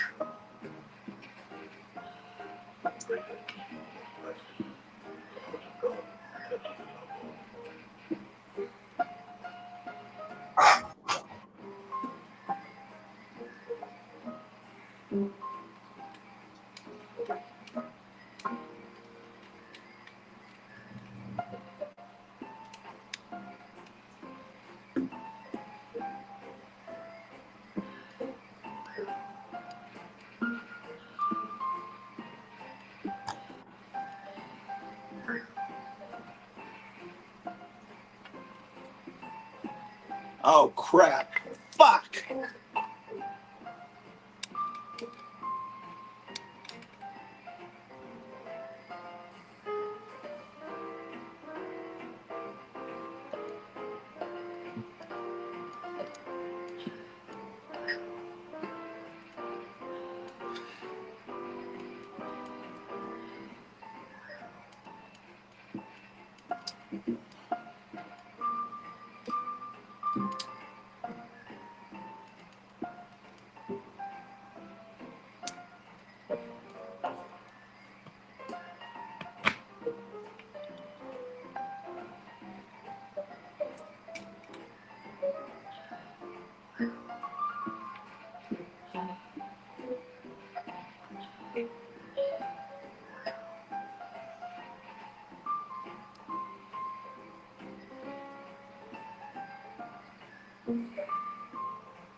Fun streaming today. Yeah, that's yeah. I'm having fun. Um, oh damn! Fuck.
Oh shit.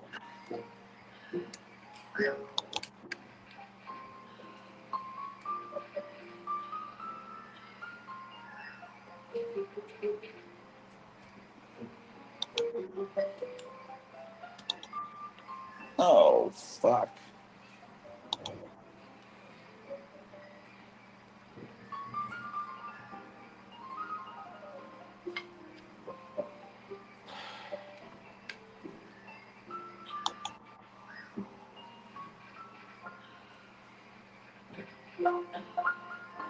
Ah.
All right, it's your buddy, it's your pal, dear friend David Wilcock, and I am back again for another absolutely amazing show, Legends of the Fairy Rings. I'm already getting donations and questions seconds after I started.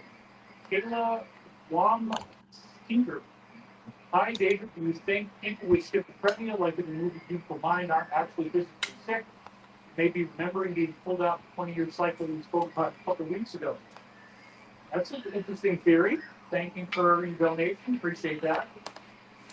If he comes out with a white blouse on, says, "Hey, Peter, I'm going to go watch a movie." Richard Whitney just got out right out of the gate with $200. Holy crap. I am making money as soon as I show up. I haven't even said anything. As always, David, thank you for all you do. Wisdom you share is always with a kind heart. I can feel the energy intensifying, the peace, love, and light you with you, sharing the message of hope. Got Midnight Mark donated $10. Cool shirt, David. What are your feelings about the new crop circles for Morris Cornea? Well, we're definitely going to get into that. Ha ha ha, HWMO Liberty, I said pink. Charlie Winter, I said pink shirt. Hank Bowser, thank you for everything you do. Bay Bear Alerts, Bay Bear Productions. Good self-promotion there, I guess. Anyway, look, I'm in a great mood, you guys. I actually live a clean life. I'm sober. I'm happy. And we just had this really cool event. This body that we did. This was the Air Dominant Summit. We'll talk about that a little bit more later. But I always like to kind of open up the show with a little bit of comedy. So we're going to get a brief word from our dear friend, that's right, Angry Daddy, who's only loosely based on out of a greatly exaggerated character. But let's say that somebody, what are you really trying to say here, son? You called your show Fairy Rings, and I'm deeply concerned about the homosexuality that is bubbling to the surface and percolating within your personality that you would dare to call a show Fairy Rings because, there's indications about what that might actually mean, son. And I'm not going to stand here and take this stuff of you trying to indirectly say something that you didn't really know what you were saying.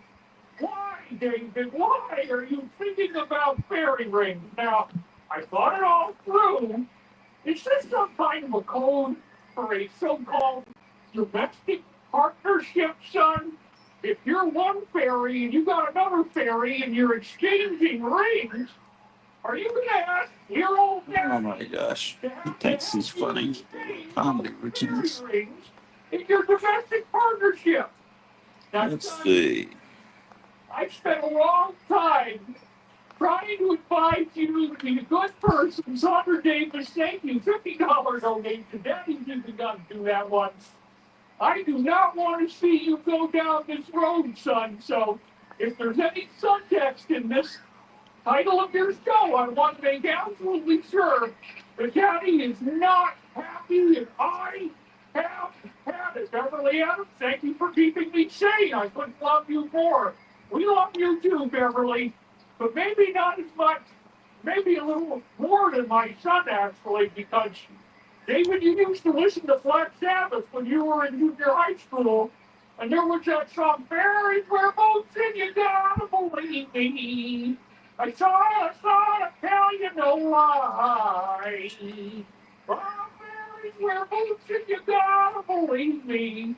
I saw it with my own blue eyes. Oh, right now.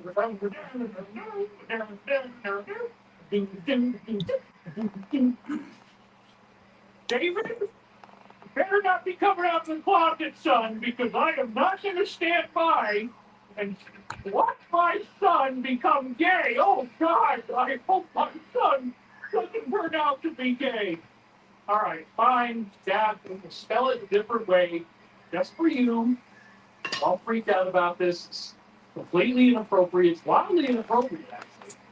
Doesn't make me feel good about myself. So, you come in here,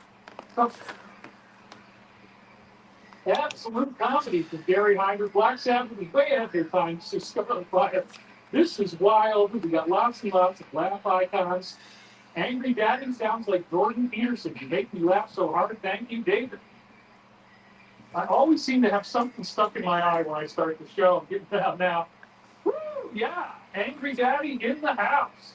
We're already at 1,582 people right out of the gate, son. So you're doing well, despite the fact that you had a very subtexty, kind of suspicious, unusual title that has all sorts of innuendo and unpleasant things that I don't even want to ask you about, son. Because honestly, if I ask you the question, the answer is yes. It's going to destroy me because I tried to program the values and the things about this family that make this family great. I tried to put those into your mind, son. Please don't tell me you're Oh, gay. screw. Please, God, don't let my son be gay. Because I have had. Ah! Oh, yeah, this is good, though, son. I'll tell you, you really ought to take up smoking because this is just amazing. The taste is so luxurious, and it just makes all that stuff that you put Daddy through seem to fade away. Woo! You're looking great. Smash the like button. Yes, that Harmony fixes the universe. You are so funny. This is Maria St. Clair. Great sense of humor. It's ball board sinking God. Lucas Maziero just donated right here. He says, do you follow Dan Winter's work on fractal charge collapse and Schumann cascade? Could you explain that for us? Well, I don't know. Hi, David. Did you get my gift of the Benjamins? I haven't had the chance to open all that mail yet. Somebody sent me a shaving razor in the mail, the Gillette Mach 5, I guess. It was kind of like, well, what do you buy exactly? You sent me. And then it was like, okay, well, I'll try not to take that personally. But anyway, okay, so now I know about the Apollo 70s and Benjis. You got Greg Theroux going 44-44. Angry Daddy, you are great, says Sarah Love. Scarlet Fire says, we are in the midst of ascension. Did you hit record? Says Lyndon Horsey, yes, I did. The red light is on. We are not going to miss anything. This is a great time to be alive. Michael Is that the Larson, same cat behind you? That's a different cat. Michael, you and I have that in common. That's a different cat. I Yeah. used to listen to them all That's the. This is the girl named Callie. The one that was there before was a black cat named Ambrose, or boy. But they have patches of different colors. The mother was more all black. My helper just called. He said he's going to be here soon. He was supposed to be here hours ago. When my friend Russell said, hey, give me one of those, I gave him Sabbath with Ronnie James Dio tape.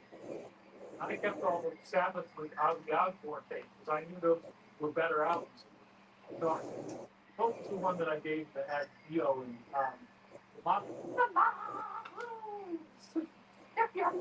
Did you get it built? That what? Is it built? No, it's looking pretty shitty actually. Yeah, I'm doing a terrible job. I gave away Ronnie James Dio. In fact, it's probably going to be a pretty dangerous. Some people say he is. He can sing very well. I just like Ozzy better. What can I say? The purple shirt is so David Wilcox's Wall Unchained. This is actually more like a pink shirt. But okay, purple. You say potato, I say potato. It's mustard when you starve. He actually does that. Damn it. I'm trying to expand the media envelope, spread the love onto YouTube. I got to keep you guys laughing and thinking. And wait a minute, starved? I've never heard that. That's right, because I just made it up. What the hell? We got to do it here. So, Dad, just for you, to ease your homophobic iterations of paranoia. That wait a minute, I had a wife, Dad. I had a girlfriend. What are you saying? Okay, Paul, we'll spell it very in a different way, just to assuage your paranoia, keep you feeling a little bit less vulnerable as we go into this open sharing experience with the audience. We're here to connect. Yeah, Michael Larson, totally agree on Ozzy, master reality, of course, and paranoid. Football, Richard Collins. My girlfriend wants me to get a shirt like that now. Project Skyfall, you keep us smiling, David. These videos are the best compared to David and Beth 6 years ago. So Jason Christie, I'm not exactly sure what you mean by that. Charlie Winter, I send you a package arriving tomorrow. Yeah, I mean, you guys are. I'm going to have to get another big box for all my fan mail because it is just piling up on the kitchen table. And it's starting to get unmanageable. You guys send me so much stuff that it's like, wow. No, I'm not still married, of course. Divorced 4 years ago. It's probably gotten funding yet. I'm a signing. We are very close. Chris left last night for a trip overseas. He's going to be gone for 2 weeks. And within that time, we're probably going to end up closing something. And we have a guy who's helping facilitate the deal who said he'll give us $10 million now to ease our bills. So yeah, I think we're just about over with this whole thing. Shout out to Trema for the last Mother's Day. Oh, baby, we love you. Thank you so much. I actually was kind of happy about the fact that my avatar, David, he picked this pink shirt, which goes very nicely with my pink glasses. So thank you for being here. And if Tremont gets a chance to come out, don't worry about Angry Daddy now. I'm not too concerned about what he's going to say, but I have to express myself in my own way. I'm a human being, and I need to have some type of connection with my audience here. So we're going to do this together, you and me. Because I'm getting grandma. I identify as a brand woman. And we have brand babies that turn out to be brand babies at the end of the day, because I'm going to indoctrinate them with their little grandma cookies and grandma propaganda. It's what I like to do. I feel that the best way to express myself is to explore what it would be like to be a grandmother. Woo! Yeah. Man, we are getting all the characters. I am saturating all of my fake cigarettes with saliva because to keep it in your mouth is actually a lot of work. I'm working hard for you guys here, man. I mean, show me some respect. We don't even have trolls here yet, but that's because Steven's, he hasn't really rolled up his sleeves yet to get started. But Steven is in a world of hurt. I'm now talking to the attorney. We are going to be suing him, and if we find out who he is being paid by, then they are also getting rolled in. We're lining all that up right now. It's very, very serious. This guy's a terrorist.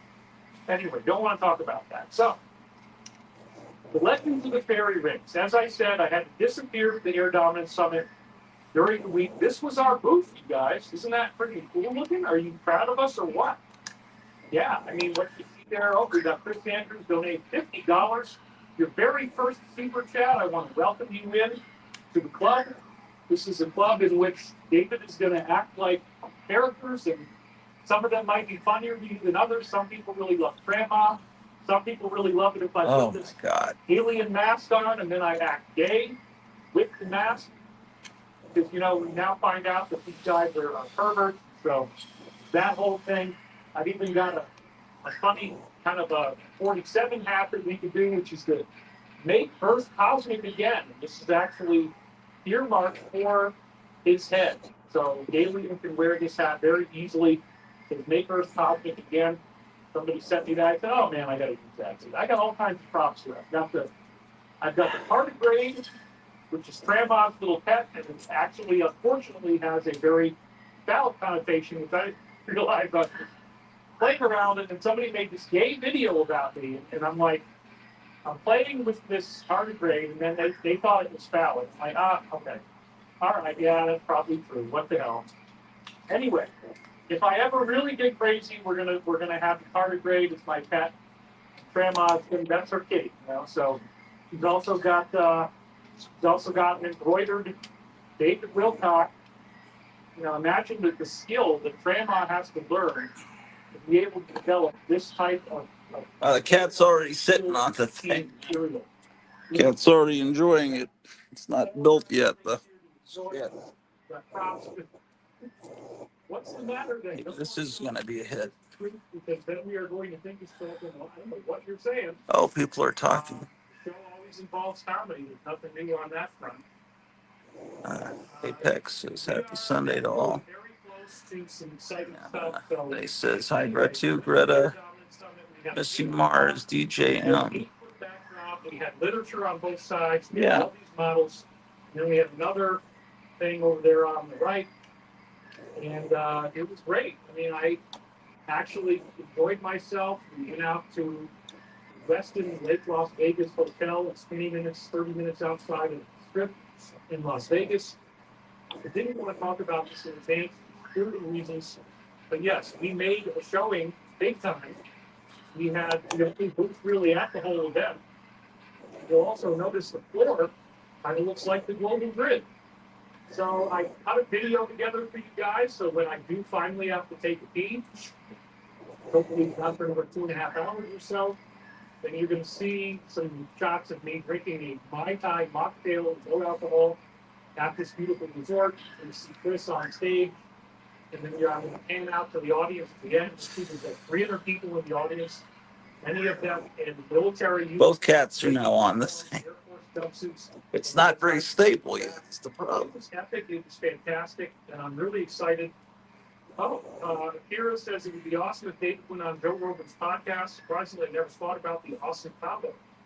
Yeah, I think we could really be funny together on the air and get some good information. I'd be happy to do it. That would definitely be another thing worth flying for and traveling for. But I'm just so busy, honestly. Like, traveling anywhere is really, really difficult right now. And if it wasn't something at that level, I'm probably not going to be doing it. I'm just totally overwhelmed.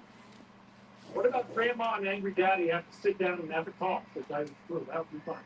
All right, let's not get too far away from ourselves on the comedy yet, but we're already up to almost 2,400 viewers at over 16 minutes, so we are going to break last Saturday. And I'm sorry that I had to show up on Saturday a couple times. We lose a lot of you guys. I know that you have other stuff to do on Saturday, so I do apologize for that.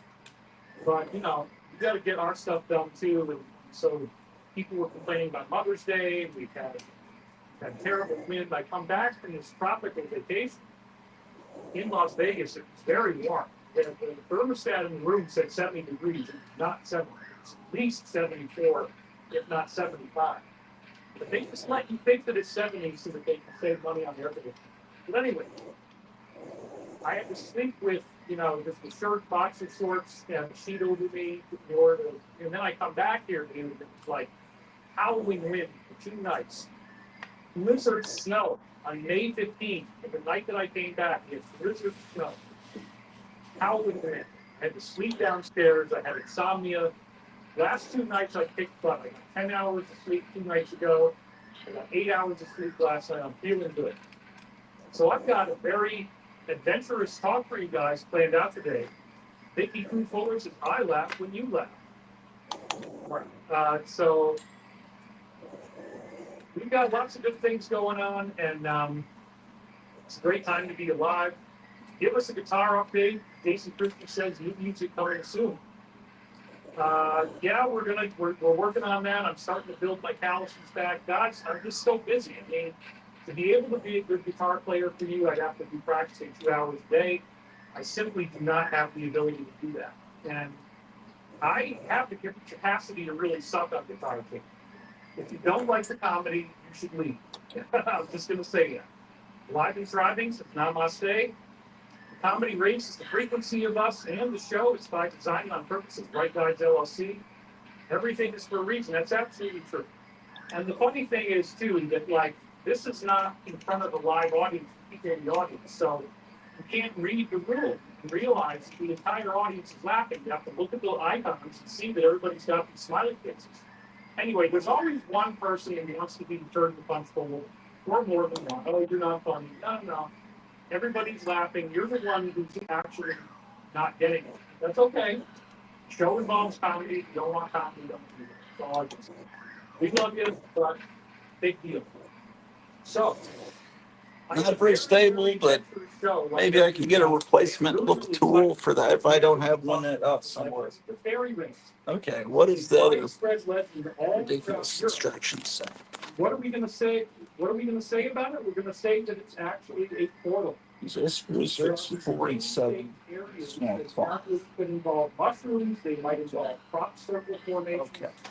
We're not always sure about what the fairy ring looks like, but the idea is there's a circle on the ground, and you walk into it, and you go into a parallel reality. I mean, this is quite amazing. So, the parallel reality aspect of the whole story really adds a layer of intrigue, because we talked about pyramid possibly having portals. We talked about tornadoes and how there's dematerialization. We had all the shampoo and soap and razors in the bathroom ended up in the front of the car. That's pretty wild. And then we have, So this is dinosaurs. what is the deal with this? So the portal phenomena really does happen. Screws. So I was actually going to do, as I said last week, show on quasi-crystals, which is about geometry and matter and how certain types of matter, certain alloys violate the laws of crystallography, believed to be how molecules arranging into larger structures. But sometimes they do stuff that's five-sided pentagonal symmetry, which cannot happen in the regular laws of crystallography and crystal formation. So I was going to do that show, and then I went through the time loop. And in the time loop, back in March of 1999, as I've been saying, we've got these tapes that I was using a remote viewing protocol, supposedly guarantees a 99% accuracy rate. So we had remote viewing protocols, and speaking these words, apparently coming out as a Christian angelic extraterrestrial consciousness, that ultimately in 1999 said it was Archangel Michael. So Archangel Michael is supposedly the highest angel in the pantheon of the good guys, and he is specifically tasked with destroying Satan. So these tapes that I've got right here, there was 21 of them, and I've been working on this stuff since 2021 October, when I first started unsealing this stuff. That's when I realized Satan and demons were real. I got some briefings from my Area 51 type insiders, of which there are several. And I find out, oh my God, I finally get it. Like, the demons that are talking through me, include Archangel Michael, they're essentially Christian angels. So we're dealing with a situation that's very much more interesting than what most people believe. The archaic idea of God and the devil is true. The devil is very, very, very real. Cannot get away from that. Cannot get away from the fact there are evil extraterrestrials, Draco-reptilians. It's rays. They're actually much worse than we thought, because they soak in blended human material, basically human puree. That's how they survive. And if they didn't do that, they would die. So they're essentially like vampires. They're undead. Rays are undead beings, more or less. And it's going to seem odd, but it turns out that many ancient cultures were being contacted by these rays. Abduction is not a new thing, so some of this stuff might have happened out of fairy rings. Fairy rings, again, are a widespread legend all throughout Europe. It is probably associated with both angels and demons. Depending upon who you are, I think these are portals that both sides are allowed to use. So let's dig into this, because this is going to blow you away. First of all, mushrooms actually do naturally form into circular rings. And the theory behind this is that one spore drops into the ground, and then the spore sends out these hyphae, or these special roots. And what they end up doing, they're essentially parasitic. Fungi will dissolve other things, like a rotting piece of food or a piece of bread. When you get the bread mold on it, that's fungus.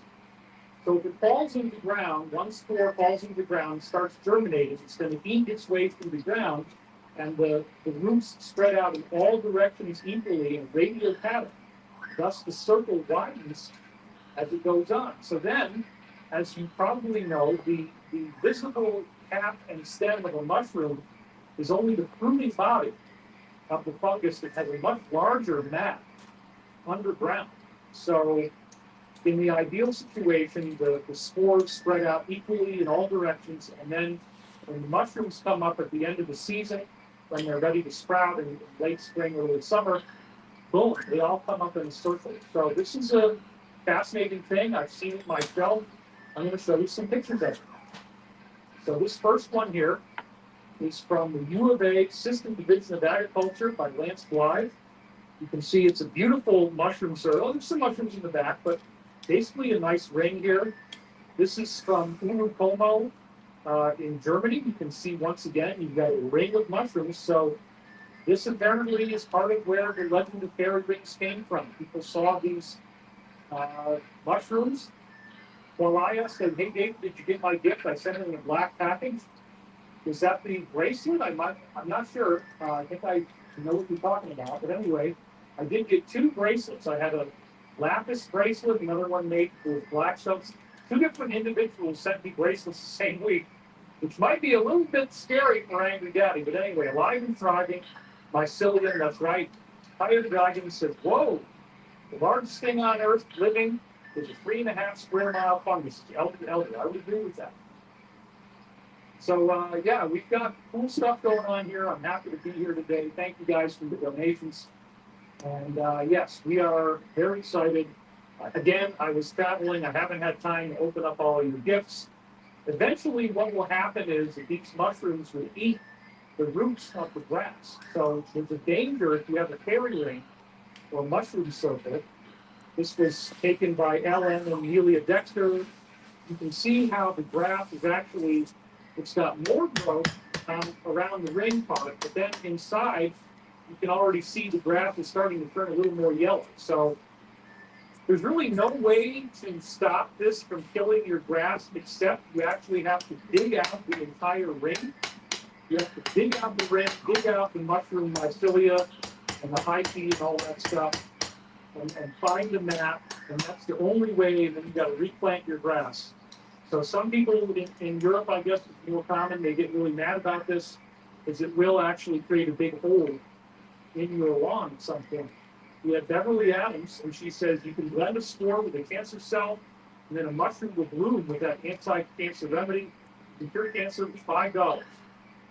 Tracy said, I used to drink shroom juice to get high when I was a kid. Well, thank you for sharing. Yes.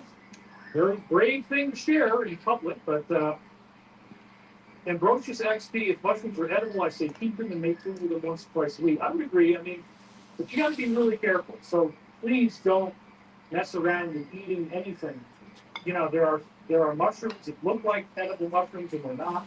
They can be very poisonous. You can be very sick. So, you know, there's certain ones you can pretty much guarantee that you know what they are, but even then, you're not really sure. Like morels, you can pretty much tell if they are morels.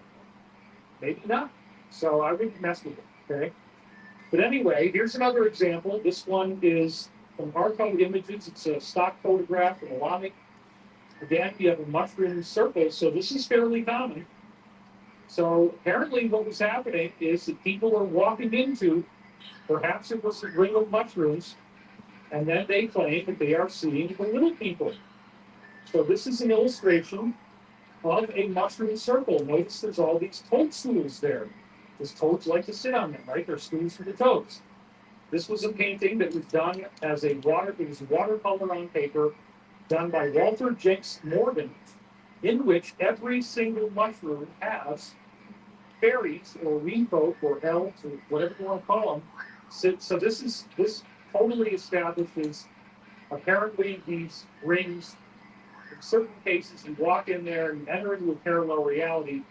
It sounds crazy, you guys, but there is such a huge amount of literature on this. It's astounding. It's all over the place. We're going to review a lot of that today. So we have T.A. who in 1880 illustrated this concept of what happens when you go into the fairy ring.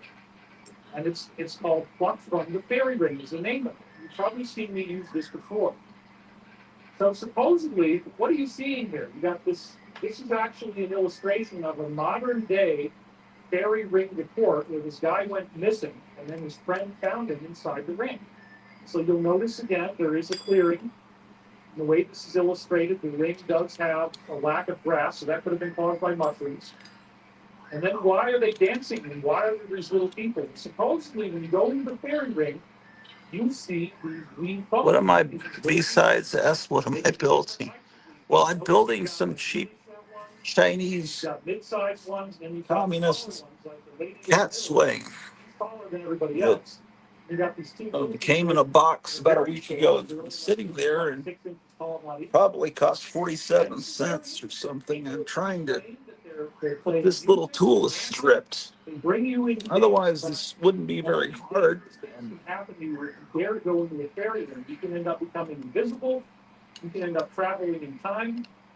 You can end up having. The instructions are not very helpful. They're not very. Talk a lot more about that. So, one of the most helpful resources I ever found on this was a book by Richard Thompson. Yes, this is the same Richard Thompson who worked with Michael Primo, and they wrote the book on the out-of-place artifacts or implements. What is this supposed to be for? Plastic 4-inch thick.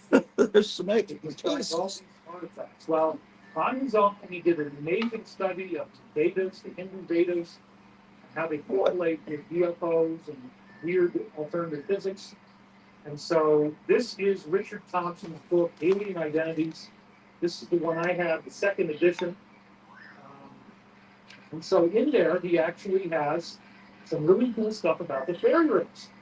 So he describes a traditional Celtic story, which is, again, this is all throughout Europe. These kind of things popped up for decades, centuries. There was a hero whose name is Ossian, and he was enticed into a fairy ring by a beautiful fairy princess. And again, fairy might just mean human extraterrestrial. He apparently married her. Good on you, brother. I mean, way to go. It's probably a lot more fun than having a human life. I'm just kidding. He spent 300 years living in this mystical land that they call Tirman. 300 years. He eventually felt like he wanted to return to Ireland. He traveled back on the same horse. His extraterrestrial wife warned him never touch the ground.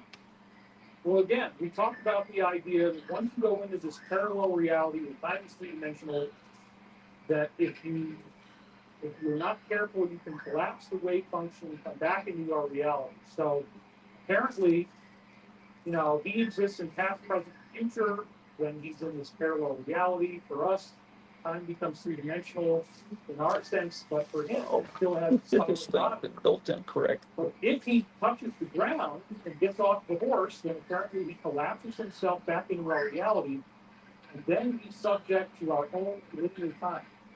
So guess what's going to happen, guys? He's going to screw up and he's going to touch the ground. What do you think that's going to be? Beverly Adams. I'm so glad you're talking about this. When we moved to our house in 2019, I went to the backyard and I said, there are fairies here. Flesh-eating fairies from the Hellboy movie was crazy. David, isn't it ironic that classic red and white mushrooms in the children's fairy tales are actually poisonous? Well, yeah, that's called fly aggravative, or I won't say the other name out loud, but yeah, they will make you throw up. But if you cook them, then they don't. But they're still very, very dangerous anyway. But yes, we're going to totally get into the red mushrooms. Okay, so you guys are jumping ahead. You're anticipating all the stuff we're going to say before I can even get there. So don't touch the ground. You collapse the wave function. And then all of his friends had long since passed away when he came back into Ireland. So he had a time slip. Apparently, it had to have been over 100 years. Everything looked quite different to them. This was a report that somehow got out into the public. He eventually had an incident that caused him to get off the horse. I see. No. You can read more in Alien Identity. He immediately transformed into a blind and feeble old man. So this is consistent with the reports of your zero-time reference shift when you go through a time portal. What the hell does that mean? It means the universe has a Goldilocks principle. It's built to encourage the fall of time travel. Time travel is very easy. You find one of these fairy rings, the vortex is operational. You can go in there, and like we said here, all his friends have long since passed away, and everything looked different. But once he collapsed the wave function, once he consolidated himself back into our 3D reality, all of a sudden he aged very quickly. So it's an ancient that that's what happened with him. And when I spoke to Dr. Bruce Perrette, who we're going to meet a little later, he was working in the so-called Montauk Project. The time travel research that you get in places like Area 51, what they found is if you send somebody into the future and it's past the age that they would be when they would normally have died, your body quickly ages to the age that you would be naturally at that point. So I think this is designed to make sure that time paradoxes don't occur. The universe has, again, Goldilocks principle this way. So if you go into the future, you will die very quickly unless you have this very exotic extraterrestrial technology that can actually shift your zero-time reference.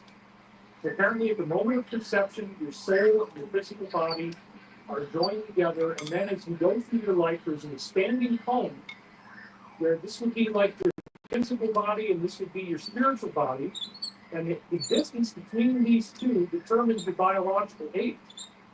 So if you go way into the future, the cone is going to be so big that you'll immediately die. They proved this, apparently, in classic time travel research, starting with things like the Orloff experiment.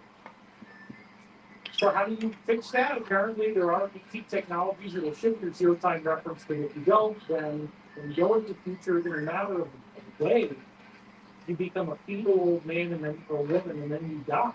Your body will age and die. So apparently what happened is he had been through the fairy ring, he stepped off the horse, he consolidated back into our reality, he started dying very quickly. Before he did, he told people what happened to him. And again, I think that the rules were looser back in the day. I think the ETs allowed a certain amount of these things to happen to inspire the public, whereas now they can shut off these portals so that people don't keep having this stuff happen for the most part. And we may do a show on time storms and talk about modern ones, but this seems to have been a lot more common, hundreds and hundreds of years ago than it is now. Maybe because, again, ETs allowed this to happen. So we have a really, really cool similarity between Area 51 testimony in modern times and ancient legends about people getting older really fast. So there's another case in Wales in the early 1800s. This is a modern case that was widely reported, widely studied. Two farm workers named Rise and Llewellyn, and this is where Llewellyn Publishing comes from, were walking home from the Vale of Neath in Wales. Rise heard strange music along the way, and he decided to stay back and explore it, but his buddy couldn't hear anything. Strange music is one of the ways that people used to get into fairy rings. They would hear the sound of the beings playing the music because they might be calling out to you to go in there. Malaya, yes, a bracelet with an amethyst middle stone. Yes, I did see that. It was wonderful. So thank you very much. I wasn't quite ready to rock the bracelet today. It might be a little bit too gender fluid for dear old daddy to tolerate that kind of crap. But anyway, maybe I'll wear it. We'll see. But I got two of them. So maybe one for each wrist. I don't know. Anyway, thanks very much. Charlie Winters is multi-dimensional travel. Always include the vortex of some kind. I'm not seeing this example in fairy rings. Well, again, the reference is there. If you haven't seen it, you got to go read Alien Identity by Richard Townsend. That's the best resource I ever found on this. Let's just leave it at what I've already done. So he hears the music, he gets lured in, and he disappears. Because once you go into that ring, nobody sees you anymore. You vanish. Because now you're in three-dimensional time, and you exist as a wave in our reality. So Rise never returned. Llewellyn was thrown in jail because they said, well, your buddy disappeared. You guys were walking together. You must have killed him and then buried the body. So then there was a man familiar with fairy legends who said, there might be something else going on here. He said he heard music. Let's go back to where he was and look for a ring in the grass. Maybe it's mushrooms, maybe it's that grass, whatever. Indeed, Llewellyn found that there was a serpent in the grass. Now, this is where the story gets really crazy. Remember, this is the 1800s. It was widely documented. When his foot touched the circle, he could hear the music of harps. Whoa!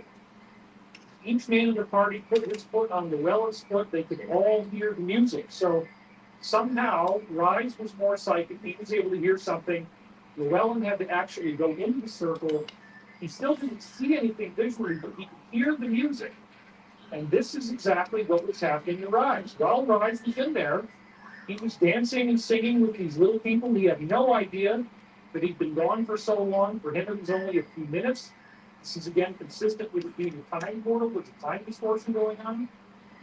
They saw a variety of apparently, so Llewellyn and the others did actually see a variety of short but otherwise human-looking people dancing in circles. Sometimes you do, sometimes you don't. Rise was dancing with these little people at his own normal height, and Llewellyn pulled him out of the circle. Rise then said he'd only been in there dancing for 5 minutes, but apparently this is really sad. When he found out how long he'd apparently been missing for, which was like days, he went into a depression, he got sick, and he soon passed away.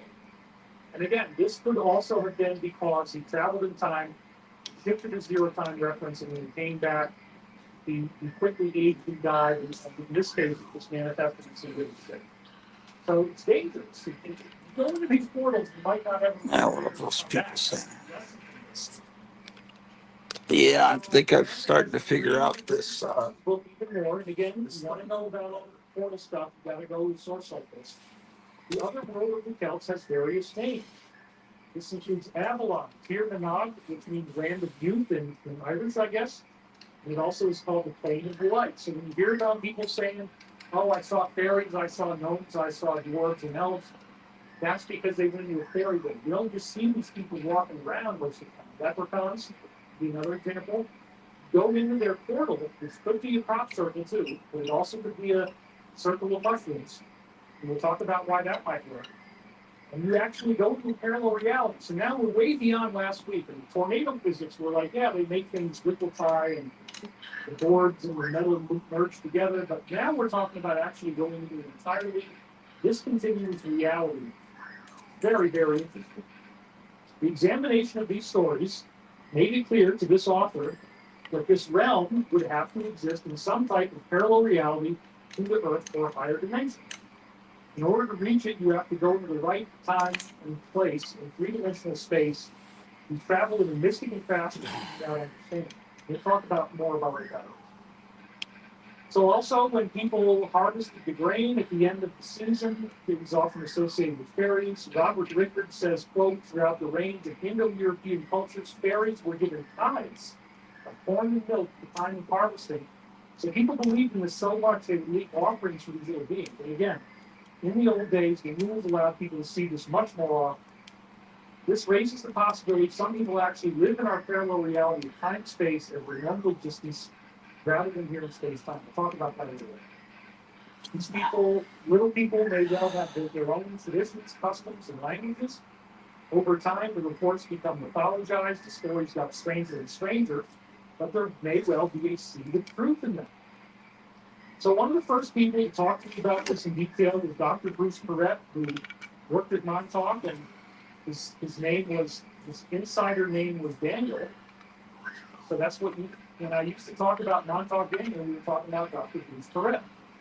So again, he said that if you leave in a different direction from the circle when you go in other words, let's say you walk in from the east, you got to go back out the way you came in. This is one of the classic, and it's really frustrating to me, honestly, because so many of the old books about fairy rings and about what was really going on, they're all obscured. You can find them. The AI on the internet says, oh, this is not real. So, okay, well, but yeah, a lot of people believe it. So it's very hard to dig up this research. So if you can find good research on fairy rings, please send it to me. If you find a book title that's got a lot of good stuff in it, send me the book email. I'd be happy to receive that. Again, P.O. Box 3700, Meadow Lane, Colorado, 80466. Neverland. So the idea is in many of these ancient legends that if you go in from the east, you better come back out the way you went in. If you leave in a different direction, you actually travel in time. And this is completely consistent with the idea of three-dimensional time. If you leave in a different direction, you're actually moving through time as you go. So you have to go out the way you went in order to stay in the same time reference. This was a widespread, according to Dr. Bruce Perret, widespread knowledge. So here he was working as a security guard. Here's a picture of him. This is what he looked like when I knew him. And here's another picture of him. Looking the same as when I knew him. His hair was a little more gray about it. Oh man. Which was called officially Phoenix 3. He was there from 1981 to 83. So according to him, they have this chair that they got from a UFO. They send people through portals by having somebody in the chair who could meditate, zero out there's 22 graphs of your brain waves on the chair, zero out the graphs, and then apparently when you think about a particular place in a particular time, portal will appear in the room and you can shove people through it. They did this with kids off the street, very sad. A lot of them never came back and probably died. But you can create a time portal with the UFO technology. This is much different than a fairy tale. This is a portal on demand in your UFO, which then opens up a hole for your UFO to fly through. So when they sent people into the future, they went too far in the future, they would get old and they would die very quickly when they traveled to that future moment. So in order to preserve against that, there was apparently an extraterrestrial technology that allowed you to shift your zero time reference. So he was so good, alive and private. We need a producer today, good sir. What is that? Anyway, thank you for all your donations, but no, we do not need a producer. Sorry that I'm angry, but whoa. You don't need to insult me for me to have a great show. Thank you anyway. Thank you, Alive and Private. You've been great for us, but no, I do not need a producer. Everything that we're doing is exactly the way that if I had a producer, they'd say, okay, go ahead and come and show up. So thank you, buddy. Donate all the time. So he was so amazed, he dedicated his life to studying the physics of time travel.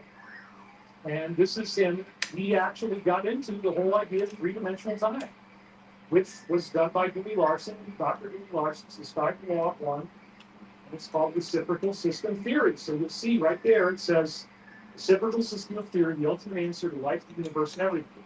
The only way you can explain all the paradoxes of places like Montauk is that you have three-dimensional time. So he was very into this stuff. And I lived with him for like 2 years. And it was all this beach speak and this high-level intricate stuff that he kept telling me. It was very, very intense. So after the movie, David, you had no slides or so. Oh, okay, sorry. Well, see, that's the problem, you guys. I'm alone. Okay, so you're right. I mean, technically speaking, if I was, let's back up because I realized this. So, okay. If I missed some slides, yes, that's my bad. But again, I'm alone. So sometimes it happens. I apologize for that. Now I know what you're talking about. Just be more specific. So some He's people starting to live in get this pissed. parallel reality. So the little people have He their doesn't own like it when customs. people Listen, criticize his apologize production. for it. It's stranger. There may be a seed of truth to it. So again, Dr. Bruce Perret said if you leave in a different direction in time travel, he used the name Daniel. This is the pictures of him. Again, I'm sorry if I wasn't on the slide, but I am alone. It's tough to do this by myself. Yes, it would be better if I had a producer, but it's not even possible. So there's what he looks like. Sorry if I missed out on that. He worked on the Phoenix 3 project from 81 to 83. He was so amazed, he dedicated his life to studying the physics of time travel. So there you go. Now you can see this. Now I understand what the hell you're talking about. You weren't insulting me. They must take a little rope. Slides and all that. So here he is on the reciprocal website.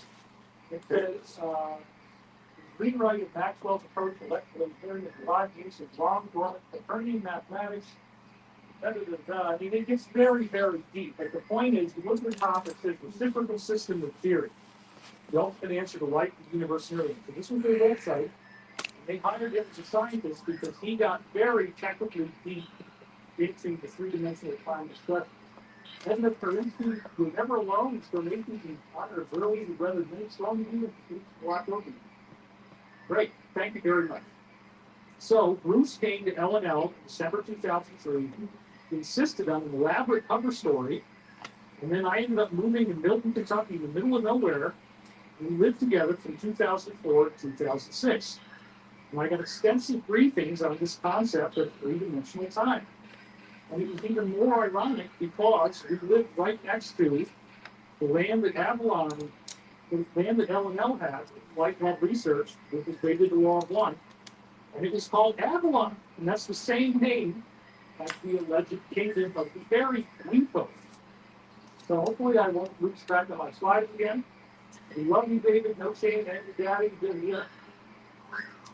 All right, we got another one here, so thank you very much for your hate. We hate you too. Just kidding. You can hate me, but I won't hate you. That's kind of how it works. So, I interviewed him hundreds of times about Montauk and all these different experiences that he had there. We spoke every day. We watched our television shows together, and it was really, really great to live with him. I got so many briefings. And one of the things we did is we watched Stargate SG-1, which he said was loaded with disclosure. Because in the show, there's people taking real portal trips through space and time. And he said, yes, there is this ancient Stargate network. There's a place on Earth, and you can dial up our home address or another address. This is what he actually told me, that there is a Stargate address for Earth, 753. Sorry, let's try it again. 753 84 70 24 606. So he said that there is a, just like you see on Stargate SG-1, they do have a gate dialing system. With this Stargate network, apparently every planet has one native Stargate dialing the space address, and it can take you to whatever place you want to go. So 606 actually represents the Earth, 605 is Mars, and other numbers, 604, 603, every number actually takes you to an inhabited world with humans. And Bruce said that in Black Ops programs, they told them ancient people built this network, and they were called the Elder Race. And so the Elder Race apparently built Stargates all over the universe. It's a common thing. And we have this numerical Stargate address that you can dial in. So space is tiled off into geometric quadrants that are the first three numbers, 753. It's going to be anything between 0 and 9. So it's, again, a tenfold geometry, just like the dodecahedron or the icosahedron. Then when you have 84, 70, 24 in the middle, you're chopping up space into units of 100. Somewhere in there, you end up in the Milky Way galaxy. And then by 24, you're in parts of the Milky Way, and 606 is our own native planet. He also said that Stargate address number 1, you can just dial in 605, and it'll take you to Mars, for example. You dial in a 1, and there's a planet that goes around a pulsar, and that's where a certain type of gray-looking extraterrestrial comes from that was called the Asgard or the Aesir. So the Viking legends of Asgard and Valhalla, apparently that is Stargate address number 1. And there's a strange connection, again, between fairy rings and this portal system. So he did say that you can send people through these portals, but most of them end up being permanently damaged. They have a snapping between their space-time reference, the zero-time reference. Their mind gets snapped out of alignment with the body, and they essentially become schizophrenic. So it's very dangerous to do this if you don't have the necessary spiritual maturity of these higher extraterrestrials. He also said that the Defense Advanced Research Projects Agency, or DARPA, actually developed the IP address system that we use the internet as a result. I don't know if this is gonna be IP address network. was able to get the screws in fully. So that's really, really interesting. I don't know, man. Background. See what's going on here. And it's really, really cool. So another thing that really tripped me out as we watched Stargate together I've said this before, they had an episode called Wormhole Extreme, in which they made a fake television show about the real Stargate program. Whoa! And so this was the crew on that, and so they're basically saying that there's a real program, and then the television show is based on the real program. So that was very, very cool. And they're really walking right up to the edge. At the end of the Stargate episode says that it was built. Whoa, that's not safe. Shit. Well, no, that's not good at all. Time travel is being. I don't think that's a safe They swing. also told me that in these Oh, shoot. projects that they had deeply studied. No, that swing. Come on, man. I must have designed it incorrectly. So again, if you leave the grid in a different direction than you came in, you actually travel in time. That's because time's three-dimensional over there. Oh, I see what they did. Another thing that they were really into in the Area 51. I'm not very good with this technology. These little people that people were seeing when they went into Faraday. Again, I gotta tie it to visually. How do they do that? Yet another interesting thing that you told me. I did it completely wrong. Google didn't have it today. My goodness. I don't know what I'm doing. Somewhere in Virginia, they were digging up the ground and found these tunnels that were only about a foot tall, but they looked like they were habitations. So it could be that these people do exist in physical reality here sometimes, and they build underground tunnels. They're eating my Dr. Bill's. My wife's Dr. So you guys sort of laid on the thing. Fix that problem. Thank you. Man, okay, you guys are a tough audience. Sorry that I missed a few slides, but we fixed it, okay? Okay, I see what I also heard interesting insider testimony from Pete Peterson. Apparently, when he was in Area 51, there was a 12-inch tall human who would meet with them at the table by walking up a very long staircase, and then he had a little chair on the table. And he was only 12 inches tall. I said 12 feet, I guess. I meant 12 inches. He was only 12 inches tall. He had kind of an unusually long nose, similar to what you might see on a nutcracker. So the nose is much bigger than a normal human nose. And another really funny thing about this is that he had a high-pitched voice, as if you were to breathe helium when we're talking with helium. And even more interesting is that he was dressed up in a Renaissance-style outfit. It had all these laces that would go up, and they asked him, why are you dressed up in such an archaic outfit? He said, well, I look great. Why are you dressed up the way you do? That's an ugly outfit. So they came to believe, as a result of meeting these people, and again, we're all going to get to meet them soon enough, because disclosure is the Galactic Taylor Union, that these outfits that we see in the Renaissance, people dressing up in the same costume, all the boots that have all these laces, and the jacket has all these laces. There's tassels hanging off of it. This very likely, this type of clothing trend was actually caused by people seeing fairies, believe it or not. So that's really, really cool. The ancient Little People legends, according to multiple insiders, are based on truth. I've had many briefings about this now. All of the little beings that you hear about in the ancient mythology, turns out this is all true stuff. We're all going to get to meet them and see them now. They do currently exist in parallel realities alongside our own. And yes, certain types of psychedelics, including mushrooms, cause a change in your consciousness that allows you to see into this afterlife or spirit world or three-dimensional time and make them perceptible. So one of the mushrooms that is notorious for this is so-called Viagra. I won't say the other name out loud. Beverly Adams says, watch the movie State and Leopold. Everyone should pay attention to the message. Stopping negativity. You're not children. Just listen to David. Thank you. Yeah, we've got some very, very nasty people on the chat today. But again, when I'm doing a great job, the haters get more angry because it violates their idea that I'm supposed to stop them. I'm supposed to be a fun or a secret hero. You don't have to donate unless you want to. I'm giving all this away. I'm not selling it. I could easily make enough money to not have any money problems if I just sold this as a course and said I'm delivering it to you. So, when we're talking about this particular red mushroom, this is historically associated, even in modern times, if people are stupid enough to take a ceremonial dose of this, Do it right. Oh, wow, wow, wow, wow. Talk about that. They apparently hallucinate beings both large and small. But you also have terrible nausea, you have fevers, and you have body aches and all kinds of stuff. So I'm never going to take a ceremonial dose. I have no interest in that. Please don't do that. But historically, this is what people did.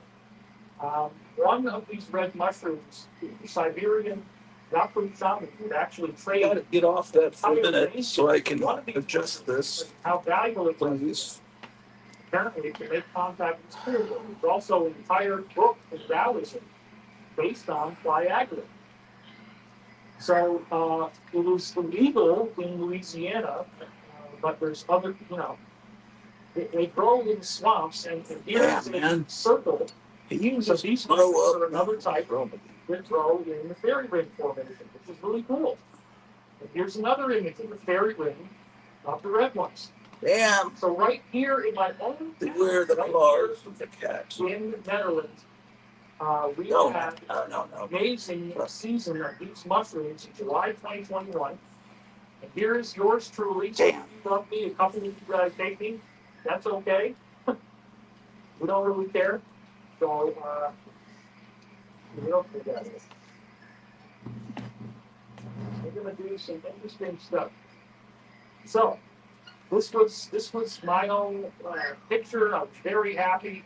This was right out there where we found them. And they really do look like this. I mean, I couldn't believe it. I was so happy when I saw them that I even had to kiss one of them. So this was all of them in a big bowl when I brought it home. And this was, I put it on the scale. This one weighed 67 grams. Couldn't believe it. And they're so beautiful, right out of Super Mario Brothers. Some of them actually, there's two different species. There's the ones that look really red, and there's another species that looks kind of more tan colored. So I found both of them out in the woods. This one was 39 grams, again, very beautiful red color. There it is with my wallet next to it for reference. You got to put them in bags. This was my ex-wife, Elizabeth. As we were doing the classic recipe, never had the courage to really try this at any ceremonial level, but supposedly boil them at 195 for 2 or 3 hours. Then you add lemon juice and vinegar, that's called lemon tech. You got to get the pH down to 2.5, which is very acidic. This proved to be extremely difficult. You had to have quite a bit. And you use your test strips to determine what your pH is. So again, there's the setup, and you have the thermometer there. You can see you've got the food thermometer, and then you have our test strips. We actually did more than one batch. But again, I never had the courage to actually do the ceremonial dose. I don't want to make meetings large as well. I'm not interested in that. But this is where the witch's brew comes from. The whole legend of the witch's brew is part of this thing. And so if you do this process and you cook them up, it's still extremely dangerous because if you have any combination, if you eat olives, if you eat kimchi, if you eat yogurt, if you drink any type of carbonated beverage, then the molecule turns from bustable, which is a good one, into ibotenic acid, which is poisonous.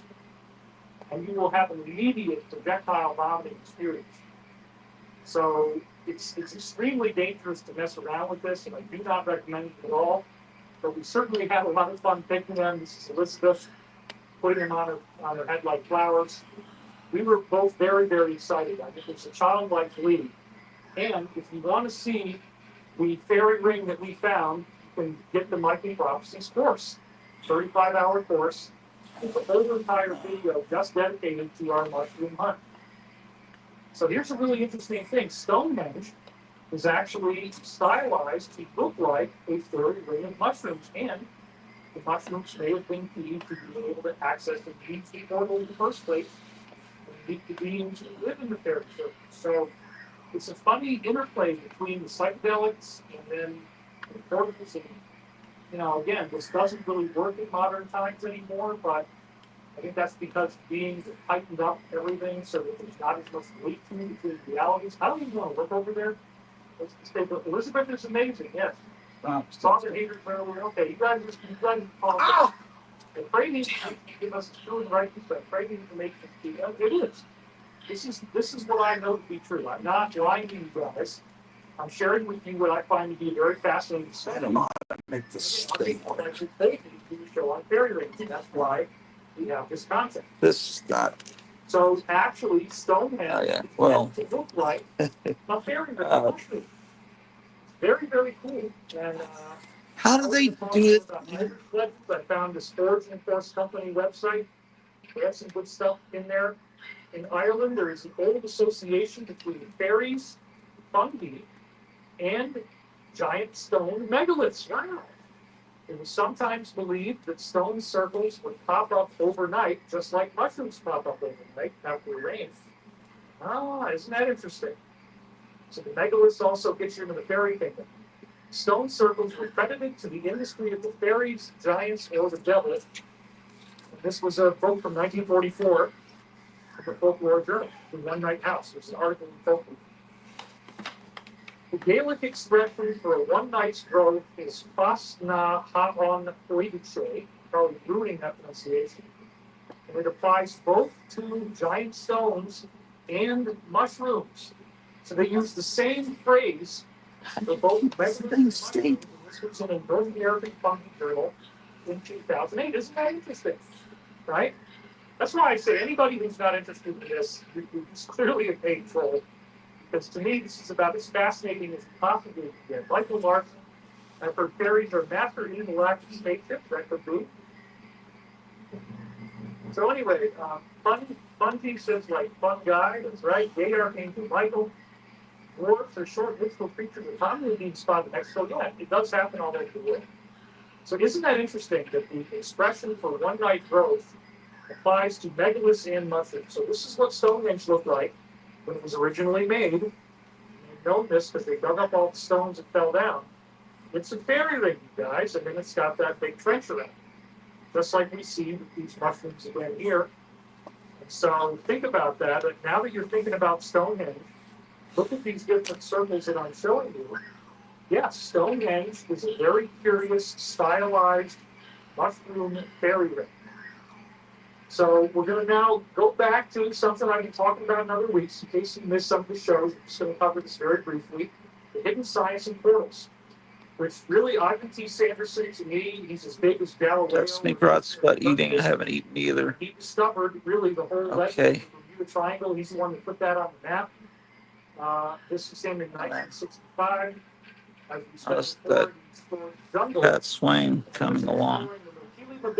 Modern dinosaur sightings in the Congo. Where did they come from? But apparently, it actually That's helpers. This is an illustration of what these pygmies would see. Forgot about that cat swing hammock thing. They were very dangerous. I don't think I don't know how to make this. I don't.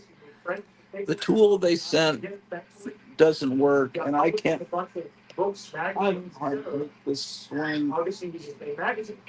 So he did this huge investigation into the disappearances of ships and planes. Yeah, I don't know how this stuff. He was putting every time he found one that disappeared, as I would say, puts their thank you, Michael Larson, for the donation. He put a push pin on the map where it doesn't airplane or a sailing ship make any sense. Then what he found was that they clustered into what first was 10 that became 12 locations around the world. So that's really crazy. Why with all these weird vanishings? I'm not a Boy Scout. I don't know how to do this shit. Obvious phenomena. Why did they all show up in only 12 locations around the Earth? Well, that's what his research found. Don't worry about that thing. The locations actually were equally distant from I see. I don't know. I just don't know. I didn't know how important this was. I can give it a go later. Yeah. Well, but inside the Earth. So at first, again, it started out with 10 equidistant. So see, you were reading this. Yeah. I just logged out. I don't know. I guess we can. What? I'll come up there. Oh God. Again, this is a very interesting multi-dimensional portal shape. This is what it's supposed to look like according to the CCP. Coming through this weird geometry. I think they'll enjoy playing with it and destroying it, but I don't know anything about it. I tried. The liquid magma, most of the Earth is liquid itself. That liquid magma is actually flowing in this shape, as we said before in other shows. Another really cool thing is that you can take the icosahedron, flip it inside out. You get the dodecahedron, that's what you see on the right. It becomes purple. Other shapes that can be inverted, that would be the tetrahedron, the octahedron, and the cube. So wait a minute. What is it with this geometry? Let's stop right there. What's up with geometry? So we talked about this before, so I'm going to go through it quickly. Dr. Hans Jenny created the science of cymatics, where he had a drop in water, and it's got murky, it looks like muddy water. It's got all these floating particles in it that are called colloids. It's colloidal suspension. And then what he does is he vibrates the water at certain sacred sound frequencies. I have a keyboard here, so the white keys and keyboard have the highest degree of harmonics in them. Vibrate the water that's got sandy particles in it, and then it mysteriously arranges into three-dimensional geometry. And that's where all of these sacred geometry, all this kind of stuff, this is a little poster I have, it's the enneagram. We've got the flower of life inside. This is one somebody was selling it with my fence. At one point we had these for sale. This is one of the ones I brought home. Yeah, nothing evil about that. Sacred geometry is part of the physics of the universe. You can get that type of geometry just by vibrating liquid. So all you've got here is a picture of a drop of water, and where the water is just no particles, it's black, and the particles all arranged into the white lines that you see. So right there in the center, you have the Star of David, you have the star tetrahedron.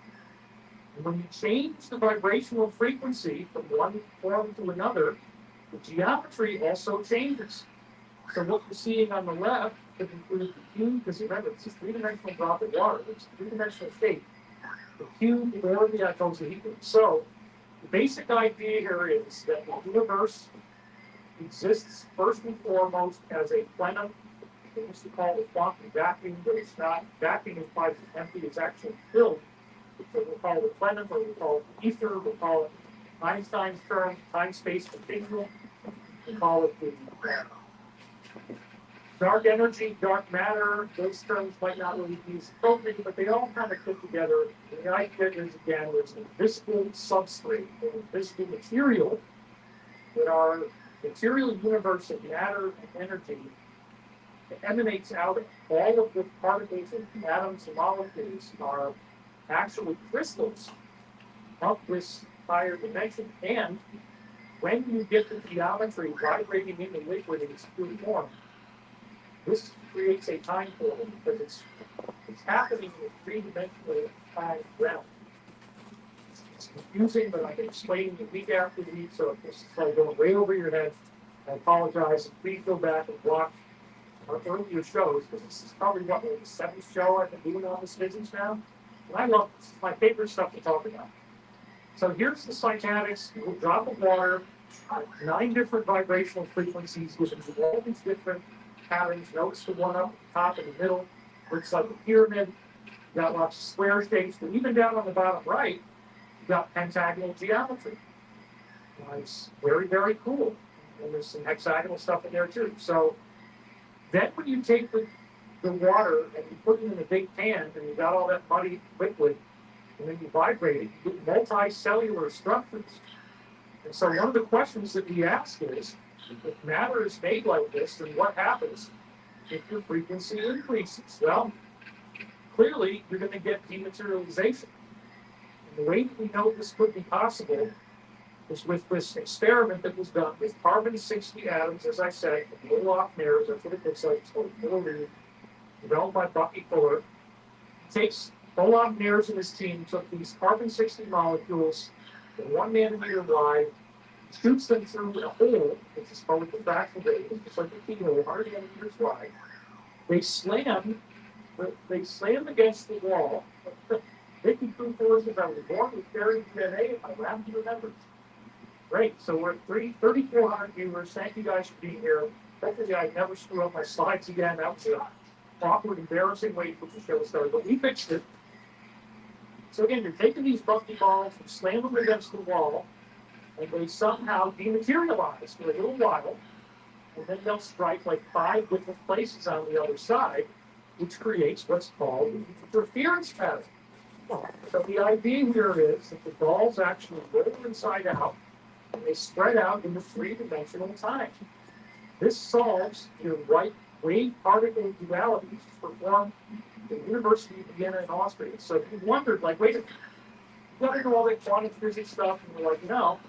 They say that all atoms act like particles sometimes, but then waves at other times. They exist in this weird superposition between both Stable. Yep, that's because when the particle is accelerated inside above light That speed, isn't stable. Einstein Well, it had might be upside stable. down. You don't Maybe lose not. this mass, you go towards light speed, you lose all your mass. So basic Einstein physics equations allow you, by just one little tweak, to accelerate Hey, you got it together. what happens Huh? when it hits the wall. You got it together. Well, I don't think so very well. Spreads out.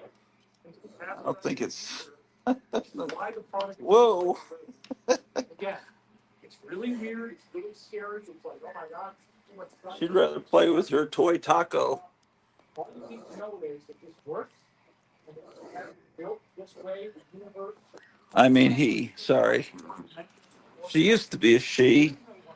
And then we found out from the vet it was a boy. So he's now a he. It's an entirely separate parallel. Okay, what is going on here, man? Where Oh, God. over there, you're a wave over here. If you're a wave over here, you're a particle over there. So it's very, very interesting. It flips back and forth. This is the GoFundMe address, by the way. Gravity. From an object, apparently the object flips over into time space and materializes. So that again gets into what we were talking about: tornadoes, light driving, ES60, all of those stuff. I think so. This directly that the original shape I might of the universe. log out and get it, take a breather and come back for more of the telethon later. Based on something similar to, there it is, our Star of David. That is my thought. So, what's going on? Did your helper get there? But he's going to help you in the yard? No, he's supposed to be on his way now, but I've already filled up the trash can.